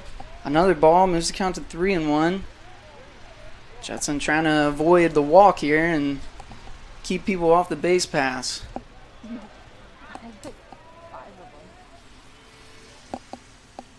That pitch in there for a swinging strike. Moves the count full at 3-2. Payoff pitch coming up. Payoff pitch. See what Judson can do here with a full count. A little low in the dirt. That'll walk the runner. And Tedesco reaches base on a walk.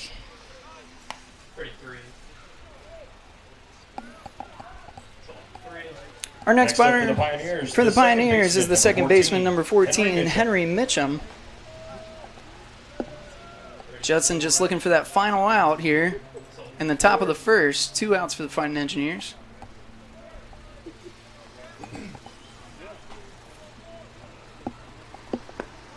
That pitch a little inside for ball 1.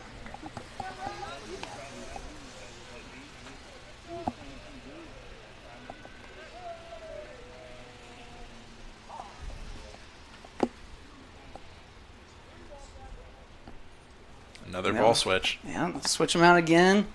Trying to get the pitcher a dry ball to throw.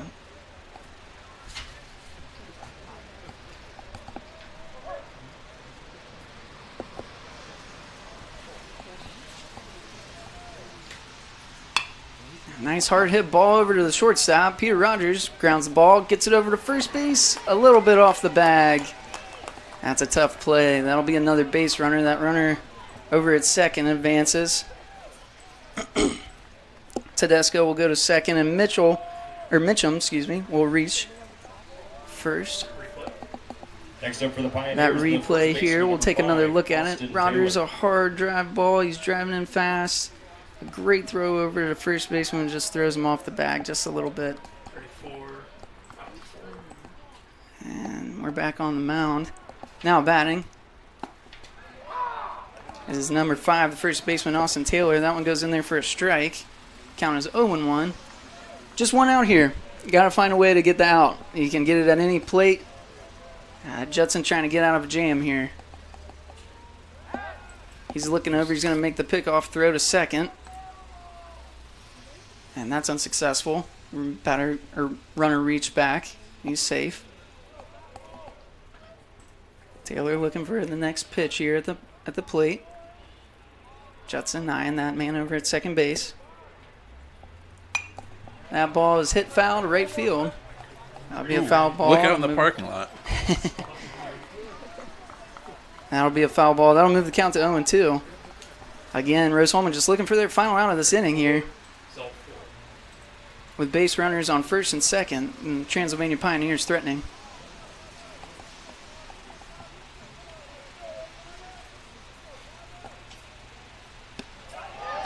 And a strikeout looking. A great showing by Camden Judson so far. The Rose-Hulman Engineers and the first with a scoreless top of the first for the Pioneers. We're going to take a small break. We'll be right back here for the bottom of the second inning. Finding the right answer and trying again, that's really what dragged me to aerospace. I saw other people making amazing stuff on 3D printers, and I thought if I combined that art of 3D printing with engineering, I could make something as complex as an airplane. It all changed when I came to Rose-Hulman. Feel amazing that I have still 3 years to do something much more complex.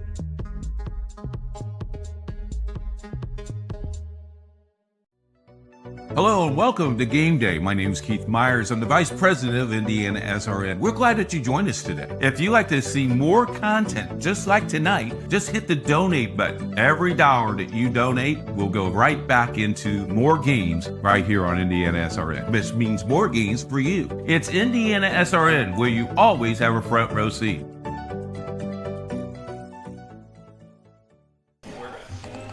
And fans, we're back here at RHIT Field as the Fighting Engineers host Transylvania to finish out their 3-game series. Ryan, it's been a lot of fun here. Been a long day. Yes, it has. Yes, it has. An 11 o'clock game that went for 3 hours, 4 hours. Not quite what you planned for, but, you know, that's baseball. That's right. On the mound for the Pioneers is Connor Arnold. He'll be looking to take on this Fighting Engineers lineup. Leading off for the Fighting Engineers is the shortstop, number 7, Peter Rogers. The shortstop, number 7, Peter Rogers. James, when you have a second, can you raise your mic up a little closer to your mouth? Thank you. That's good. Rogers leads off this bottom of the first inning. Ooh, that pitch almost hits him. Has to duck away from that one. He'll take that for a ball and move the count to 1-0.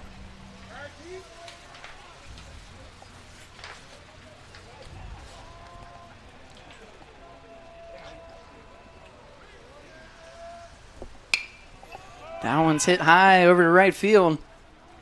Looking and looking, and the second baseman, number 14, Henry Mitchum, able to make the catch out in right field for the first out of this bottom of the first. He covered some serious ground to get over there. Yeah, it could have been the right fielder's ball. It could have been the first baseman's ball. They were all kind of underneath it. Our next batter is right fielder number 34, Tyler Etrusco. Senior here on senior day. Looking to make an impact early.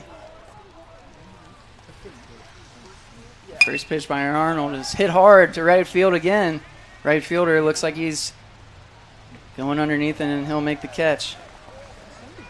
That is Max Finn out in right field to record the second out of this bottom of the first. the third baseman, number 35. Our next batter for Rose-Hulman is number 35, O'Connell. third baseman Connor O'Connell. Another strong hitter in this lineup for Rose-Hulman. We'll see if he can make an impact and get on base.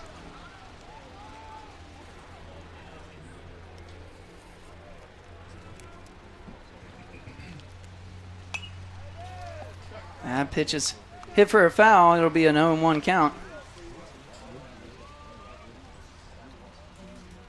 Connor O'Connell hitting .357 on the year. He's got 55 hits, leading the team, and 12 doubles, 38 RBIs. That ball is called a strike. Strike looking. That'll be an 0-2 count. As the Fighting Engineers try to rally. They have 2 outs here in the bottom of the first.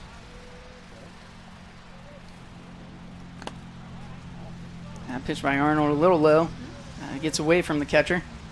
I'll go down as a ball, move the count to 1-2.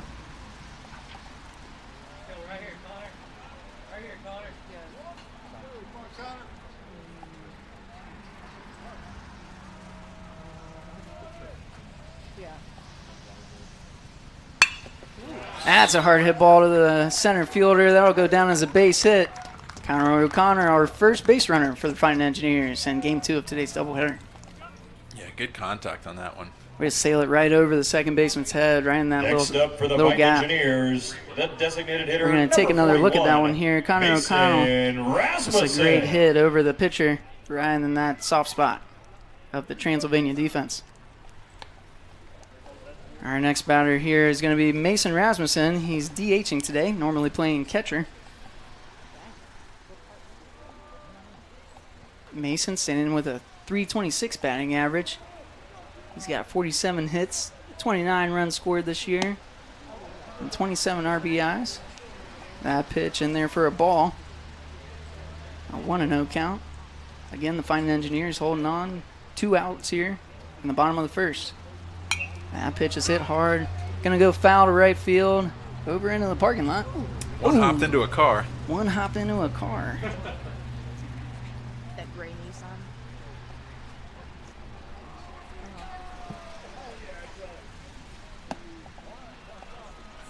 That one goes down for a ball to move the count to 2-1.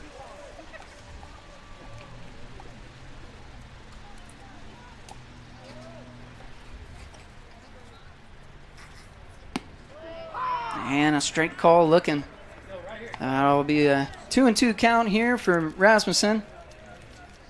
We'll see if he can make some clean contact and move some runners around here. Another foul tip. That'll go out in the parking lot again. I think the same car might get hit by that one. It was just a ground ball by that point. Yeah. Rasmussen here, 2 outs for the Fighting Engineers in the bottom of the first. A 2-2 count.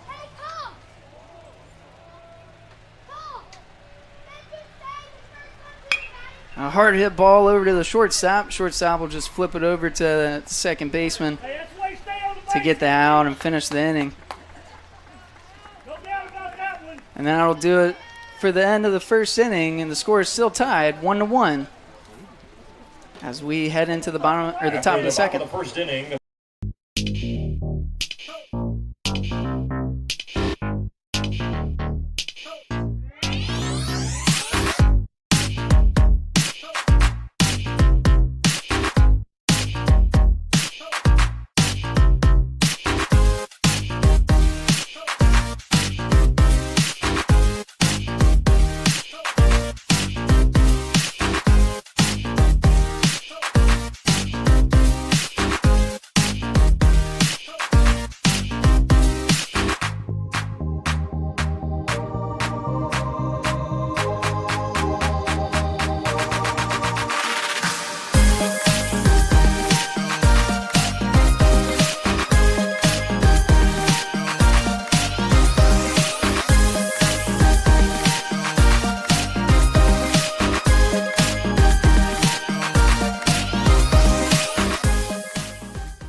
And we're back here for the top of the second as the Fighting Engineers host Transylvania.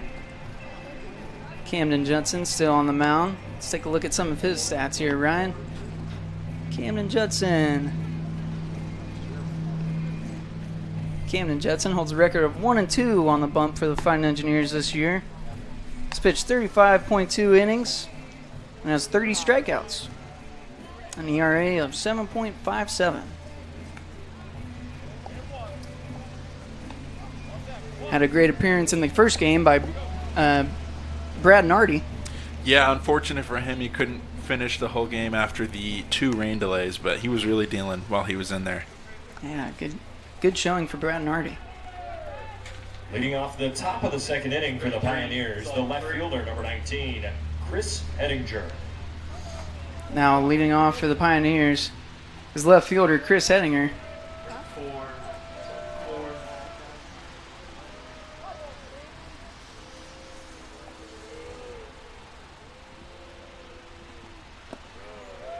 Judson, that pitch a little low.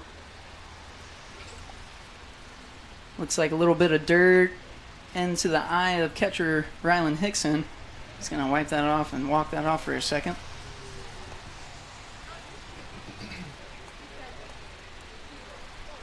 Looks like he's going to be all right. Count is 1-0 here to Hettinger.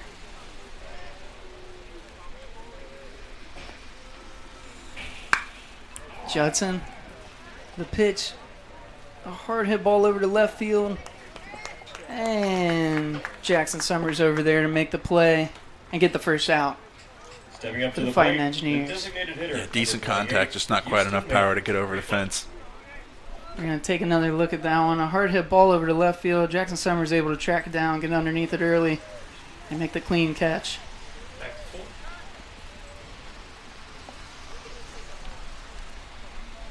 Home plate umpire going to take a second to wipe off the plate. Umpire will step out and take time. Now batting is number 28, the designated hitter, Houston Manning.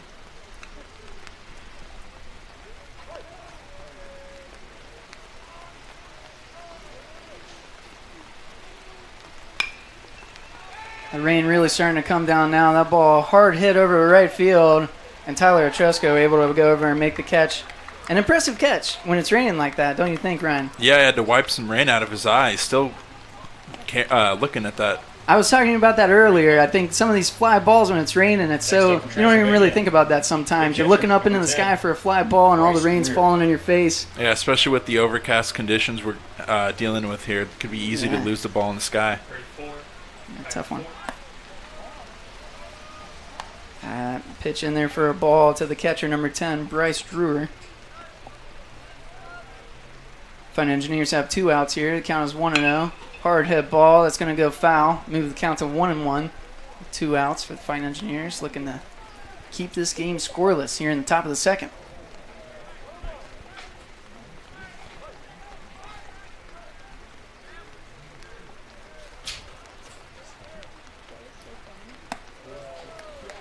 Now pitch in there for a ball. Now move the count to 2-1.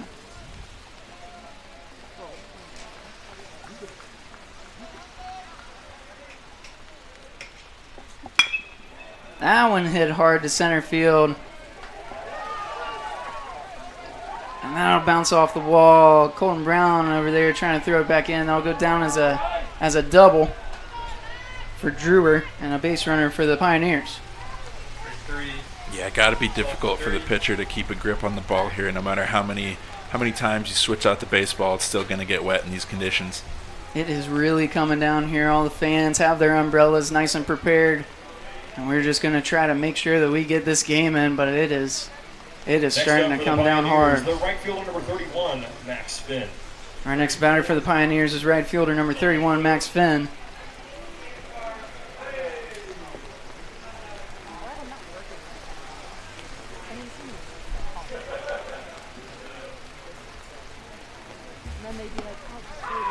That one in there for a called strike.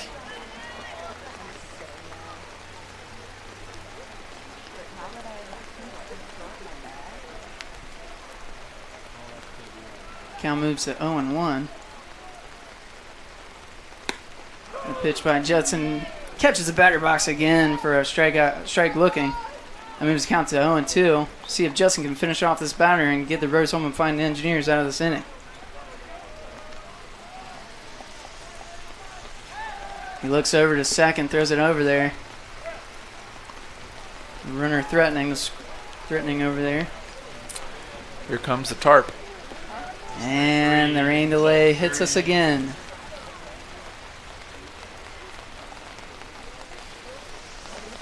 Take us to break and then we'll come back. Fans do. I think we're gonna take a quick break here again. Put a tarp over the field and see how long this rain delay will last. But yeah, stick around with us. We'll get back to you with more information as it becomes available. We're gonna take a quick break. So my goal is to get involved in space industry and learn about what lies beyond the Earth's horizon. I came across Rose Rocketry. I saw, hey, they're doing some really cool stuff. They're building rockets. Being at Rose, I was able to hone my engineering skills to push myself to get involved in the field further and learn about all these different opportunities. And I don't think I would have really gotten that at a bigger university.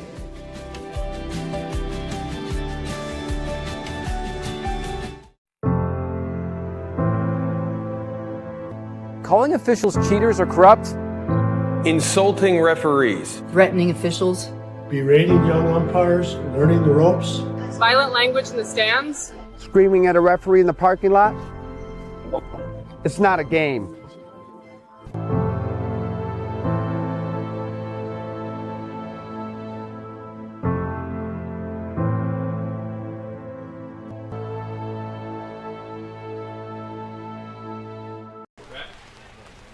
And we're back here at RHIT Field as the tarp comes out.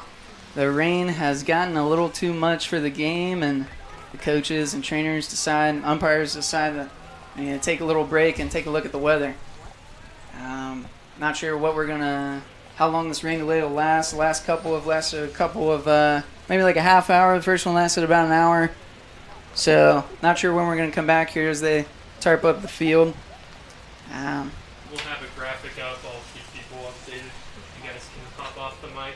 Yeah, we're going to take a little break here and hop off the mic and try to go grab some more information for you guys.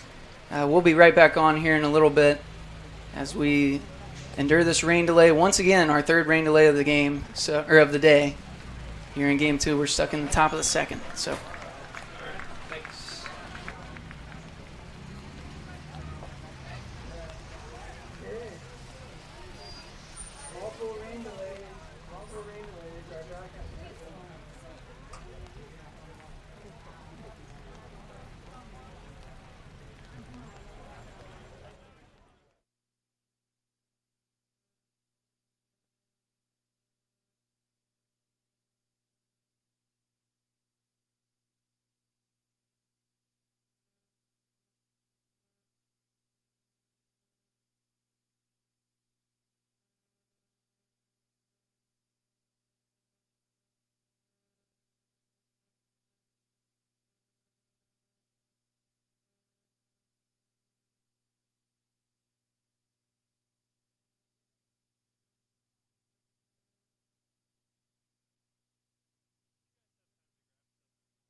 Hello, fans. Just kidding. We're back. Here at RHIT Field, the rain delay only lasted about 2 minutes. A quick one. Coaches and everybody decided to jump at the opportunity to get back on the field once the rain kind of slowed down a little bit. They rolled out that tarp and decided to roll it back up. We're really excited about that one. I know Ryan has some dinner plans tonight that almost got canceled. Yeah, after having 3 rain delays in one day, it's not ideal, so really thankful that one didn't last very long. Yeah. So we come back, and Drewer is still... Number 31, Max Finn. Or excuse me, number 31, Max Finn, the right fielder, up to bat. His count is 0-2 right now. After that double by Drewer, he stands at second base. 2 outs for the Fighting Engineers here in the top of the second inning.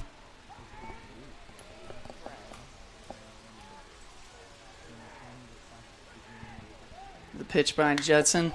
Hit hard in the right field. Looks like it's going to go foul, and an amazing catch by Mark Cerdanak. What a play. To end the inning, running and catches it over his shoulder.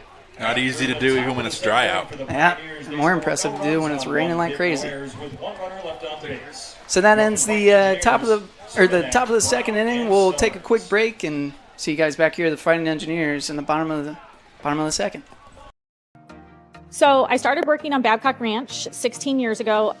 We designed a sustainable community that is also storm resilient, and also it has a ton of flood control associated with it. It has 75 megawatt solar facilities on site, which will cover the entire 18,000 acre community. In September of 2022, we had Hurricane Ian. We had 150 miles an hour sustained winds for about 10 hours and 21 inches of rain. Babcock really had little to no damage at all. We were the only place in a 2-county area that had any electric or any available drinking water that did not need to be boiled. And Rose really prepares you to go out, think outside the box, and problem solve. And I think for any major at Rose-Hulman, that's what you're getting. You have the ability to go out and create something new and innovate and change the way that we live as humans today.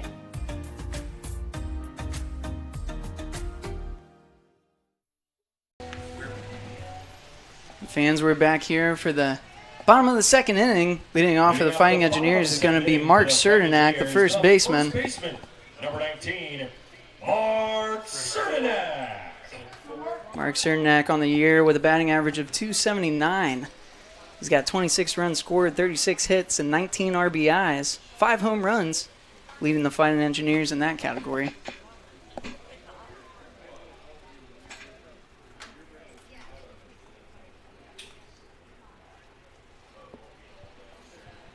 Looks like all the baseballs are a little soaked. We're going to be seeing that a lot today, it looks like. Yeah, it would be interesting to see how that affects the pitchers coming out of their hand. The ball a little bit denser than normal. Yeah, we're going to run out of baseballs. It actually has almost happened at the HCAC tournament, I think. Well, that ball in there. Going to hit Cerdanak, and he's going to take first base. Hit by pitch. Gets a base runner on for the Fighting Engineers.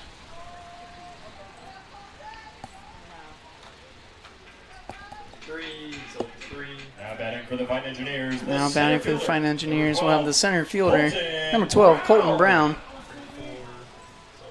Colton Brown, another productive hitter for this Fighting Engineers lineup, batting .263.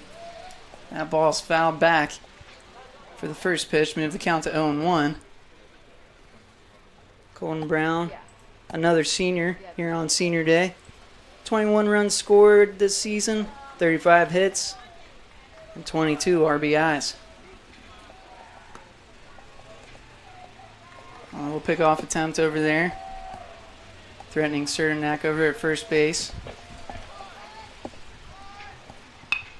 That ball bunted low. The pitcher's going to make a play at first and almost hits him on the throw. I think he did hit him. And Cerdanak gets over to the third after that throw.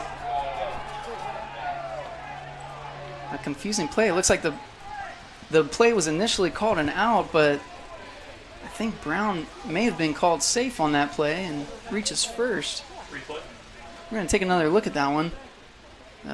Routine sacrifice bunt here back to the pitcher. Arnold grabs it, gets it over to first base. A scary play, almost hits him in the head. And the first baseman doesn't make the catch. I think Colton Brown's safe there. Yeah, I would have to agree. Looks like the ball may have hit him. Luckily, this is not kickball, and you cannot be out on contact with the ball. It looks like they're going to send Cernak back to second. I think Coach Rosen is trying to argue that the ball was still alive, and Cernak was able to make it to third. But I think the umpires agree that they're going to say that the ball was called dead and send Cernak back to second base and call Colton Brown Next out. up for Rose Holman, the left fielder, number 1, Jackson Summers. So Colton Brown is called out. That'll be the first out of the inning. Now up to base, or up to hit, is Jackson Summers, the left fielder. That ball a little outside for ball 1. A bang play there. That's an interesting one. Yeah, I can't say I've seen that. Yeah, that's a tough one. I don't know exactly why he was called out, but we'll see. That ball hit hard to the second baseman, and he's able to make the play. Second baseman Henry Mitchum gets the ball over to Austin Taylor for the out. That'll be the second out of the inning. Stepping up to the plate, the catcher, number 4, Ryland Hickson. Cernak able to move to third on that play. And up to bat is Ryland Hickson, the catcher, for the Fighting Engineers.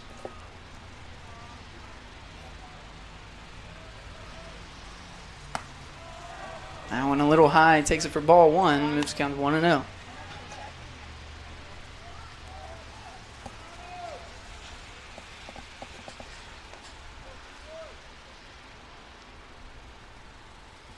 That one hits him right in the shoulder.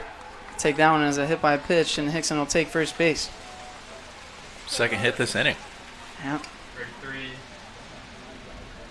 Up for Rose Holman, the second baseman, number 13, Jonathan Oliger.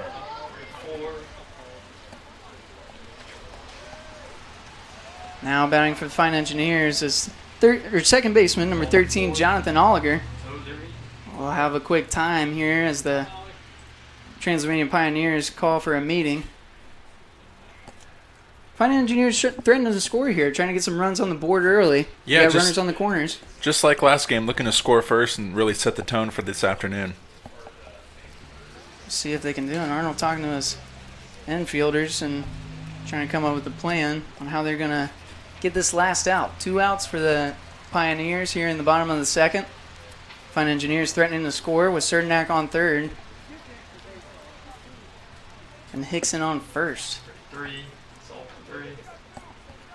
Oliger comes back up to hit.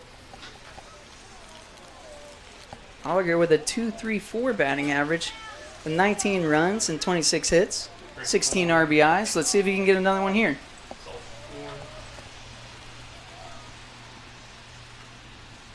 That pitch in there for a called strike. Moves count to 0-1.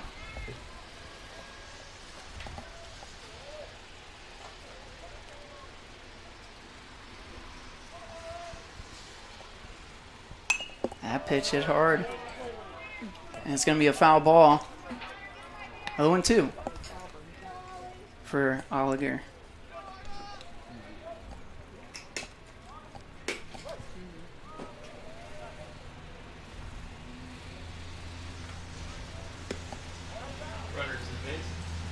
That one's going to go down. Runner advances. Hickson, stolen base for the Fighting Engineers. He moves to second. That one going to be a ball. That last pitch moves the count to 1-2. Arnold winds up. The 1-2 pitch. Hit hard to right field. That's going to be a base hit and bring in a run by Cernak. Ryland Hickson coming around for the Fighting Engineers to put another one on the board. And 2 RBI double for Oliger with a hard hit ball over to right field.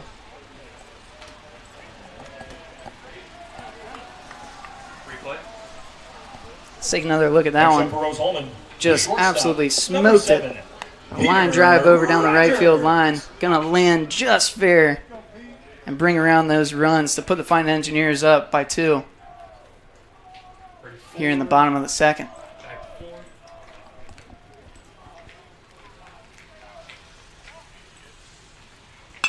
Another hit over to right field.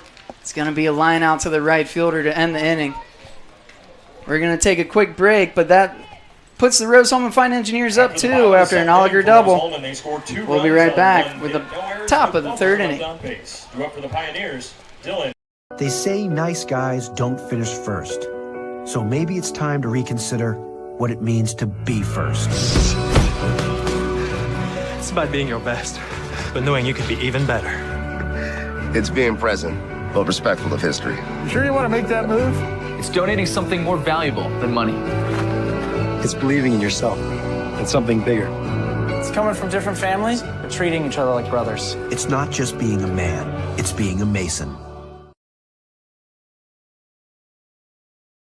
Hey, thanks for joining us tonight. We consider it a privilege to have you as one of our listeners and viewers. If you'd like to see more content just like tonight, just hit the donate button. Every dollar that you donate will go right back into more games right here on IndianaSRN, which means more games for you. It's IndianaSRN, where you always have a front row seat.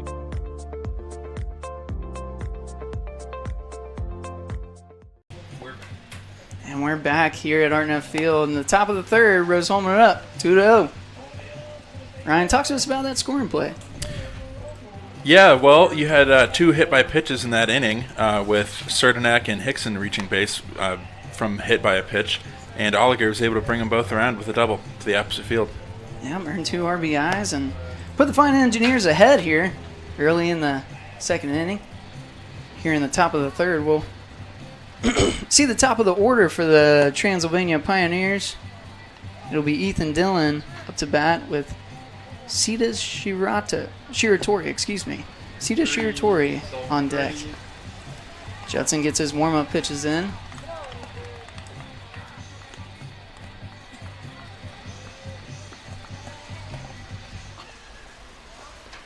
Now batting the top of the order, center fielder number 18, Ethan Dillon.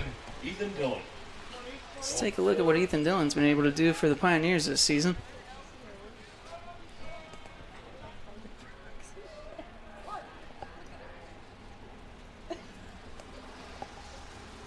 That pitch in there for a ball, a little high. 1-0. Ethan Dillon totals a .329 batting average with 38 runs scored, 47 hits, and 36 RBIs on the season. That second pitch in there for a called strike. Moves the count to 1-1.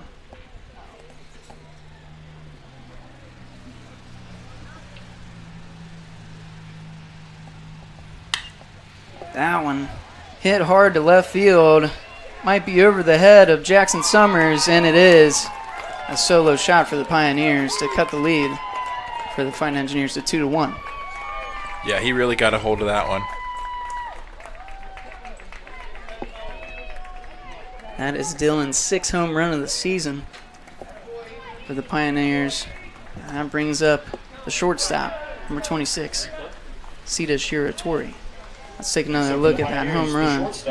Hard hit ball over to left field, right over Jackson Summers' head. And that'll reach the fence. 34, back to 4.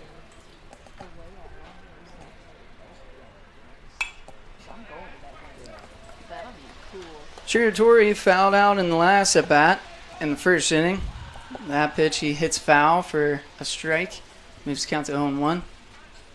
No outs here in the bottom of the third. That pitch called a strike. Moves the count to 0-2.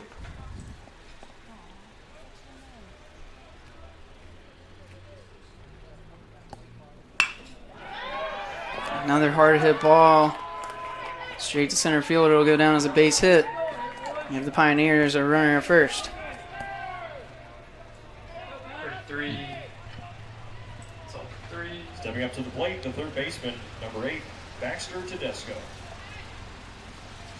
That brings up the third baseman, number 8, Baxter Tedesco. Baxter got on a walk in the first inning. Tedesco leads the team with a .336 batting average, 23 runs scored on 44 hits. 11 doubles. Impressive with 23 RBIs. And not a bad stat line. Not a bad stat line at all. See if he can ground out somebody. He shows bunt. And that doesn't go. That'll go down as a ball. It'll be 1-0.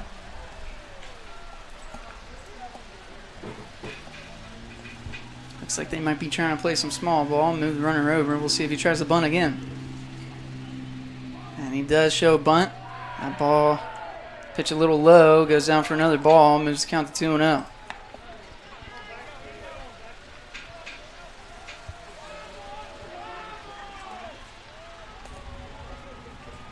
Tedesco looking to move his runner. Fine Engineers trying to get an out here with no outs here in the bottom of the third. Shows bunt again, and that ball in there for another ball. 3-0 the count as Judson tries to pitch a strike here to Tedesco.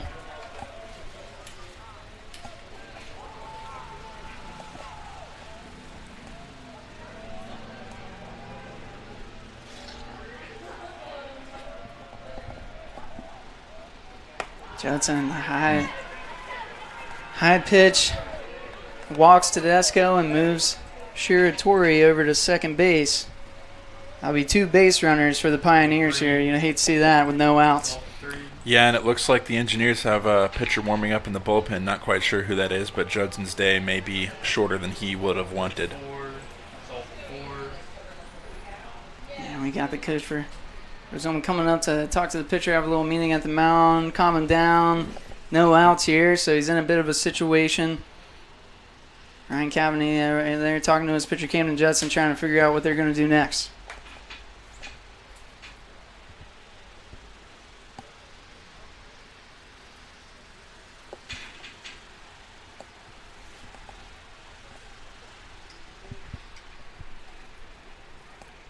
Been an exciting series here for Transylvania. I know this is a long day. Transylvania and Rose-Hulman battling it out, 2 of the top teams in the HCAC, both fighting for their rank in the HCAC standings, both trying to climb up to that number 2 seed and get that first round bye in the HCAC tournament. Still up for grabs for both teams. Now batting for the Pioneers, the second baseman, number 14, Henry Mitchum.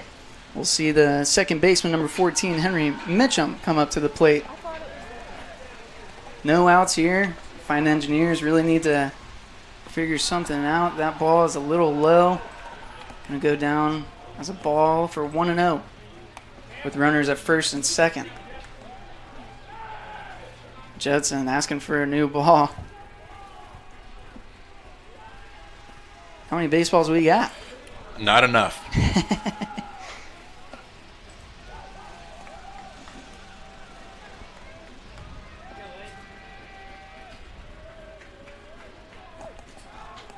1-0 the count here for Mitchum. That ball a little high again. That moves it to 2-0. Judson really struggling to find the strike zone here. We'll see if he can find it again and try to get these Fine Engineers back in control. That one hit hard to left field. That'll be a base hit and bring the runners around. And it bounces off the wall. Scores 1 run. That ball coming in, and he overshot it. And then a little rundown with both runners going to third. It's going to be another out. That's a double play. Or excuse me, just 1 out. Excuse me, just 1 out for the Transylvania Pioneers. But a crazy play scores them a run and ties up the game at 2-2.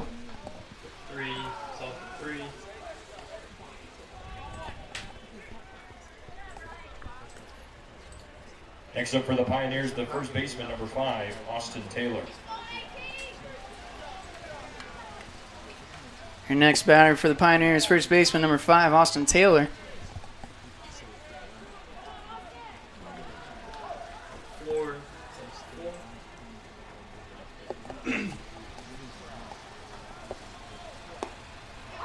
That one in there for a strike, moves count to 0-1. Camden Judson trying to get the Fine Engineers out of this inning with a tie game. Only one out. Camden Judson pitches to Taylor. That ball low and in the dirt. Moves the count to 1-1.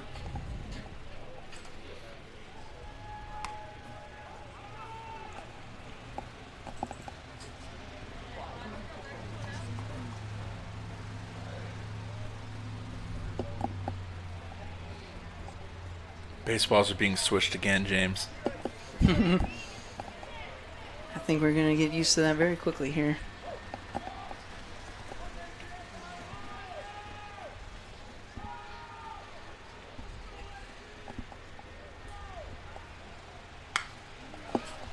That one fouled off.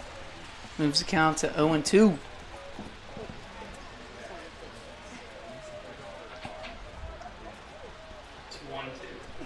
Excuse me, 1-2 is the count.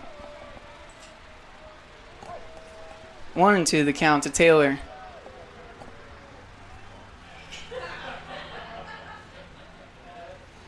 Judson, a little outside and low. Gonna move it to 2-2. Here to Taylor.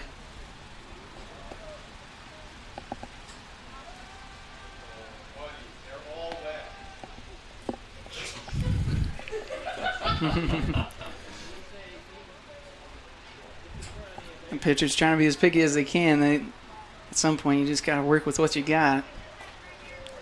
But it's never bad to ask. It's not going to get any drier. Not going to get any drier. That one hit hard up in the center right field. Tyler Trusco camps underneath and makes the play. He tries to throw it in home, but that'll go down as a sacrifice fly and score a run for the Pioneers to take the lead at 3-2.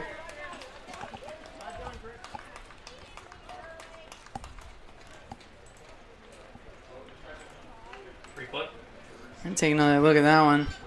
Very hard hit ball by Taylor over the right field, just far enough for that runner to reach home.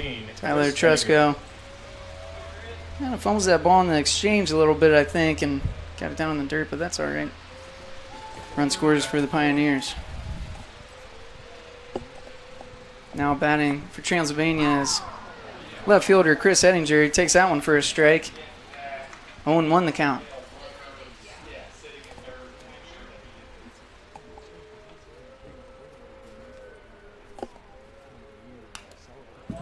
That one fouled off. Moves the count to 0-2 with 2 outs here for the Fine Engineers. Trying to strike this batter out and get our bats up to the plate.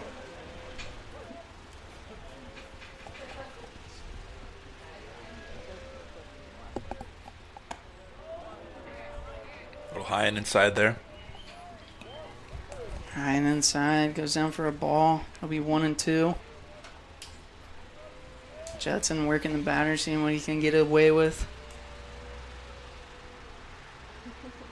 That one a fastball right down the middle. It's fouled off, but it might stay in play, and it does. Great catch by Mark Cernak to end the inning here. After the top of the third inning, 3 runs, a little bit of damage by the Transylvania Pioneers to take the lead. 3 runs. Our score is 3-2. Heading into the bottom of the third. We'll take a quick break. You're listening to RHIT.TV. We're doing things so quickly. A lot of times we know that we need help. So our professors all know us by name. Basically, everybody knows everybody here. That one-on-one personal connection you're getting with the faculty, you don't get that a lot of places. We're not just saying, here, go do this hard project. We are right there with them. We work with them. The faculty are there for you.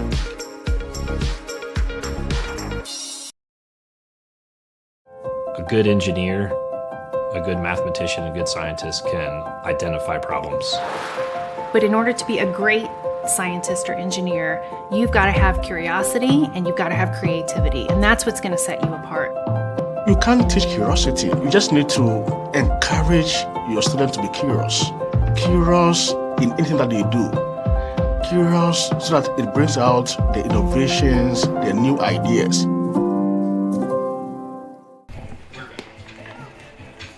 And we're back here for the bottom of the third. The Transylvania Pioneers took the lead here in the top of the... excuse me, we're in the bottom of the third, the top of the third. They scored 3 runs to jump in front.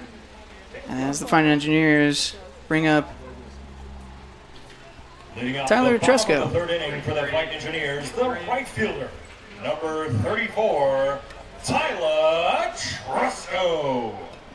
Yeah, as we sort of get into the meat of the order here, looking for the Engineers to do some damage, starting with the Tresco.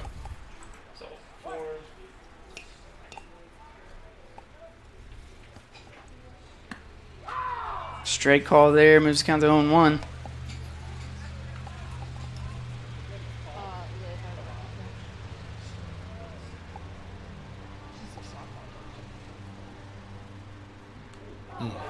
That is his 3rd batter hit.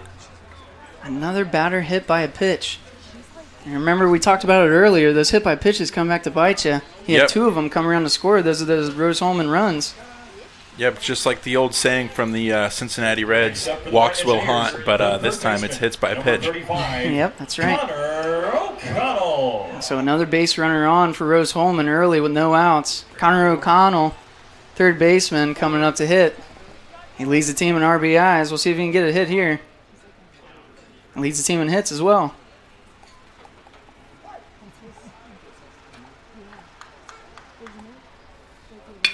Ah, there you go. Hard hit ball over to right field. Over the right fielder's head. A nice play. That'll be a double. He's holding it at the wall. O'Connell stops up at 3rd. Blows through the stop sign. There you go. Another RBI for O'Connell as a Tresco gets around to score and tie the game up at 3-3. You know, if you feel the momentum coming around 3rd and your coach tries to get you to hold up, if you think you got it, I say go for it. That's right. Next up for Rose Holman. Let's take another look at that one. A hard hit ball over right field by O'Connell. Looks like the right fielder was able to make a play shortly, and then it hopped over his head. Would have been an athletic play by that right fielder. Absolutely. Number 31, Max Finn. And the throw in just not in time as Tresco shows off the speed, able to get around and score to tie this game up.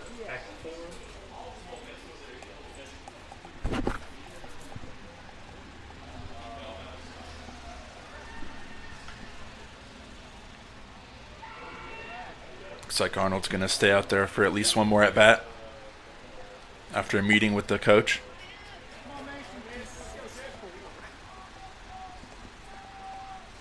Now to bat is Mason Rasmussen, the designated hitter in today's contest.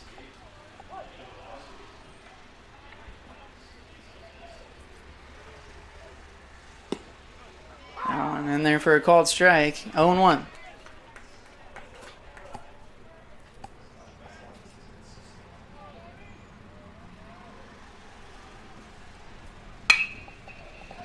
That one hit and gets through to bring in the run by O'Connell to give the lead back to the Fighting Engineers. Mason Rasmussen reaches first on a single.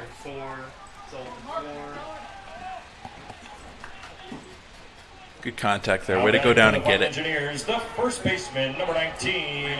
You love to see it. Cernak. See that one by Rasmussen again. Just able to get out there and really make good contact. Get through that 3rd baseman and shortstop gap and bring in that run by O'Connell. Tie this game up. Or give Rose Holman the lead, excuse me.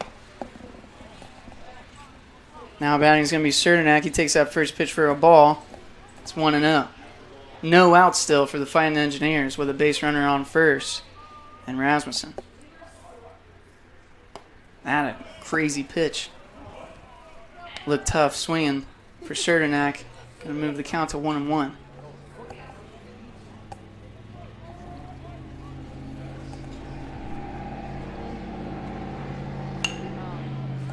That one fouled off. 1-2 the count to Cernak. Cernak was one of those players that was hit by a pitch and made it around and scored. So he has a run scored this inning. Let's see if he can find a way to get a hit off of Arnold and move Mason around a little bit. Mason Rasmussen at first. Strikeout looking. Strikeout looking for Cernak, excuse me. That'll be the first out of the inning. The center fielder. Now up to bat, Colton Brown, center fielder.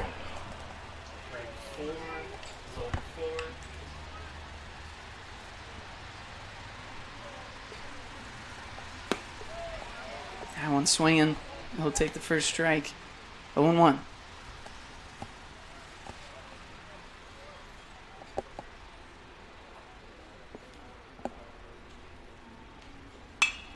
That one hit hard over to right field.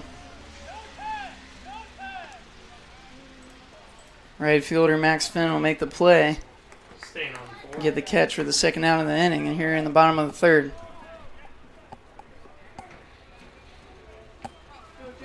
Next up for Rose-Hulman, the left fielder number 1, Jackson Summers. Now it's about the left fielder Jackson Summers. He grounded out to second base in his last at bat in the second inning. He takes that first pitch for a ball, moves the count to 1-0.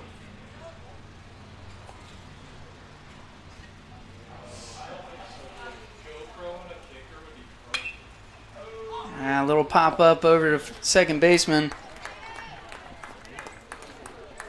Henry Mitchum able to make the play and end the inning for the Fighting Engineers in the bottom of the third. Rose-Hulman gets the lead back. It's 4-3. We're going to take a quick break here as we head to the top of the fourth inning. Rose-Hulman leads 4-3. Finding the right answer and trying again, that's really what dragged me to aerospace.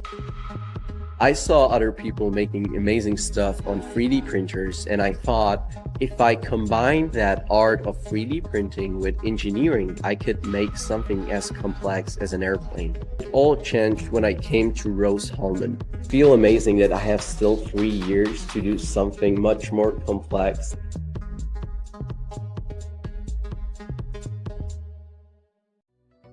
Hello and welcome to Game Day. My name is Keith Myers. I'm the Vice President of IndianaSRN. We're glad that you joined us today. If you'd like to see more content just like tonight, just hit the donate button. Every dollar that you donate will go right back into more games right here on IndianaSRN. This means more games for you. It's IndianaSRN, where you always have a front row seat.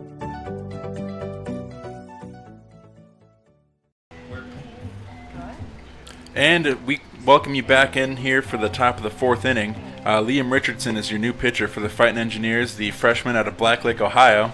James, why don't you run down some of his stats this season? Yeah, Liam Richardson, a freshman. He's been able to make a big impact for the Fighting Engineers coming in. He has a 2.18 ERA. He's pitched in 20.2 innings with 22 strikeouts. So not a bad stat line for the freshman. No, not at all. Able to make an impact right away joining the team. Yeah, getting a really important appearance here in the fourth inning of this very important game in terms of conference standings. So we'll see what he's got.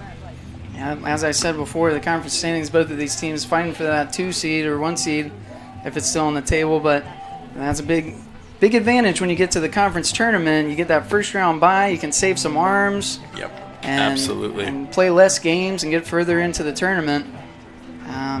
But it all comes down to both of these teams either sweeping today and winning the series, and then a game tomorrow for Anderson as they stand in second place right now as both of these teams try to jump in front of them. First batter for Liam Richardson. He will face the designated hitter, number 28, Houston Manning, for the Pioneers.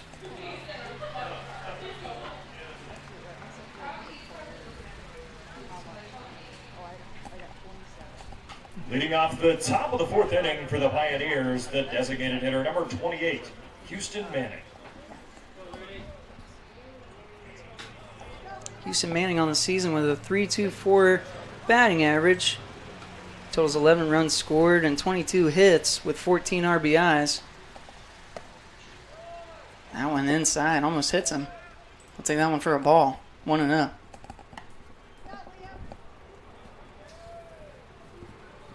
He's a big fella. He's 6'3" and 255, so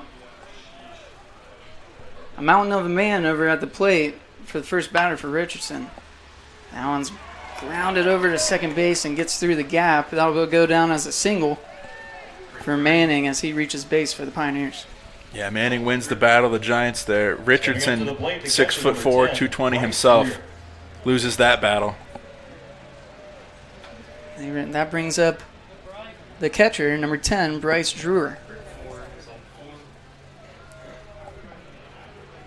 No outs here in the top of the fourth inning. Bryce Drewer up to the bat for the Pioneers.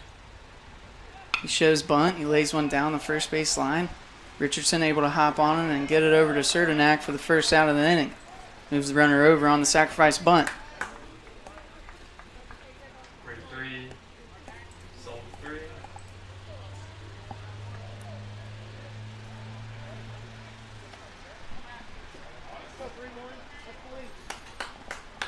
That brings up your right fielder, number 31, Max Finn.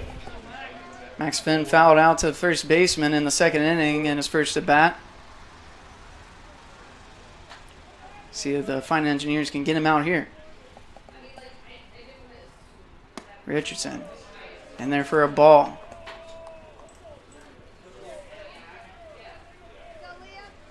One out on that sacrifice bunt here, but Manning over at second base in scoring position for the Pioneers. That pitch in there called as a strike inside. Moves the count to 1-1.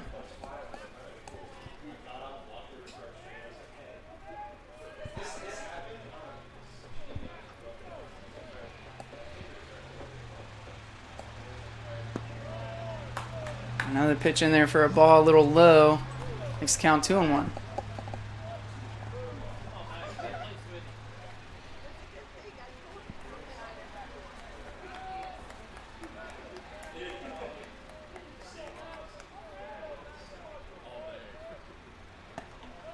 Another ball by Richardson, struggling to find the zone. The count moves to 3-1 as he tries to avoid walking this batter.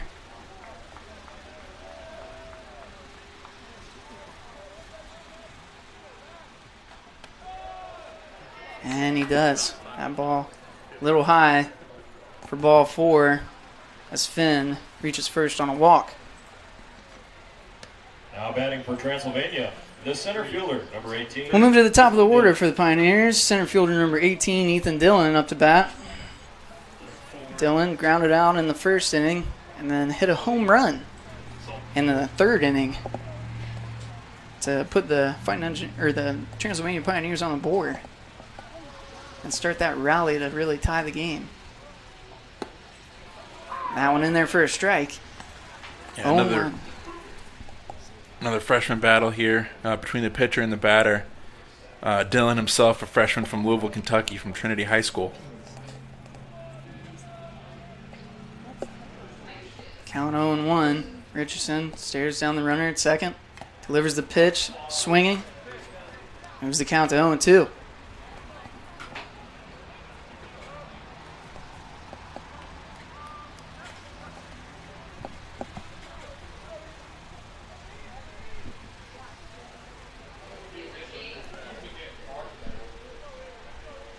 To the count here with one out for the Fine Engineers. That pitch in the dirt. And he's going to ask for another baseball. As the conditions kind of lightening up here. I think the rain's kind of slowed down. It's a little sprinkle at this moment. Definitely not as bad as it's been. Yeah, hopefully these conditions can continue our way and be able to get this game in. That ball hit hard into the center field through the gap. Moves the runners. The throw to home. Not in time. Cut off as Manning gets around the score. It'll go down as a single for Dillon. And we'll take another look at that one. Next up for the hit by Pioneers, Dillon, the shortstop, flies past number Richardson 26, into the gap Shiratori. and brings around that run to tie the game at 4-4. Now batting is the shortstop for the Pioneers, Sita Shiratori.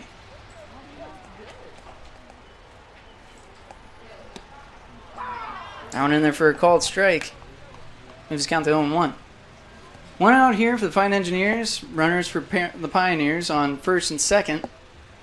Richardson trying to get out of this inning with minimal damage as the score is now tied 4-4. That one hit hard and goes foul. The count stands at 0-2.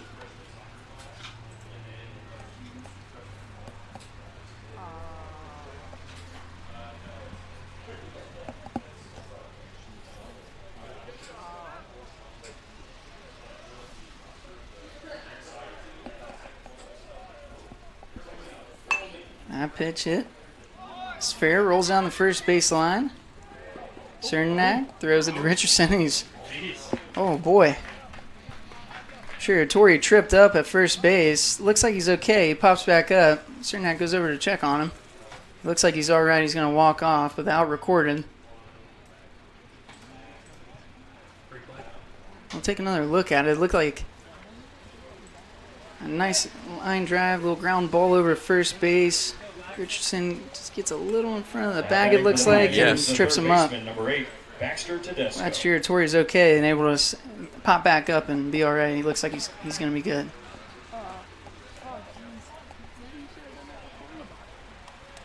The next batter is the third baseman, number 8, Baxter Tedesco. Tedesco got walked both of his at-bats. In the first and the third. That one he fouls off. It was a count to 0-1. 2 outs here for the Fighting Engineers. Runners in scoring position. Over at second and third.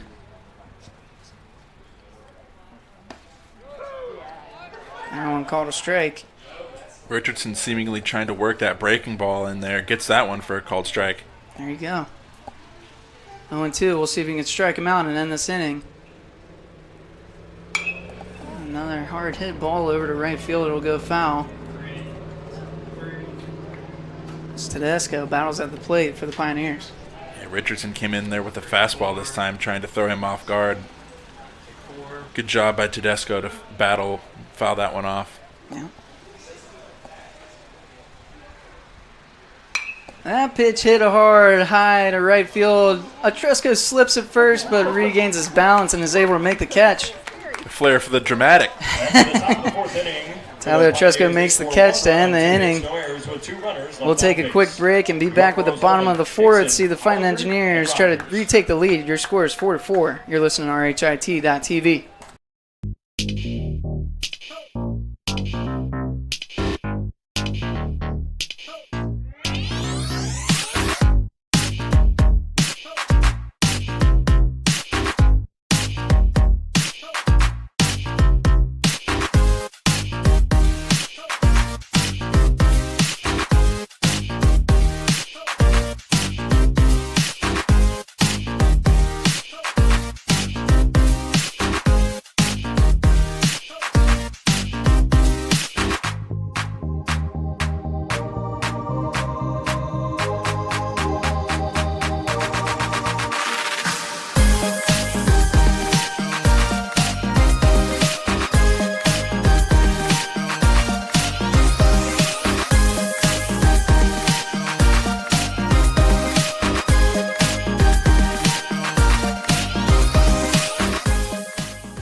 And we're back here in the bottom of the fifth. Sorry, bottom of the fourth.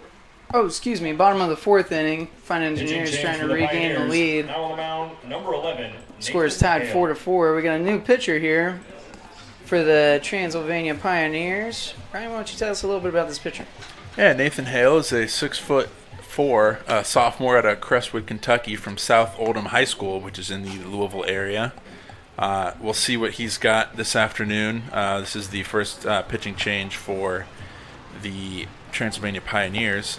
Bottom of the order coming up, 7, 8, 9 for Rose Holman. So if there was ever a time to get your first 3 batters in, now would be it.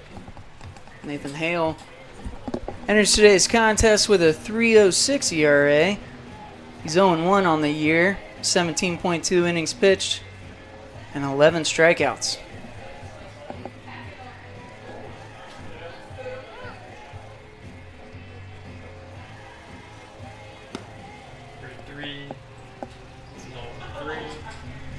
Rylan Hickson comes up to the plate for the Fighting Engineers here in the bottom of the fourth. Hitting off the bottom of the fourth inning for the Fighting Engineers, the catcher, number 4, Rylan Hickson.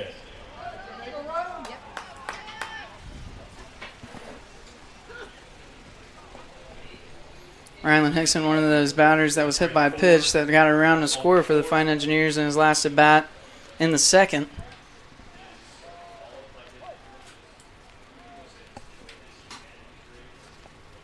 Hickson takes the first pitch for a ball, 1-0. Ryland enters the game with a .353 batting average. He has 6 runs scored, 12 hits.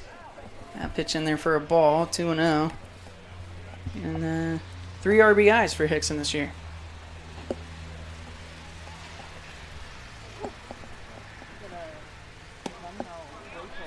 Now on another ball, moves the count to 3-0.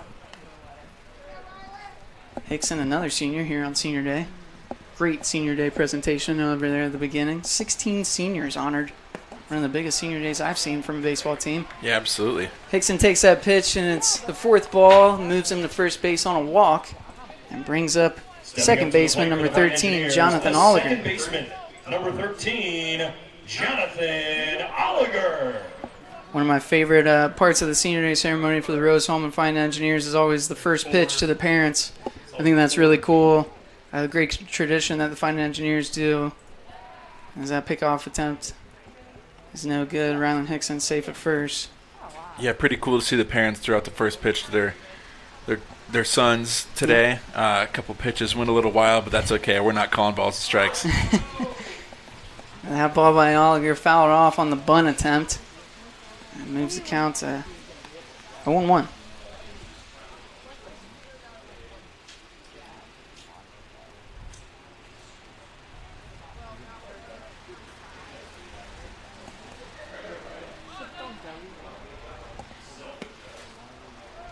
Now I want a ball here. Moves the count to 1-1.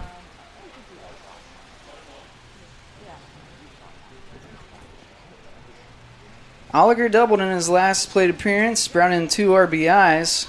So a productive game for him so far. It looks like he's going to show bunt and pull back last second. They'll take the strike. 1-2. You wonder if Rosen's going to give him the green light. Try to get a hit here. After getting that second earlier in the game. Hopefully his bat is still hot. Yeah, a lot of back and forth here in this game, trying to break this one open. That one hit hard, high to right field, and it lands fair just on the right field line. Oliger will reach on a single and move that runner over to second. Hickson. And that ball checked up in the wet grass. Looked a lot like my pitching wedge there, James. Yeah, that's a good one for Oliger. Let's take another look at it. Next up for the Fighting Engineers. It looked like it was going to go foul. Right fielder and first baseman never get to it, and it just lands right there and sits here in the soggy grass. Right fielder able to slip and fall almost trying to grab the ball. Well, that brings up the top of the order, number 7, Peter Rogers, our shortstop. Rogers shows bunt, and that one's off the catcher's glove. Runner's going to advance on a pass ball or wild pitch. That one was a little high.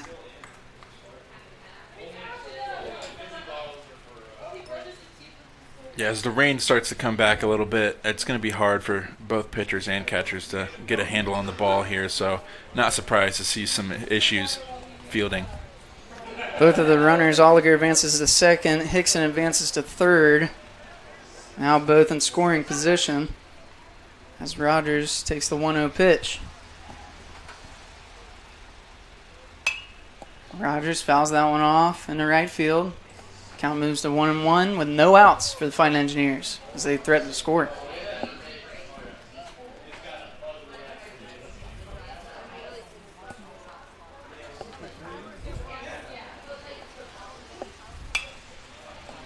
That one fouled off again.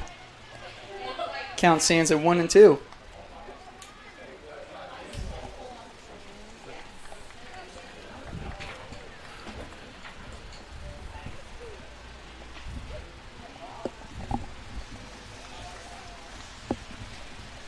Rogers flat out in the first and lined out in the third.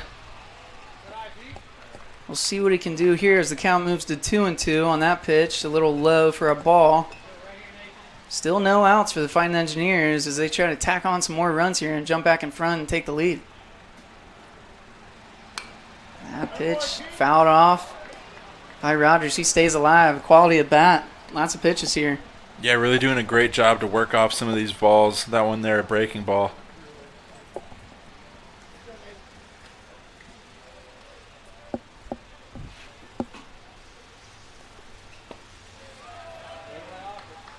Hale, another one a little low, it looked like.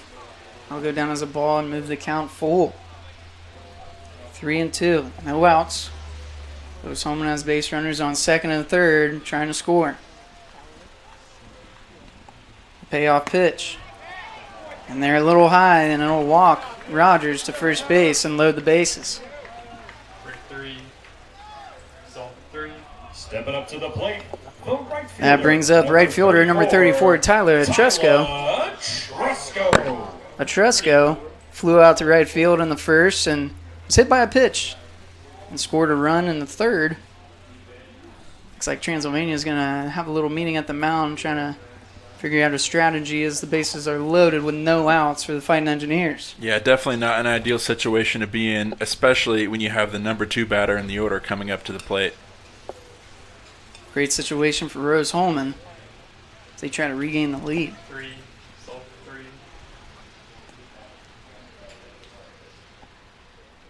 Etrusco hitting .383 on the year with 30 runs scored, 44 hits, 21 RBIs. He ranks third in school history in the single season triples with 5. Another senior here today, a junior graduating early.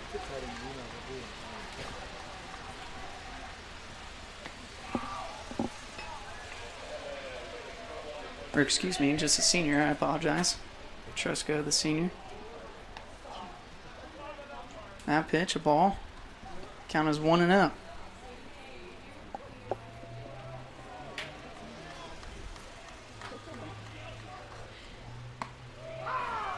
That one, another strike. For Hale, moves the count to 1-1.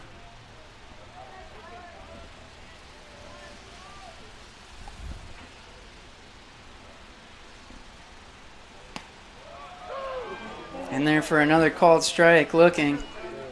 1-2 the count with no outs. Etrusco really trying to make something happen here. I'd like to see him get a hit. Yeah, absolutely. Swinging. And Etrusco goes down swinging. It's only the first out of the inning for the Fighting Engineers, and it brings up RBI machine and hit machine, third baseman, number 35, Connor O'Connell. Number 35, Connor O'Connell. Yeah, this is what you dream of as a kid, to be the cleanup hitter, bases loaded, see what he can do. Not a lot of pressure either, you know. I mean, just one out. See what you can do. Try to get something going. That one in there for a ball. First pitch. 1-0 the count.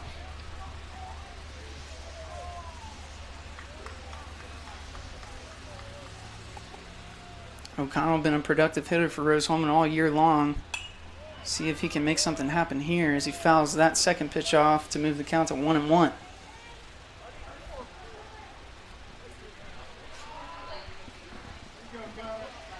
Seven hits for the Pioneers and 5 hits for Rose Holman. Been a pretty clean game with no errors for either team. O'Connell takes the pitch. High for ball 2. Yeah, hard to believe no errors for either team given these field conditions being as wet as they are. 2-1 the count to O'Connell. Hale delivers the pitch and swings off, foul tip. It's going to be a strike swinging. Moves the count to 2-2. Again, only 1 out for the Fighting Engineers. Bases loaded. A great opportunity for them to score here and get back in control of this game. The pitch hit hard down the right field line, but it'll land foul. The battle continues for Hale and O'Connell. 34.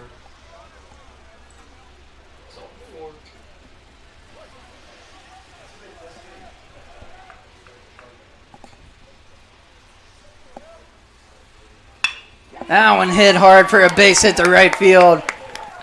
He'll reach on a single and bring in the run by Hickson. And the Fighting Engineers are back on top, 5-4. Here in the bottom of the 4th inning. Yeah, great piece of hitting there. Way to stay alive, battle, hit some foul balls, and really find the pitch that you want. do some damage. Let's take another look at that one. O'Connell able to make great contact and send that line drive over to right field in the gap and drop it fair, bringing that run by Hickson, and the bases are still loaded. Now batting the designated hitter, number 41, Mason Rasmussen, in a good position here again. Only one out for the Fighting Engineers. Pitch a little high for ball one. Rasmussen grounded out in the first and singled in the third for an RBI. See if he can get another RBI here. Got a hold of that one, just a little bit foul. That one goes foul. Move the count to 1-1.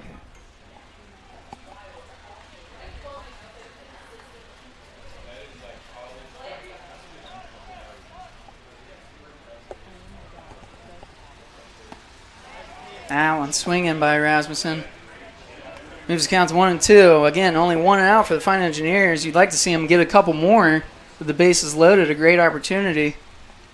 See if Rasmussen can bring in some runs. Yeah, one run just does not seem like enough given the opportunity. Both of these teams battling out. That one hit foul. Another quality at bat here. That one lands in a puddle.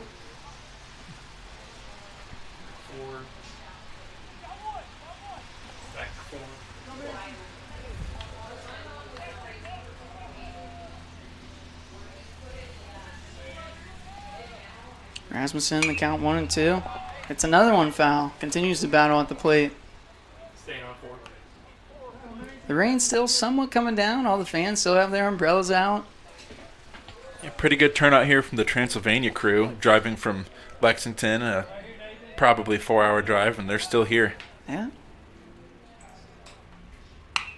That one rolls fair. And the throw to home. Not in time. Not in time as the runner scores. Oliger reaches to get the run. There's a lot of mud on the home plate. I wonder if that kind of made it tough for the umpire to see. We'll take another look at it here. Rasmussen, that ball just went fair. First baseman heads up play to throw it back. And it looked like it was close. Looks like Jerry may have dragged his foot off the bag by the time he got the ball. Catcher Drewer might have dragged his foot off the bag.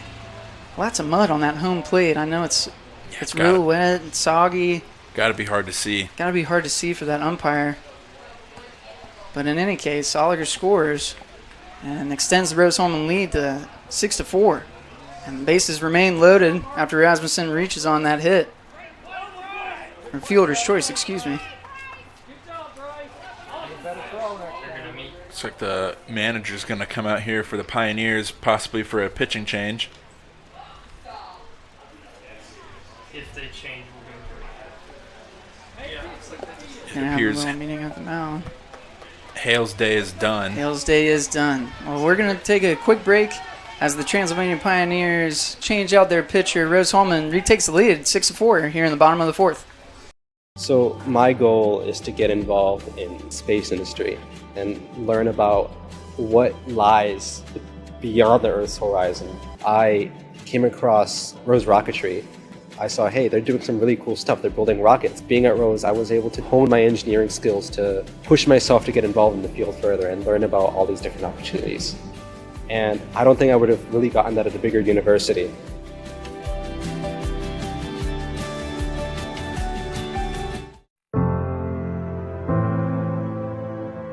Calling officials cheaters or corrupt.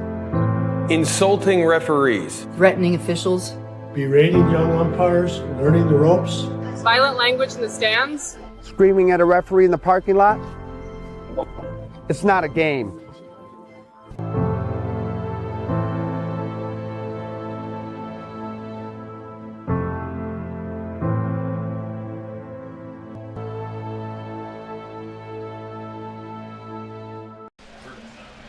Welcome back, everyone, to the bottom of the fourth inning here at the ArtNet Field at the campus of Rose-Hulman. Pitching change for the Transylvania Pioneers. We've got Henry Craig coming in, the 6'2" sophomore from Louisville, Kentucky. James, why don't you give us a little rundown on his season so far? Yeah, Henry Craig, he holds a record of 1-6 on the bump for the Pioneers. appeared in 10 games with 24.1 innings pitched and looks like 13 strikeouts. So quality season here for Henry Craig in relief as he warms up. You know, we talk about the seniors here, and I got a couple seniors of my own. I work as the Associate Athletic Director for Communications and Public Relations here at Rose-Hulman. And I got a couple seniors on my staff graduating, Jacob Durenberger and Natalie Green. Two people that have worked for our sports information office that go kind of unknown for the work that they do for our fine engineers athletic teams. Natalie Green, a photographer. Jacob Durenberger, one of the best announcers that I've ever gotten to work with. Two seniors that we're really going to miss. We had a lot of fun working with them over the years.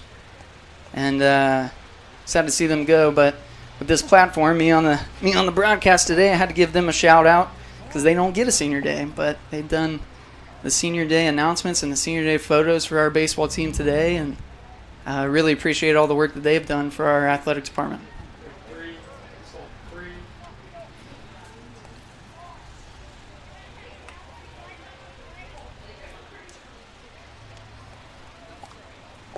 Well, we'll come back in here in the bottom of the fourth. Only one out for the Fine Engineers. The bases are still loaded. Now batting for the Fine Engineers, and up to bat, number 19, Mark Cernak. The first baseman, number 19, Mark Cernak. Cernak reached on a hit by pitch and then struck out looking in his last two at bats. See if he can bring in some more runs with only one out for the Fine Engineers. That first pitch by Craig is in there for a called strike.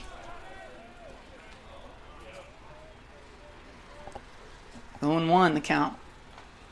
That one outside. It's going to be another hit by a pitch and bring a runner in to score.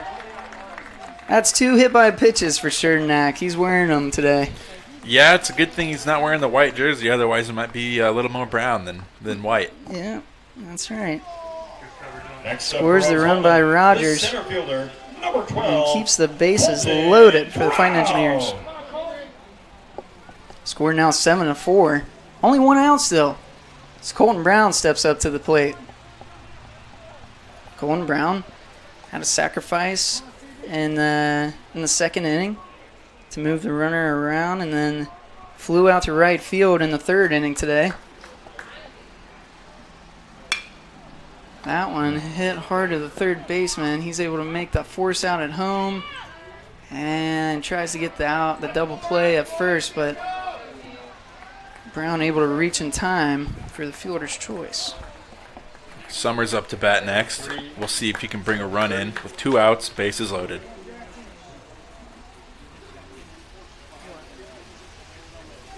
That is the second out of the inning for the Fine Engineers.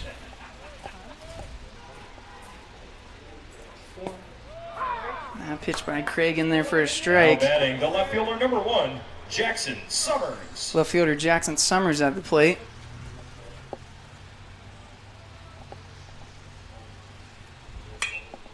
That one hit foul. Gives the count to 0-2. Summers grounded out to second base and popped up to second base in his last two at-bats.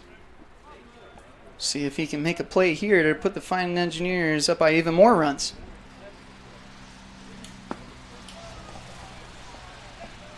And he takes that one for a ball, makes the count 1-2.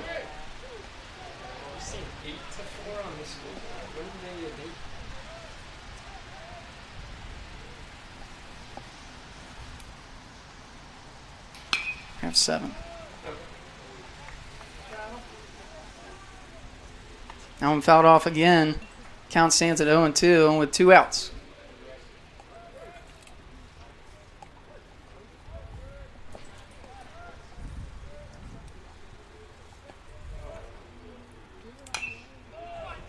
Now on another foul ball.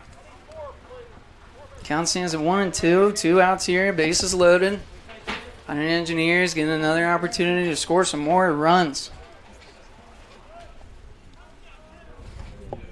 Jackson Summers waits for the pitch. 1-2 count.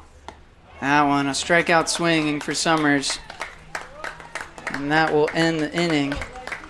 productive inning for the Fine Engineers. They scored 3 runs and take the lead 7-4. We're going to take a quick break. We'll be right back with the top of the 5th. You're listening to RHIT.TV. So I started working on Babcock Ranch 16 years ago. We designed a sustainable community that is also storm resilient, and also it has a ton of flood control associated with it. It has 75 megawatt solar facilities on site, which will cover the entire 18,000 acre community. In September of 2022, we had Hurricane Ian. We had 150 miles an hour sustained winds for about 10 hours and 21 inches of rain. Babcock really had little to no damage at all. We were the only place in a 2-county area that had any electric or any available drinking water that did not need to be boiled. And Rose really prepares you to go out, think outside the box, and problem solve. And I think for any major at Rose-Hulman, that's what you're getting. You have the ability to go out and create something new and innovate and change the way that we live as humans today.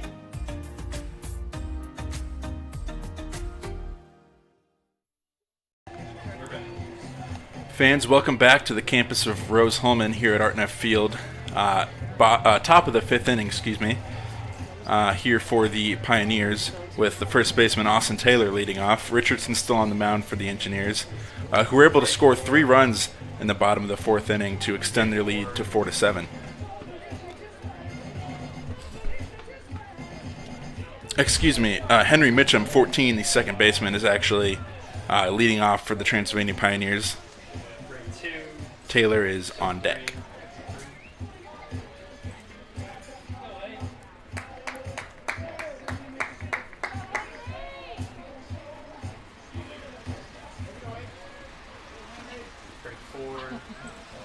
Had a little issue with the music there.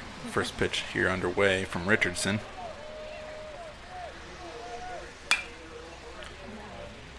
Hit softly to the third baseman, throws over to Cernak for the out. Quick at bat from Mitchum, and then Austin Taylor steps up to the plate for the Pioneers. Taylor, the first baseman. Next up for the Pioneers, the first baseman, number 5, Austin Taylor.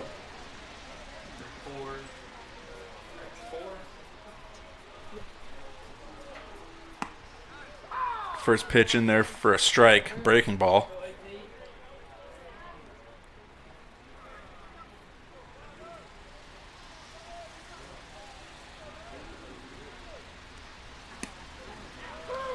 Finds the corner there, 0-2.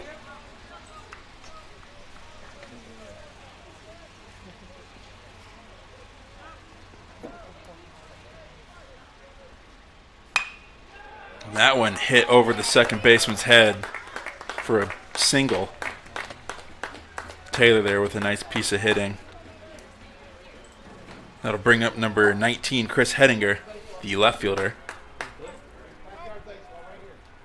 Batting for the Pioneers, the left fielder, number 19, Chris Hettinger. Looks like Richardson doesn't like the ball he's been throwing. Seen a lot of that this afternoon with the wet conditions.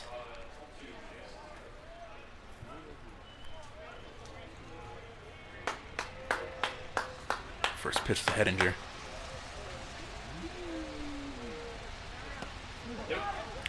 Hits him. So the runners are on first and second here for Richardson. No outs. That'll bring up Houston Manning to the plate, the DH for Transylvania.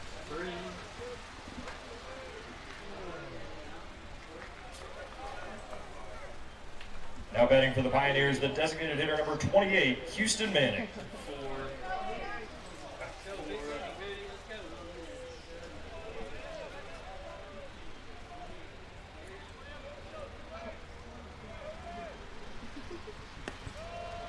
First pitch outside. Manning hitting .324 on the year.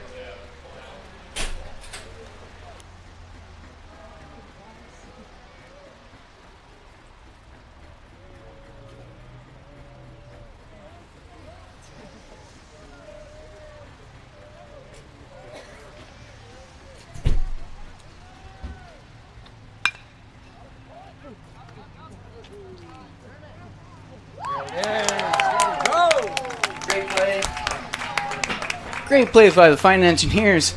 A quick inning. 3 up, 3 down. We'll recap that inning real quick.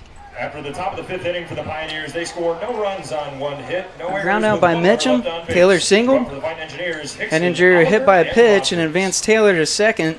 And then Manning grounded into a double play to end the inning. Great defense by the Fine Engineers. We'll take a quick break.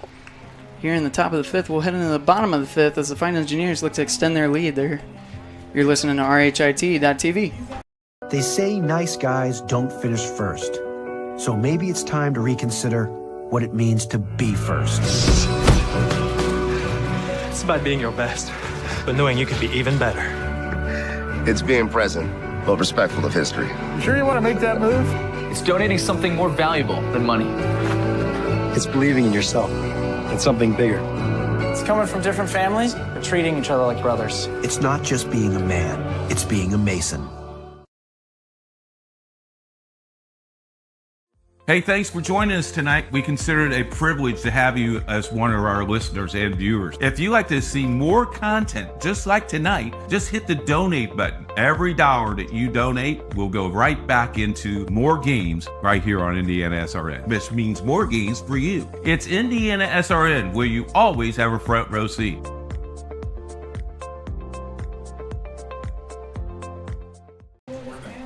And we're back here at RHIT Field.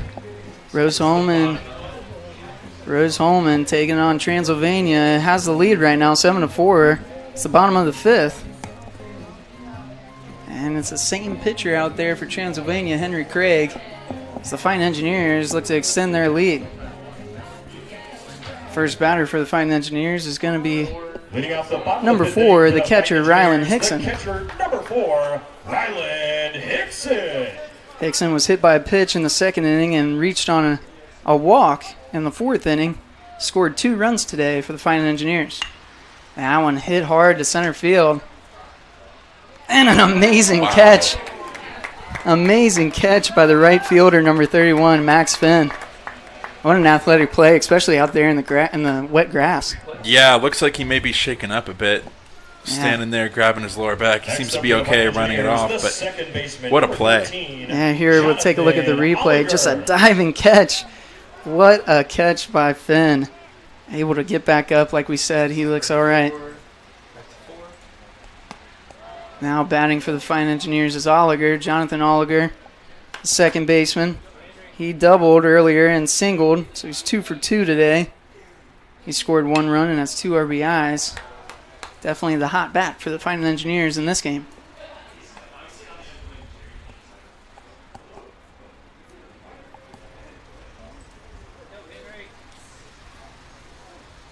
Oliger with a 1-1 count here, 1 out. That one in their first strike moves the count to 1-2. Here in the bottom of the 5th.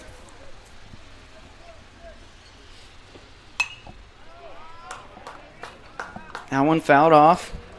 Count still remains 1-2 with 1 out.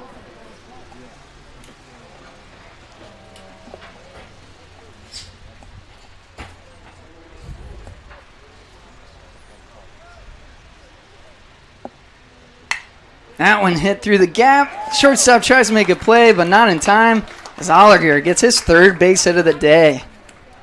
Amazing play by Oliger. He's been very productive for the Fine Engineers. Yeah, great piece of hitting there.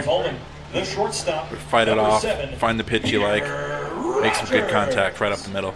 That brings up shortstop number 7, Peter Rogers, the top of the order. We'll switch out baseballs one more time.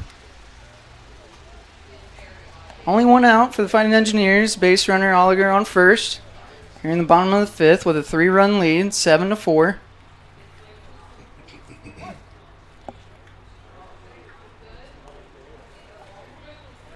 Rogers takes that first pitch inside. Almost got hit. That's a ball. 1-0.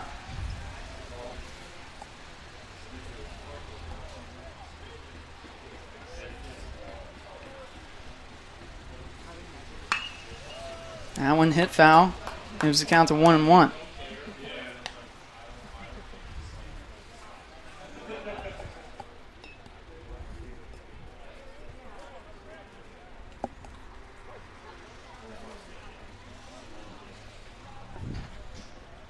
Pitched by Craig. Hard, hit the shortstop. Gets it over to second base. Tries to turn the double play, but not in time. Oliger will be out at second, and Peter Rogers will reach on a fielder's choice.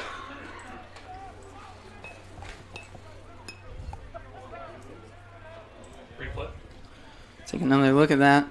Almost got the double play here. Rogers hits the ball to the shortstop. Turns it over to the second baseman, and just not in time to turn that double play.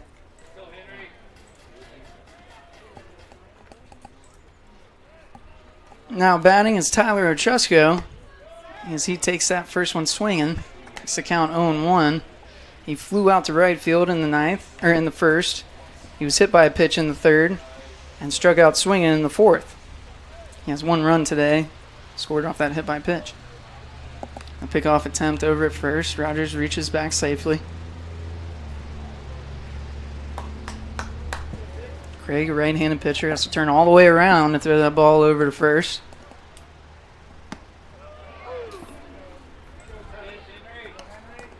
That one moves the count to 0-2.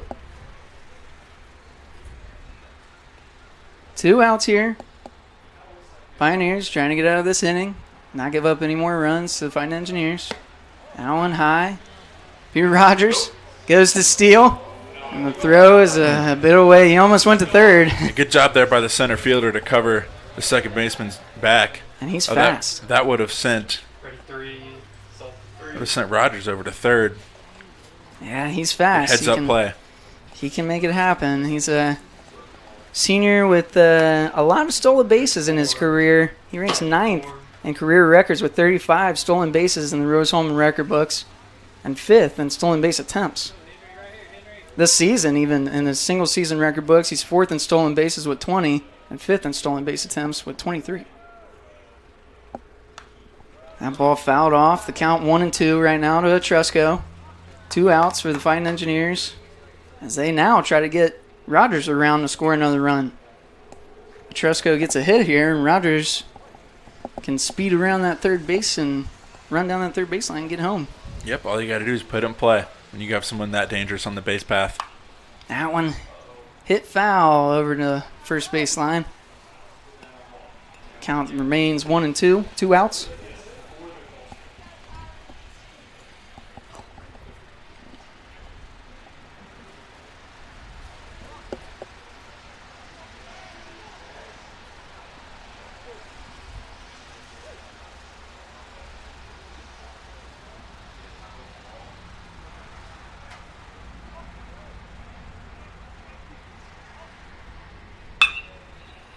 Otrusco hits it to the second baseman, Mitchum.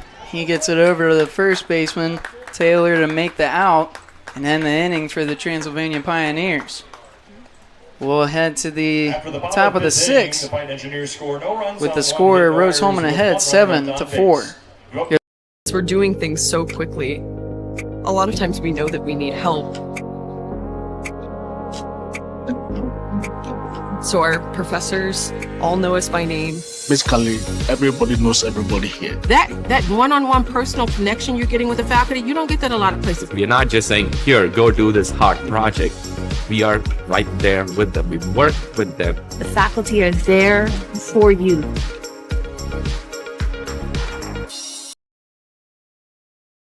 A good engineer, a good mathematician, a good scientist can identify problems.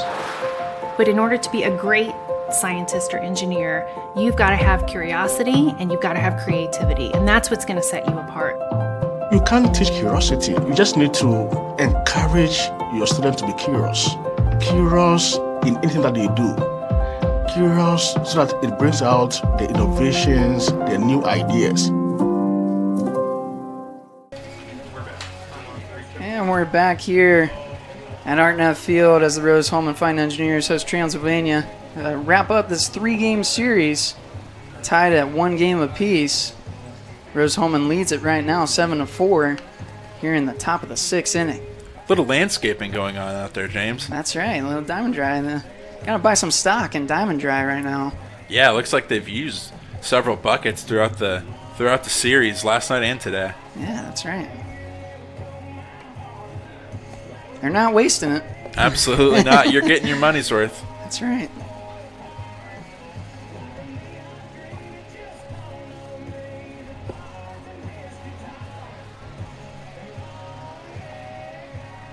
We'll see what the fine engineers can do here. Richardson's still on the mound. Let's take a look at some stats for Richardson. Richardson's pitched 2 innings. He doesn't have any strikeouts, but he's only allowed 1 earned run. So quality work for Richardson here on the mound. Judson got the start. He pitched 3 innings. Gave up 3 earned runs with 1 strikeout. We'll see if Richardson can continue his success. Yeah, pretty impressive stuff here from the freshman. Seems to favor that breaking ball.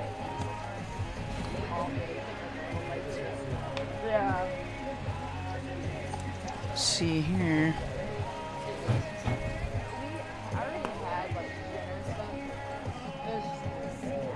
As he finishes up his warm-up.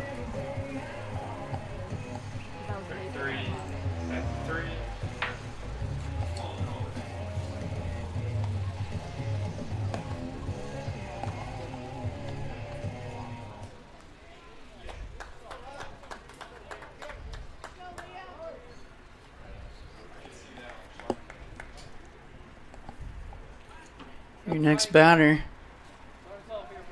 for the Pioneers is the catcher, number 10, Bryce Dreer. The catcher, number 10, Bryce Dreer.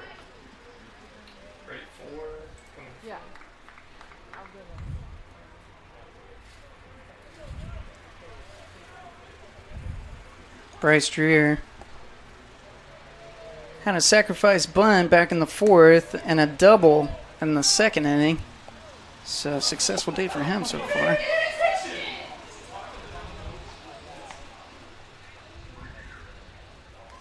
That one says he takes it for a ball. Count is 1-0. Richardson here delivers the ball in there for a looking strike. Good looking pitch there by Richardson. Yeah, he loves that slider. He does, he does. Count is 1-1 here for Drew. Another ball in there a little high. Another ball a little high. The count is 2-1. Fine Engineers holding on to a 3-run lead here in the top of the 6th. That one real high. Lost control of that one. Moves the count to 3-1.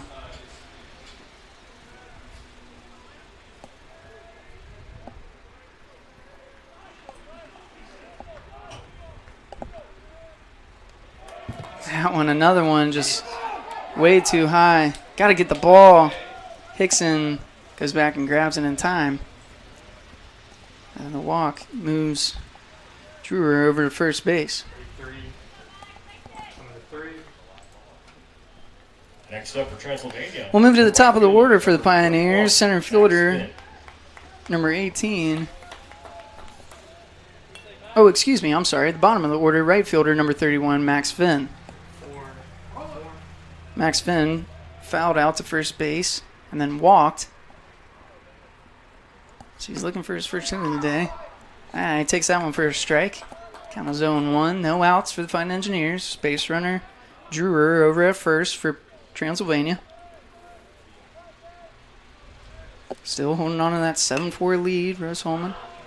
That one hit high in foul territory. Cernak trying to make the catch. And he does. Wow, I wasn't sure if he made it there. I couldn't see over the dugout. Yeah, pulls him over to the warning track over there in foul territory. Nice play by Cernak. Yeah, that gives him the first out of the inning. The Pioneers, the center fielder, number 18, Ethan Dillon. Now we'll move to the top of the order. Center fielder, number 18, Ethan Dillon. One away for the Fine Engineers. That one, a hard hit ball by Dillon over the shortstop Rogers. He gets it to Oliger and tries to turn the double play, but not in time.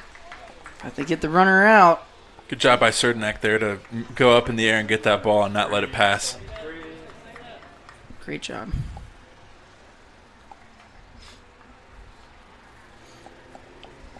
Now batting for Transylvania, the shortstop. That'll bring up the shortstop, number 26, Seda Shiratori. He's flown out to foul territory to right field, singled in the third, and grounded out in the fourth. That one, first pitch taken for a looking strike. Count goes to 0-1. 2 outs here for the Fighting Engineers. They look to close out the inning, not allowing the Pioneers to score any. That one a little low outside. 1-1 the count.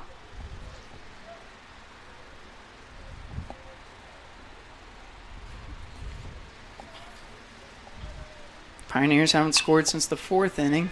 That ball hit high to right field. Tyler Truska makes the catch to end the inning for the Fighting Engineers. Rose-Hulman still stands in front 7-4 as we head to the bottom of the 6th. We'll be right back. You're listening to RHIT.TV. You up for the Fighting Engineers, O'Connell, Rasmussen, and Cernak. Finding the right answer and trying again, that's really what dragged me to aerospace. I saw other people making amazing stuff on 3D printers, and I thought if I combine that art of 3D printing with engineering, I could make something as complex as an airplane. It all changed when I came to Rose-Hulman. Feel amazing that I have still 3 years to do something much more complex.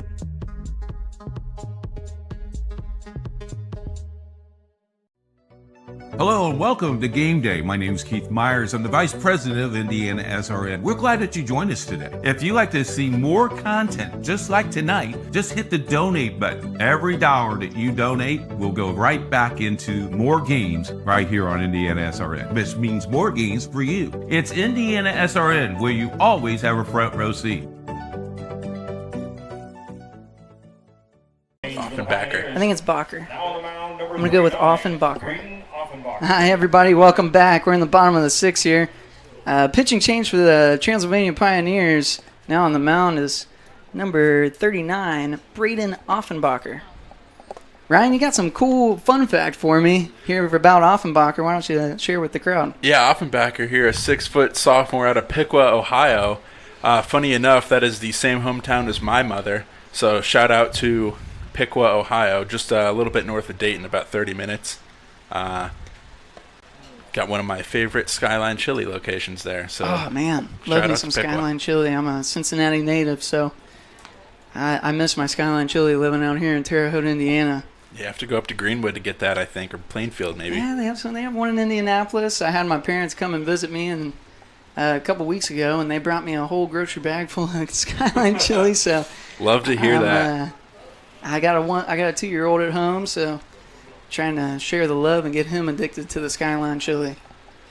Put onions and beans on that or no? I'm a big onion guy. I'll give you my order here for the fans at home. Little 2 cheese conies with onion, no mustard, and a chilito with spaghetti. Interesting. And an onion, yeah. Interesting. Yeah. We'll talk a little bit more about Offenbacher. He's got a 5.79 ERA. He's appeared in 14 games with a record of 0-1, 14.0 innings pitched, and 14 strikeouts. Looks like home plate's a little buried there. Got a wet towel to come dig it up. A little bit of excavating here going on. There we go. Alec Lewandowski, the hero of the hour.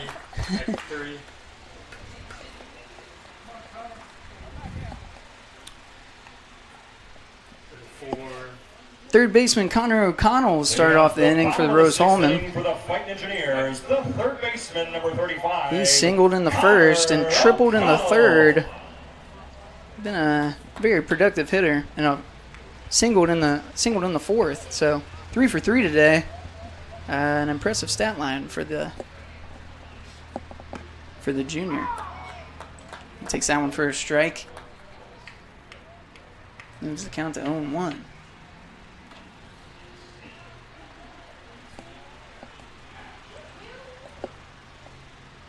Now when he fouls off back. 0-2.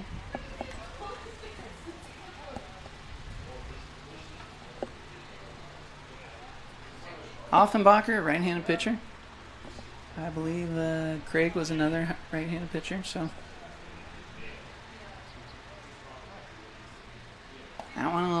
outside. Take that one for a ball. Count moves to 1-2.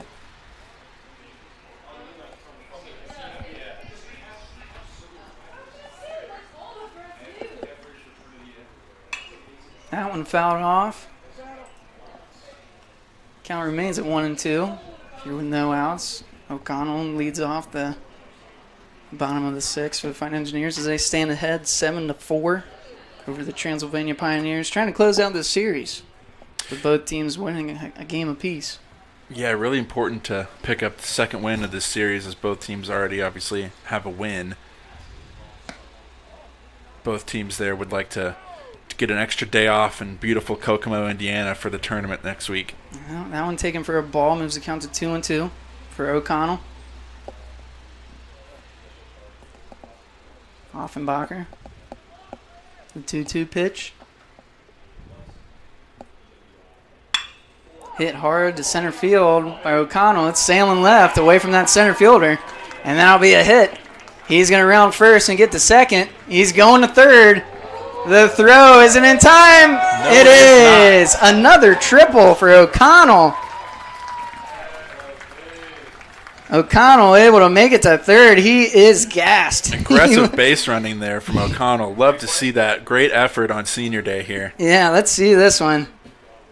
O'Connell.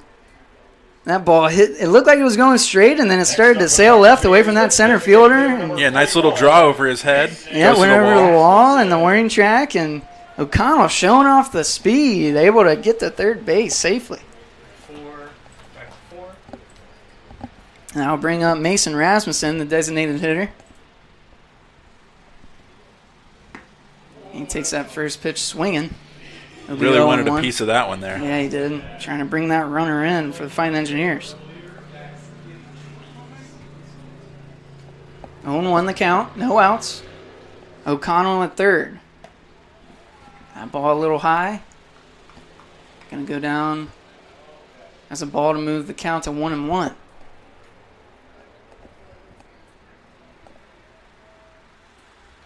Rasmussen grounded out in the first, singled in the third, reaching on a fielder's choice in the fourth.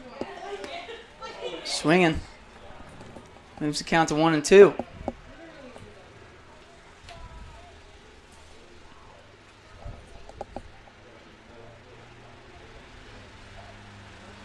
Fine Engineers holding on to this 7-4 lead. Trying to extend it here with a hit. That one a little high for a ball. Count goes to 2-2. No outs, runner in scoring position. Got to think he's got the green light here. 2-2 pitch. Swinging. And Rasmussen goes down swinging for the first out of the inning. Stepping up to the plate, the first baseman, number 19, Mark Cernak. First baseman Mark Cernak comes up to the plate. He's been hit by a pitch twice and struck out looking. He's making a living getting hit by a pitch today. Yeah, he's really wearing him out there. And that one almost looked like it was about to get him again. A little bit inside. Might need to get him some extra padding on that left arm. He's going to sit up there and get plunked all day. That one a ball, almost hit him again. That one he hits foul back. Count moves to 1-1. Only one out here. O'Connell still on third. Still an opportunity for the Fine Engineers to extend this lead once again.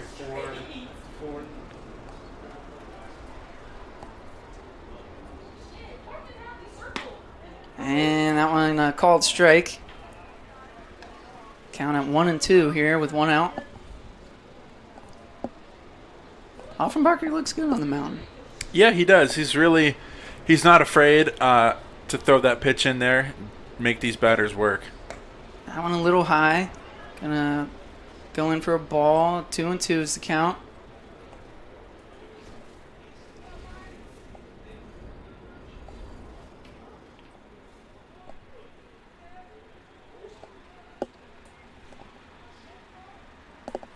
Seems like the rain has really died down now. Kind of a knock on wood moment. Yeah, that's right. That ball a little outside, moves the count full. for Cernak.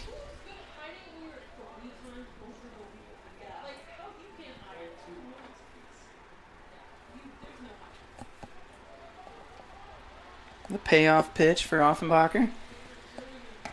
And Cernak goes down swinging. Strikeout swinging for the second out of the inning. We'll bring up Colton Brown, the center fielder. Next up for Rose Holman. Colton Brown reached on a sacrifice in the second, flew out to right field, and reached on a fielder's choice in the fourth. There's only one out remaining for the Fighting Engineers. They still got O'Connell on third. You got to think that they're going to really try to get that runner around. As Colton Brown swings at that first pitch for a strike, 0-1. Yeah, Brown very close to completing the cycle in the last game. He's looking to continue his success, but can't quite find the bat.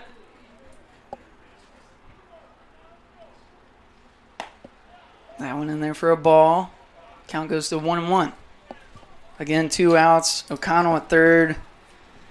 Really need a hit here by the Fighting Engineers. Don't want to leave a runner stranded in scoring position, especially at third base.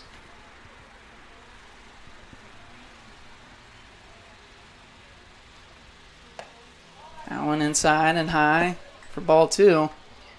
2-1.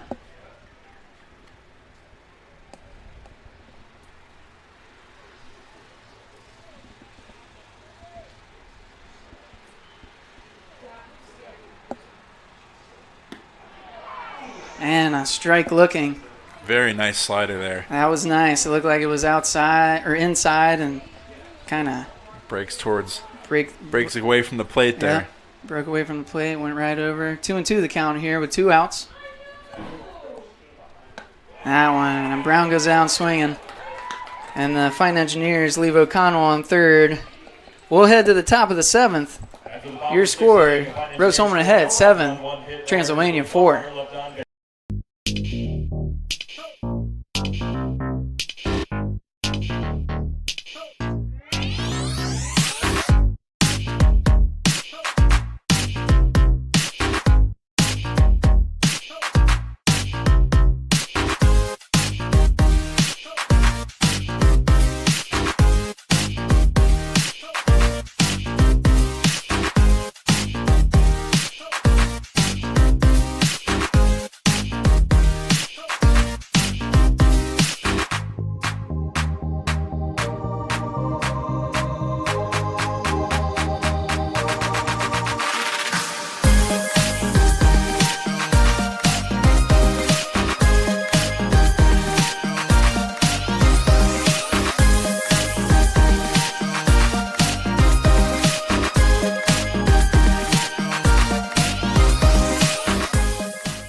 And we're back here in the top of the 7th as the Fighting Engineers lead 7-4 over the Transylvania Pioneers. Richardson still on the mound for Rose Holman. He now totals 3 innings pitched. Still no strikeouts, but only allowed 1 earned run. So we'll see if he can keep it up.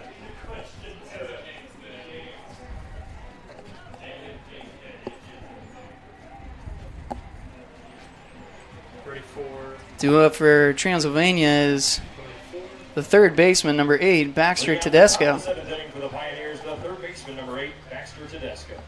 Baxter has reached on 2 walks and flown out to right field in the 4th, and is at bats today.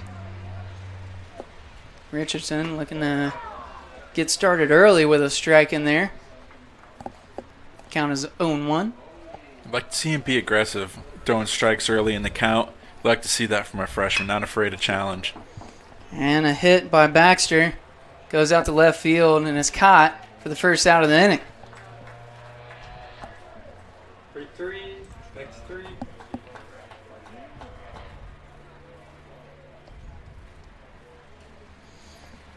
That brings up the second baseman, number 14, Henry Mitchum.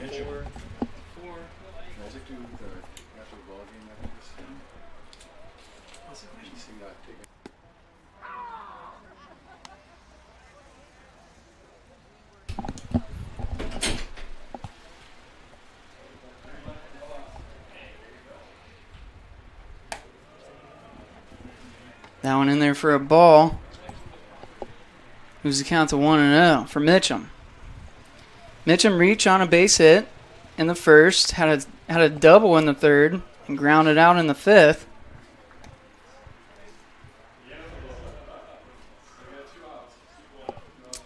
One out here. Count 2-1. That ball in there for a ball. Moves the count to 3-1.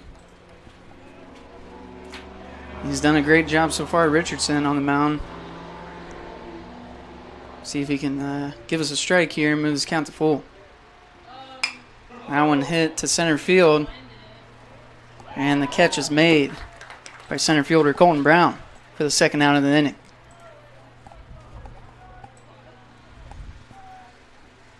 Two up, two down. Take another look at that one. Hard hit ball. Colton Brown able to get under it quickly and make the play for the second out. Now batting is the first baseman for the Pioneers, number 5, Austin Taylor.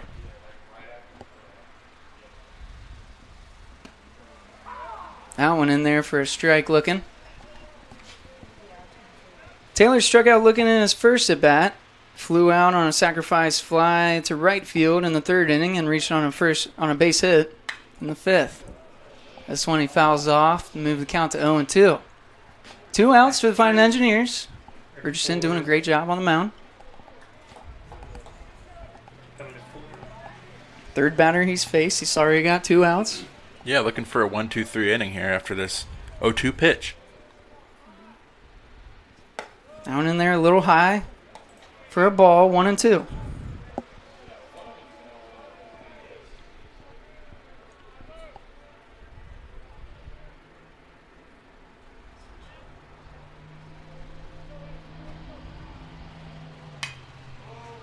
That ball hit hard to right field.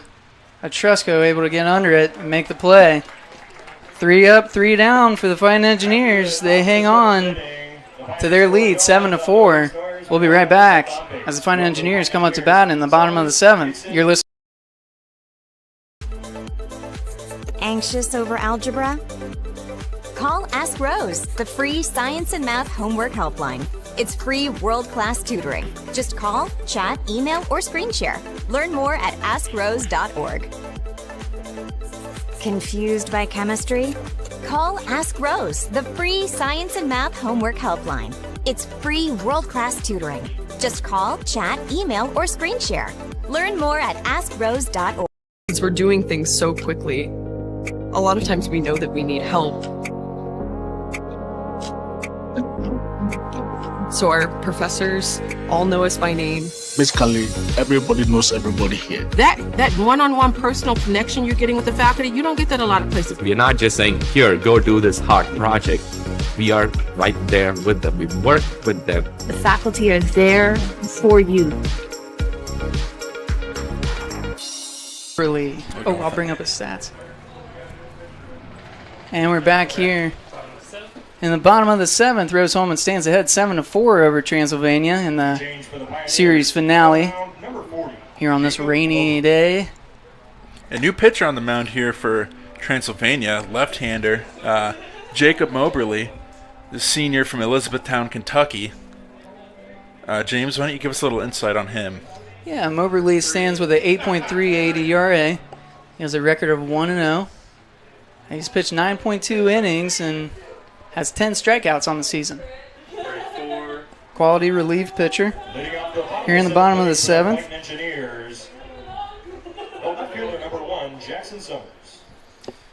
Leading off for the Fighting Engineers will be the left fielder, number 1, Jackson Summers. A little inside there, almost got him. Yeah, a little inside, almost hit. That'll go for a ball, 1-0. Jackson Summers grounded out in the second. Popped up to second base in the third and struck out swinging. So he's over 3 today, looking for his first hit of the game. That ball for a strike moves the count to 1-1. That one a little low. 2-1 is the count.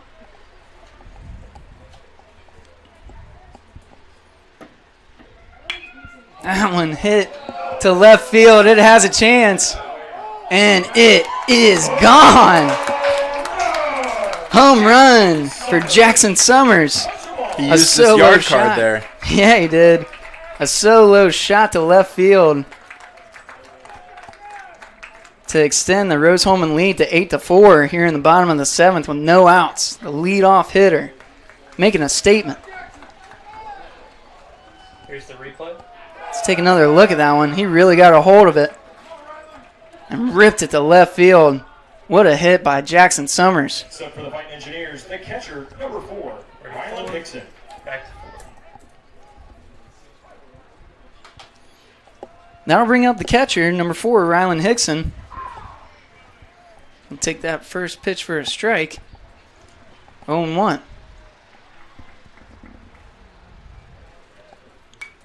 That one fouls off. Moves the count to 0-2. Still no outs. I'm still thinking about that home run by Summers. That was incredible. Yeah, what a powerful shot to left field. He really got a hold of that one. That first pitch was a little inside on him, and he was able to correct and make good contact. Speaking of inside. Speaking of inside, Hickson takes one for a ball, almost hits him. And count moves to 1-2. Hickson hits that one to right field. And the right fielder, Max Finn, able to make a play and get the out. First out for the Pioneers. And that brings up to the plate second baseman number 13, Jonathan Oliver. For Rose-Hulman, the second baseman, number 13, Jonathan Oliver. Oliver, as I've said, been very productive today, 3 for 3 with runs scored and 2 RBIs. That one called in for a strike, 0-1. I really love to see that level of production from the guy batting bottom of the order. Yeah. You get all those people on early in the batting order, and you bring up him to bring him in.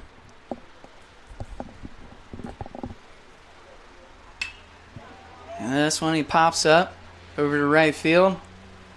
Finn able to get under it and make the play for the second out of the inning. Back to 3.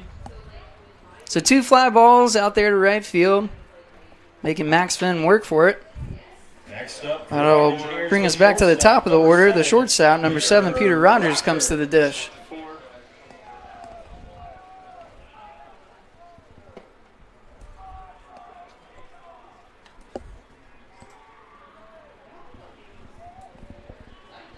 Two outs here for the Fighting Engineers. That one called a strike. Count is 1-1.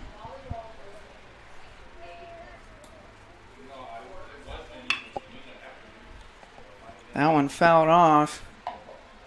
Moberly working fast at the mound. He's pitching quick. He's got a good pace. He's getting him in and out. He asks for another ball. Hopefully it messes up his timing. 1-2 the count here. 2 outs.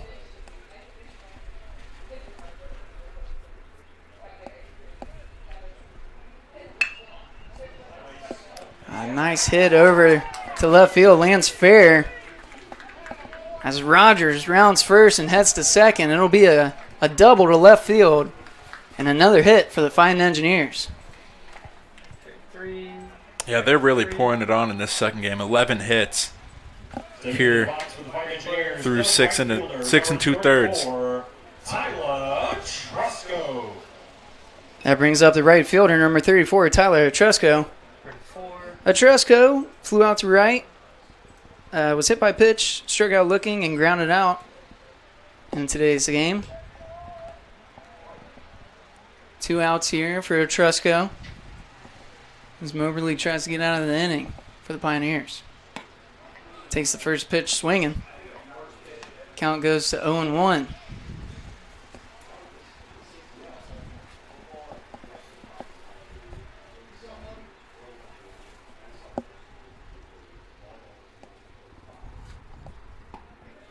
That pitch in there for a strike. 0-2 the count. Rogers, as I said, is a big threat to steal over there at second. Leads the team with stolen bases this season. Yeah, he's keeping Moberly on his toes. Yep, he's got 20 stolen bases on the year. That ball grounded out to the pitcher. Moberly gets it over to first baseman Austin Taylor for the out. and ends the inning. We'll be right back with the top of the 8th. Your score, Rose-Hulman 8, Transylvania 4. So my goal is to get involved in space industry and learn about what lies beyond the Earth's horizon. I came across Rose Rocketry. I saw, hey, they're doing some really cool stuff. They're building rockets. Being at Rose, I was able to hone my engineering skills to push myself to get involved in the field further and learn about all these different opportunities. And I don't think I would have really gotten that at a bigger university.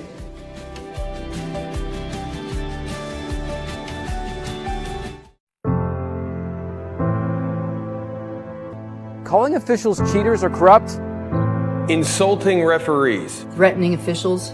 Berating young umpires, learning the ropes. Violent language in the stands. Screaming at a referee in the parking lot? It's not a game.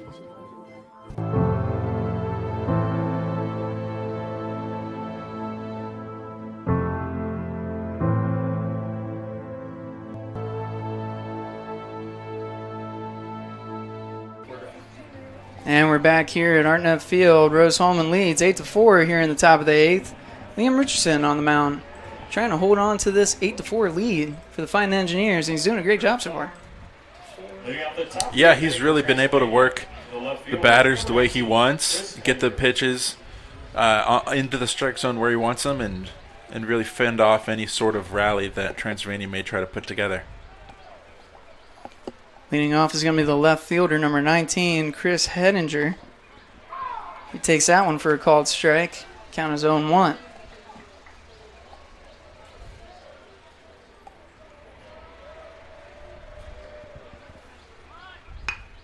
Lays down the bunt down the third base line. The pitcher able to get it over. Oh, and it throws it away.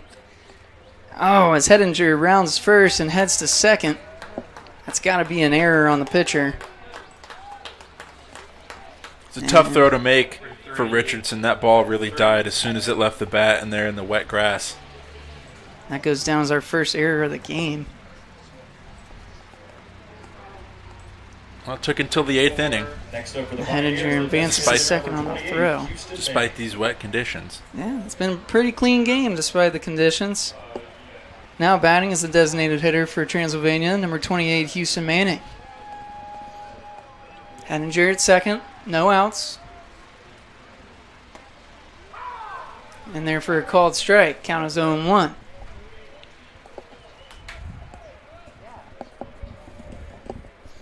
Richardson has been relying on his defense a lot to make some plays. Doesn't have a lot of strikeouts, but he's been able to get us through the innings. That one hit to center field and gets down and for a base hit. Hedinger not able to make a play to advance to third, so he'll stay at second.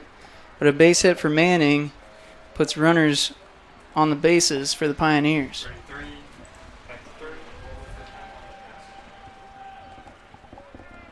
Now batting is the catcher, number 10, Bryce Drewer. Bryce has a double on the day, a walk, and a sacrifice bunt. Bryce Drewer.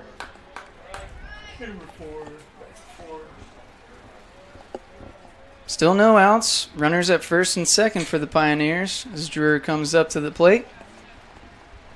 We'll reload the umpire with some baseballs that he drops into a puddle. I'll toss that one back to him.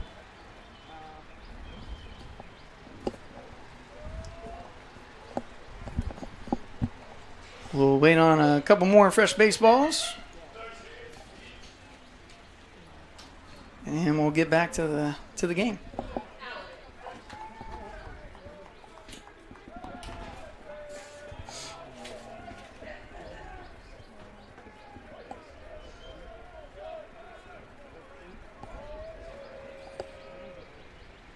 That pitch fouled off. It'll be 0-1. No outs still. 0-1 for Drewer.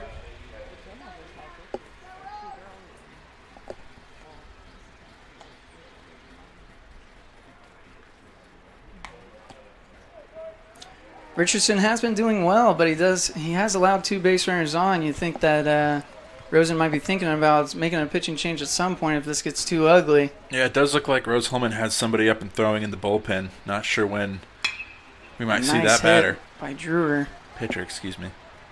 over to center field. He'll make the catch. Colton Brown in center field, but the runner at second will advance.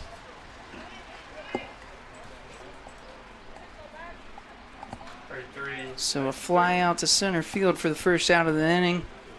Runner advances. Transylvania has runners on the corners at first and third. That'll bring up the right fielder, number 31, Max Finn. Next up for the Pioneers, the right fielder, number 31, Max Finn.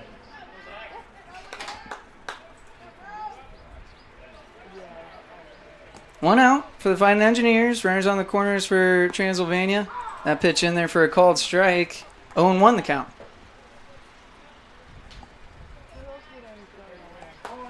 Here in the top of the eighth, Rose Holman trying to hang on to this 8-4 lead and come away with the series win. That one fouled off. Count goes to 0-2.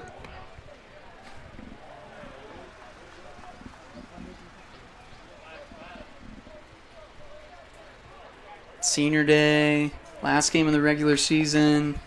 Got to find a way to win this one if you're the Fighting Engineers. That one, a beautiful pitch by Richardson to strike out. Way to still keep that level of aggression. Struggled a little bit this inning, and he's showing no signs of slowing down. He's still attacking batters. Love to see that from the freshman. Beautiful pitch. Let's look at that one again. Started up high and curved down low. A nice curveball by Richardson to strike out the batter for the second out. That'll move us to the top of the order. Ethan Dillon, center fielder, takes that one for a strike, excuse me. Count goes to 0-1. 2 outs here. Trying to get out of this inning with Pioneers in scoring position. That one down low in the dirt for a ball. 1-1 the count.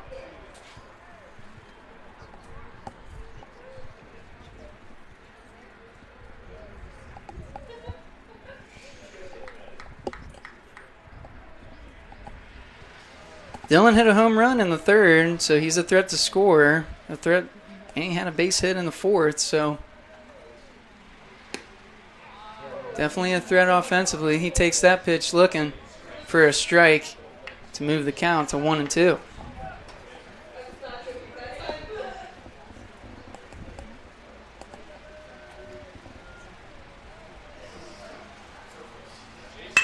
And a hit straight up the center field gap will bring in a run as Dillon gets the single and the RBI.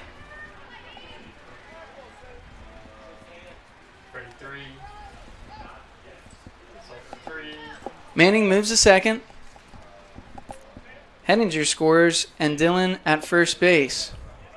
That'll bring up the shortstop, number 26, Sita Shiratori.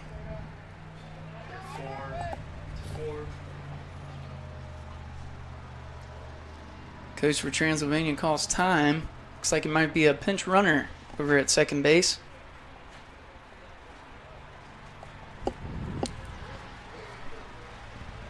It's like number 1, maybe?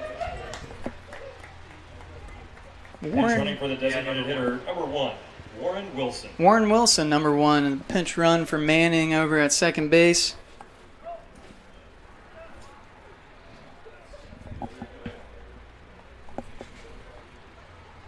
Wilson, a sophomore out of Lexington, Kentucky.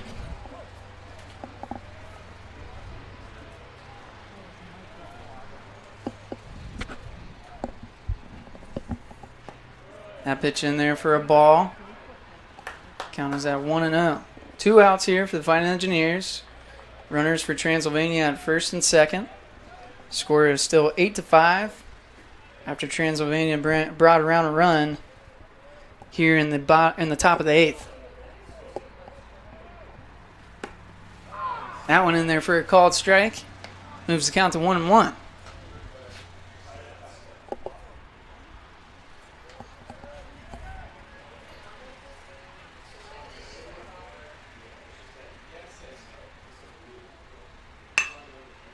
That hit straight to the shortstop as he flips it to Oliger for the third and final out.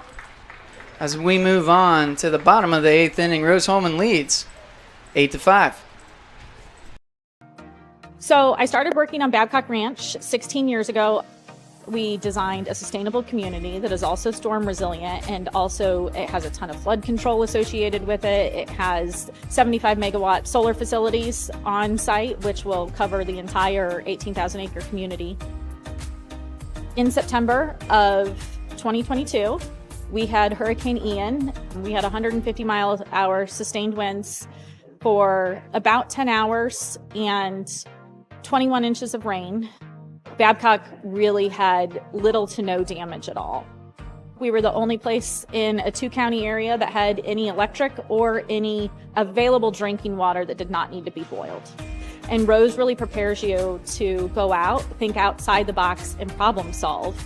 And I think for any major at Rose-Hulman, that's what you're getting. You have the ability to go out and create something new and innovate and change the way that we live as humans today.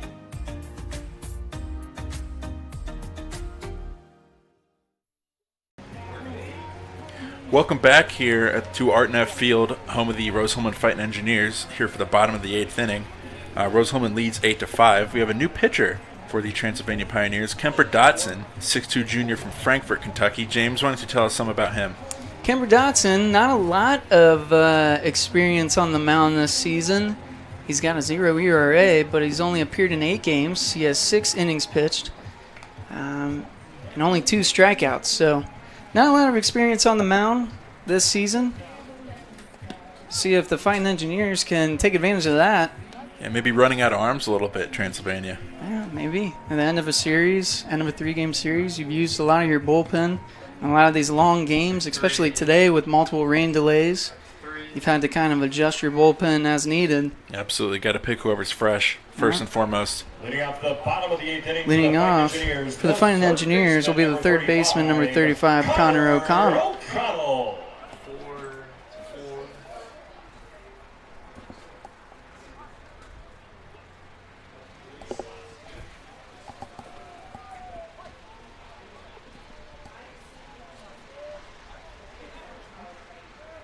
Connor O'Connell, 4 for 4 today. Perfect at the dish with a run scored and 2 RBIs.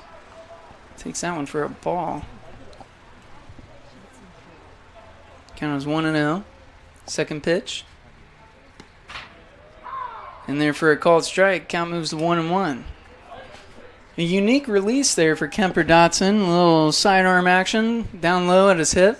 Yeah, definitely unorthodox. Interesting to see how the Rose-Hulman batters will adjust to that. Right-hander. Ooh, that one inside. I think it hit him. I think it did too. And, not quite the adjustment you'd want to make if you're the batter. O'Connell limps over to first base. I think it hit his foot. Looks like that stings a little bit.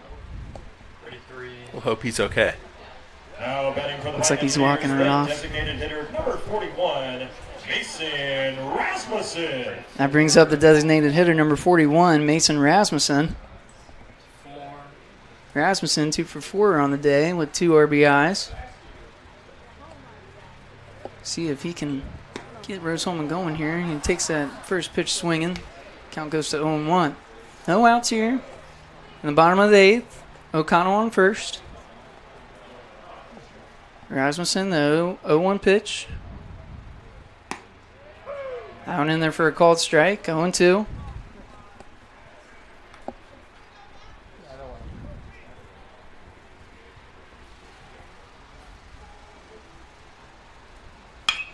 That one hit foul down the third baseline. He'll stay alive. The count remains 0-2. No outs.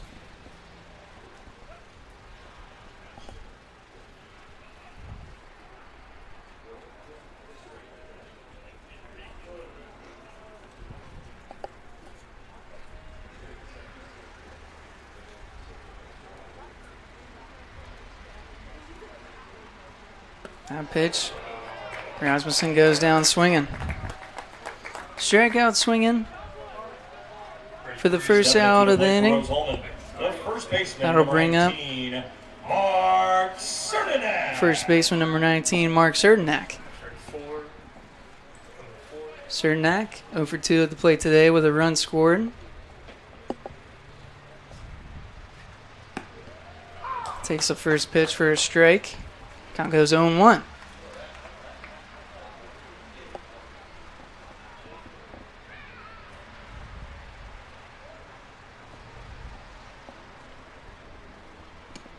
That one a beautiful pitch. Little curveball or slider, probably slider action. Cernak takes that one for strike number 2. 0-2 the count with 1 out for the Fighting Engineers here in the bottom of the 8th.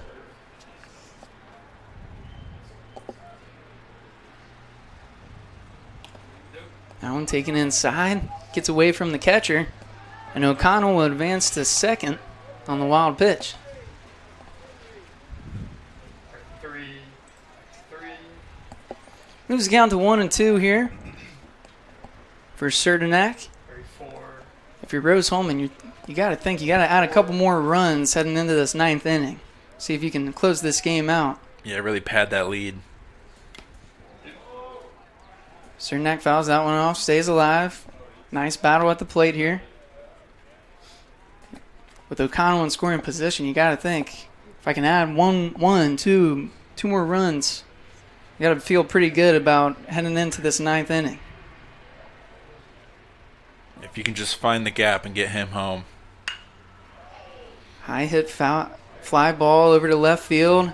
It's kind of swarm foul. Catch is made by the left fielder, Chris Hettinger. O'Connell held up at second base. That'll be the second out of the inning. Next up for Rose Holman, the center fielder, number 12, Colton Brown. That brings up center fielder number 12, Colton Brown. Colton Brown 0 for 3 in today's game. 1 strikeout. See if he can get a big one here to extend the Rose Holman lead.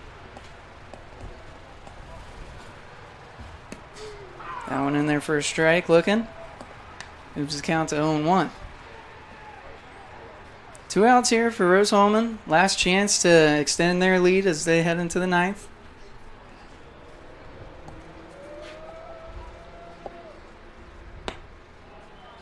That pitch a little low and outside. Goes in for a ball, 1-1.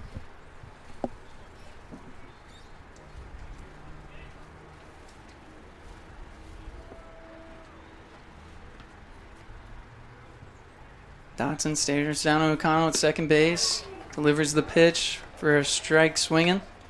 By Colton Brown, moves the count to 1-2.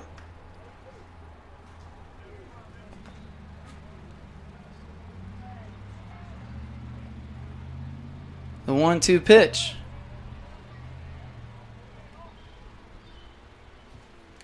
In there for a strikeout swinging as Colton Brown goes down for the final out of the inning. Rose Holman still leads at 8-5. We'll head to the top of the 9th here on the RHIT.TV. They say nice guys don't finish first. So maybe it's time to reconsider what it means to be first. It's about being your best, but knowing you could be even better. It's being present, but respectful of history. You sure you want to make that move? It's donating something more valuable than money. It's believing in yourself and something bigger. It's coming from different families, but treating each other like brothers. It's not just being a man, it's being a Mason.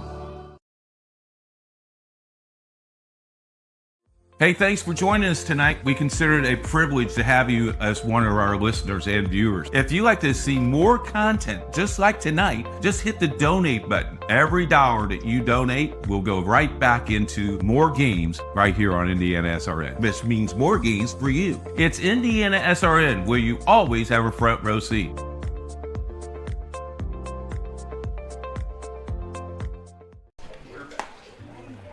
And we're back here in the top of the 9th. Rose Holman leads it 8-5.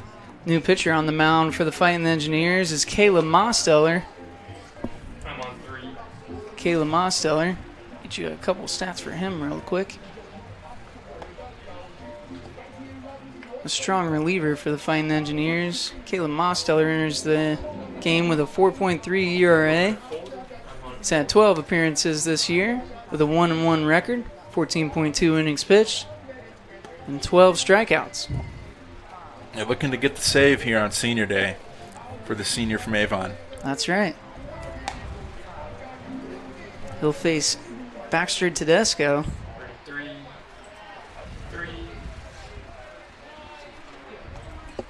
Leading off the top of the The 9th third inning baseman for the Pioneers. Transylvania Pioneers, the third baseman, number 8, Baxter Tedesco.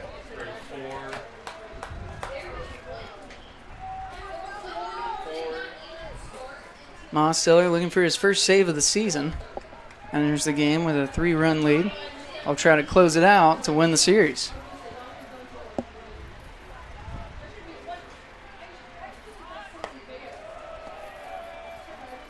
Tedesco showing bunt, pulls back last second for a ball. Count goes to 1-0.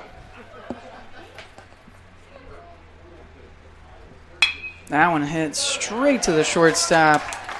Peter Rogers able to make the play on a line out for the first out. Take another look at that one. The second baseman, number 14. Really hard hit ball straight to the shortstop. Nice play by Peter Rogers. 1 down for the Fine Engineers.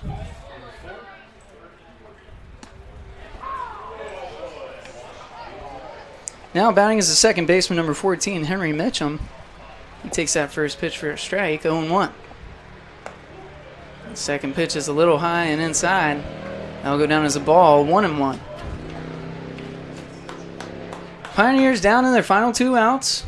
Rose-Hulman still leads it 8-5. That one hit right back at the pitcher. It'll go down as a base hit to center field as Mitchum reaches.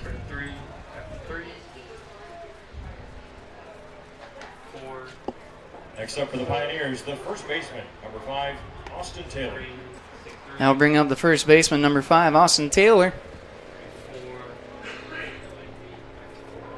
Pioneers have a base runner at first. Down 3 runs. Last chance. They're down to their last 2 outs.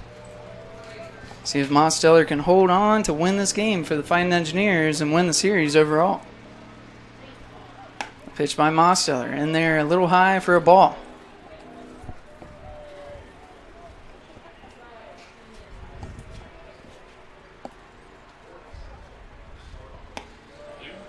That one in there for the second ball. Count moves to 2-0. Still 1 out here in the top of the 9th.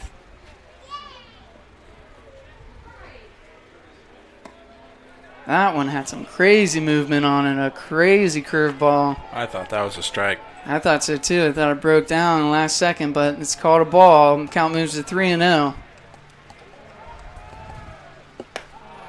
And Taylor takes that one for a ball, and he'll take the walk and put base runners for the Pioneers on first and second as the tying run comes to the plate. We'll have a quick mound visit by head coach Adam Rosen. Looks like he's going to make some changes.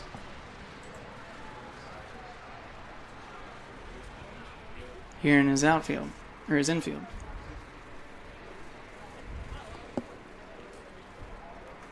Saw Joe Neville come in. Looks like that might be for second baseman. Pitching change, we'll take a break. We're going to take a quick break. It looks like the new pitcher for Rose-Hulman will be Jonathan Oligo. We'll be right back after a quick break here. We're doing things so quickly. A lot of times we know that we need help. So our professors all know us by name. Basically, everybody knows everybody here. That one-on-one personal connection you're getting with the faculty, you don't get that a lot of places. We are not just saying, here, go do this hard project. We are right there with them. We work with them. The faculty are there for you.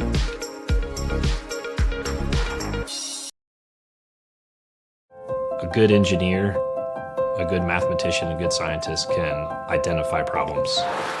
But in order to be a great scientist or engineer, you've got to have curiosity and you've got to have creativity, and that's what's going to set you apart.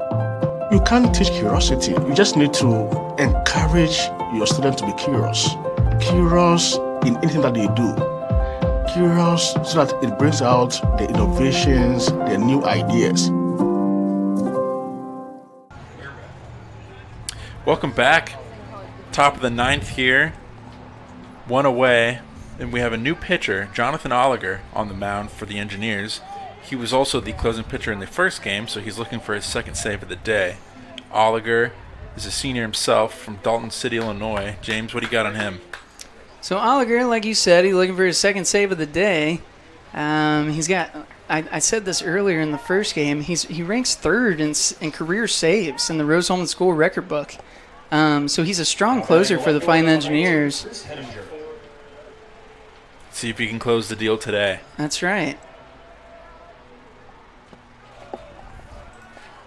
That one taken down low for a ball.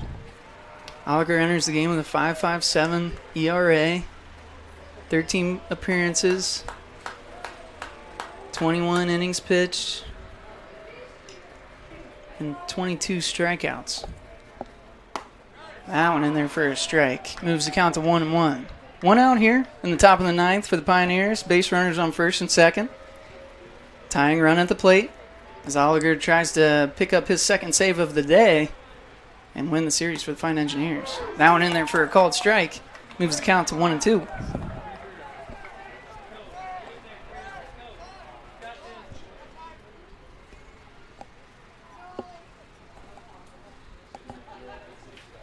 At the plate for the Pioneers is number 19 left fielder Chris Hettinger.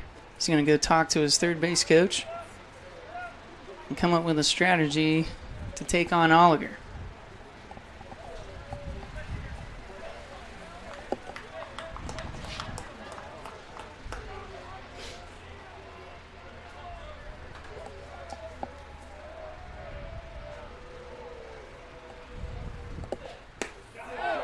A strikeout looking for Oliger. What a pitch.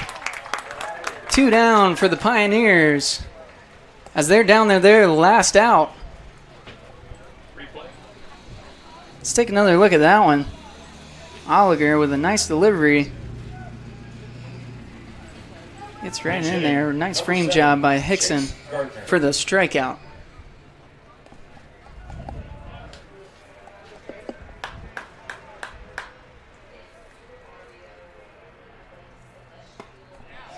Our next batter is number 7, Chase Gartner, replacing the designated hitter Houston Manning.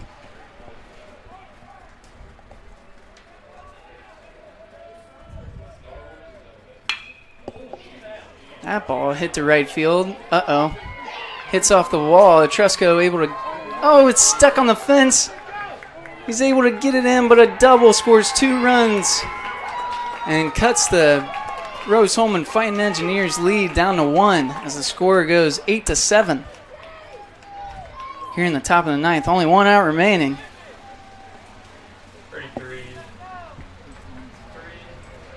A double by Gartner in his first plate appearance. They'll put out a pinch runner for him. Looks like 43. Camden McCady. Number 43, Camden McCady. So the tying run over at second. Up at the plate is the catcher, number 10, Bryce Drewer. Strike swinging there. Moves the count to 0-1. They only need 1 out here, Ryan. We'll see if they can get it. If Oliger can make the save and win the series for the Fine Engineers. That one in there for another strike. 0-2. He's heating up. He's heating up, looking for this last one.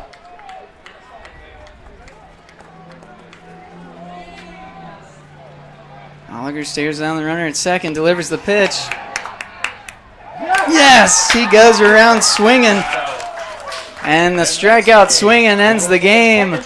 Rose-Hulman wins the game on Senior Day, 8-7. Jonathan Oliger with an impressive day, picking up the save on Senior Day. An incredible game. The Fighting Engineers win the series. After losing the first game and being run ruled on Friday night, they come back and win both games of the doubleheader today in a battle with the rain, both teams. Yeah, absolutely. Gutsy performance here from the Engineers. They edge it out 7-8 and lock in a high seed in the HCAC tournament. We'll have to see how everything plays out, see if Anderson picks up a win or not. But yeah, no, this has been a great game. It's been a lot of fun, Ryan. I've had a lot of fun doing the broadcast with you. Wraps up our time here at Art Neff Field for the season. Your Rose Holman Fighting Engineers pick up the win in the series and the win in today's game with a final score of 8-7. Thank you, fans, for tuning in. You're listening to RHIT.TV.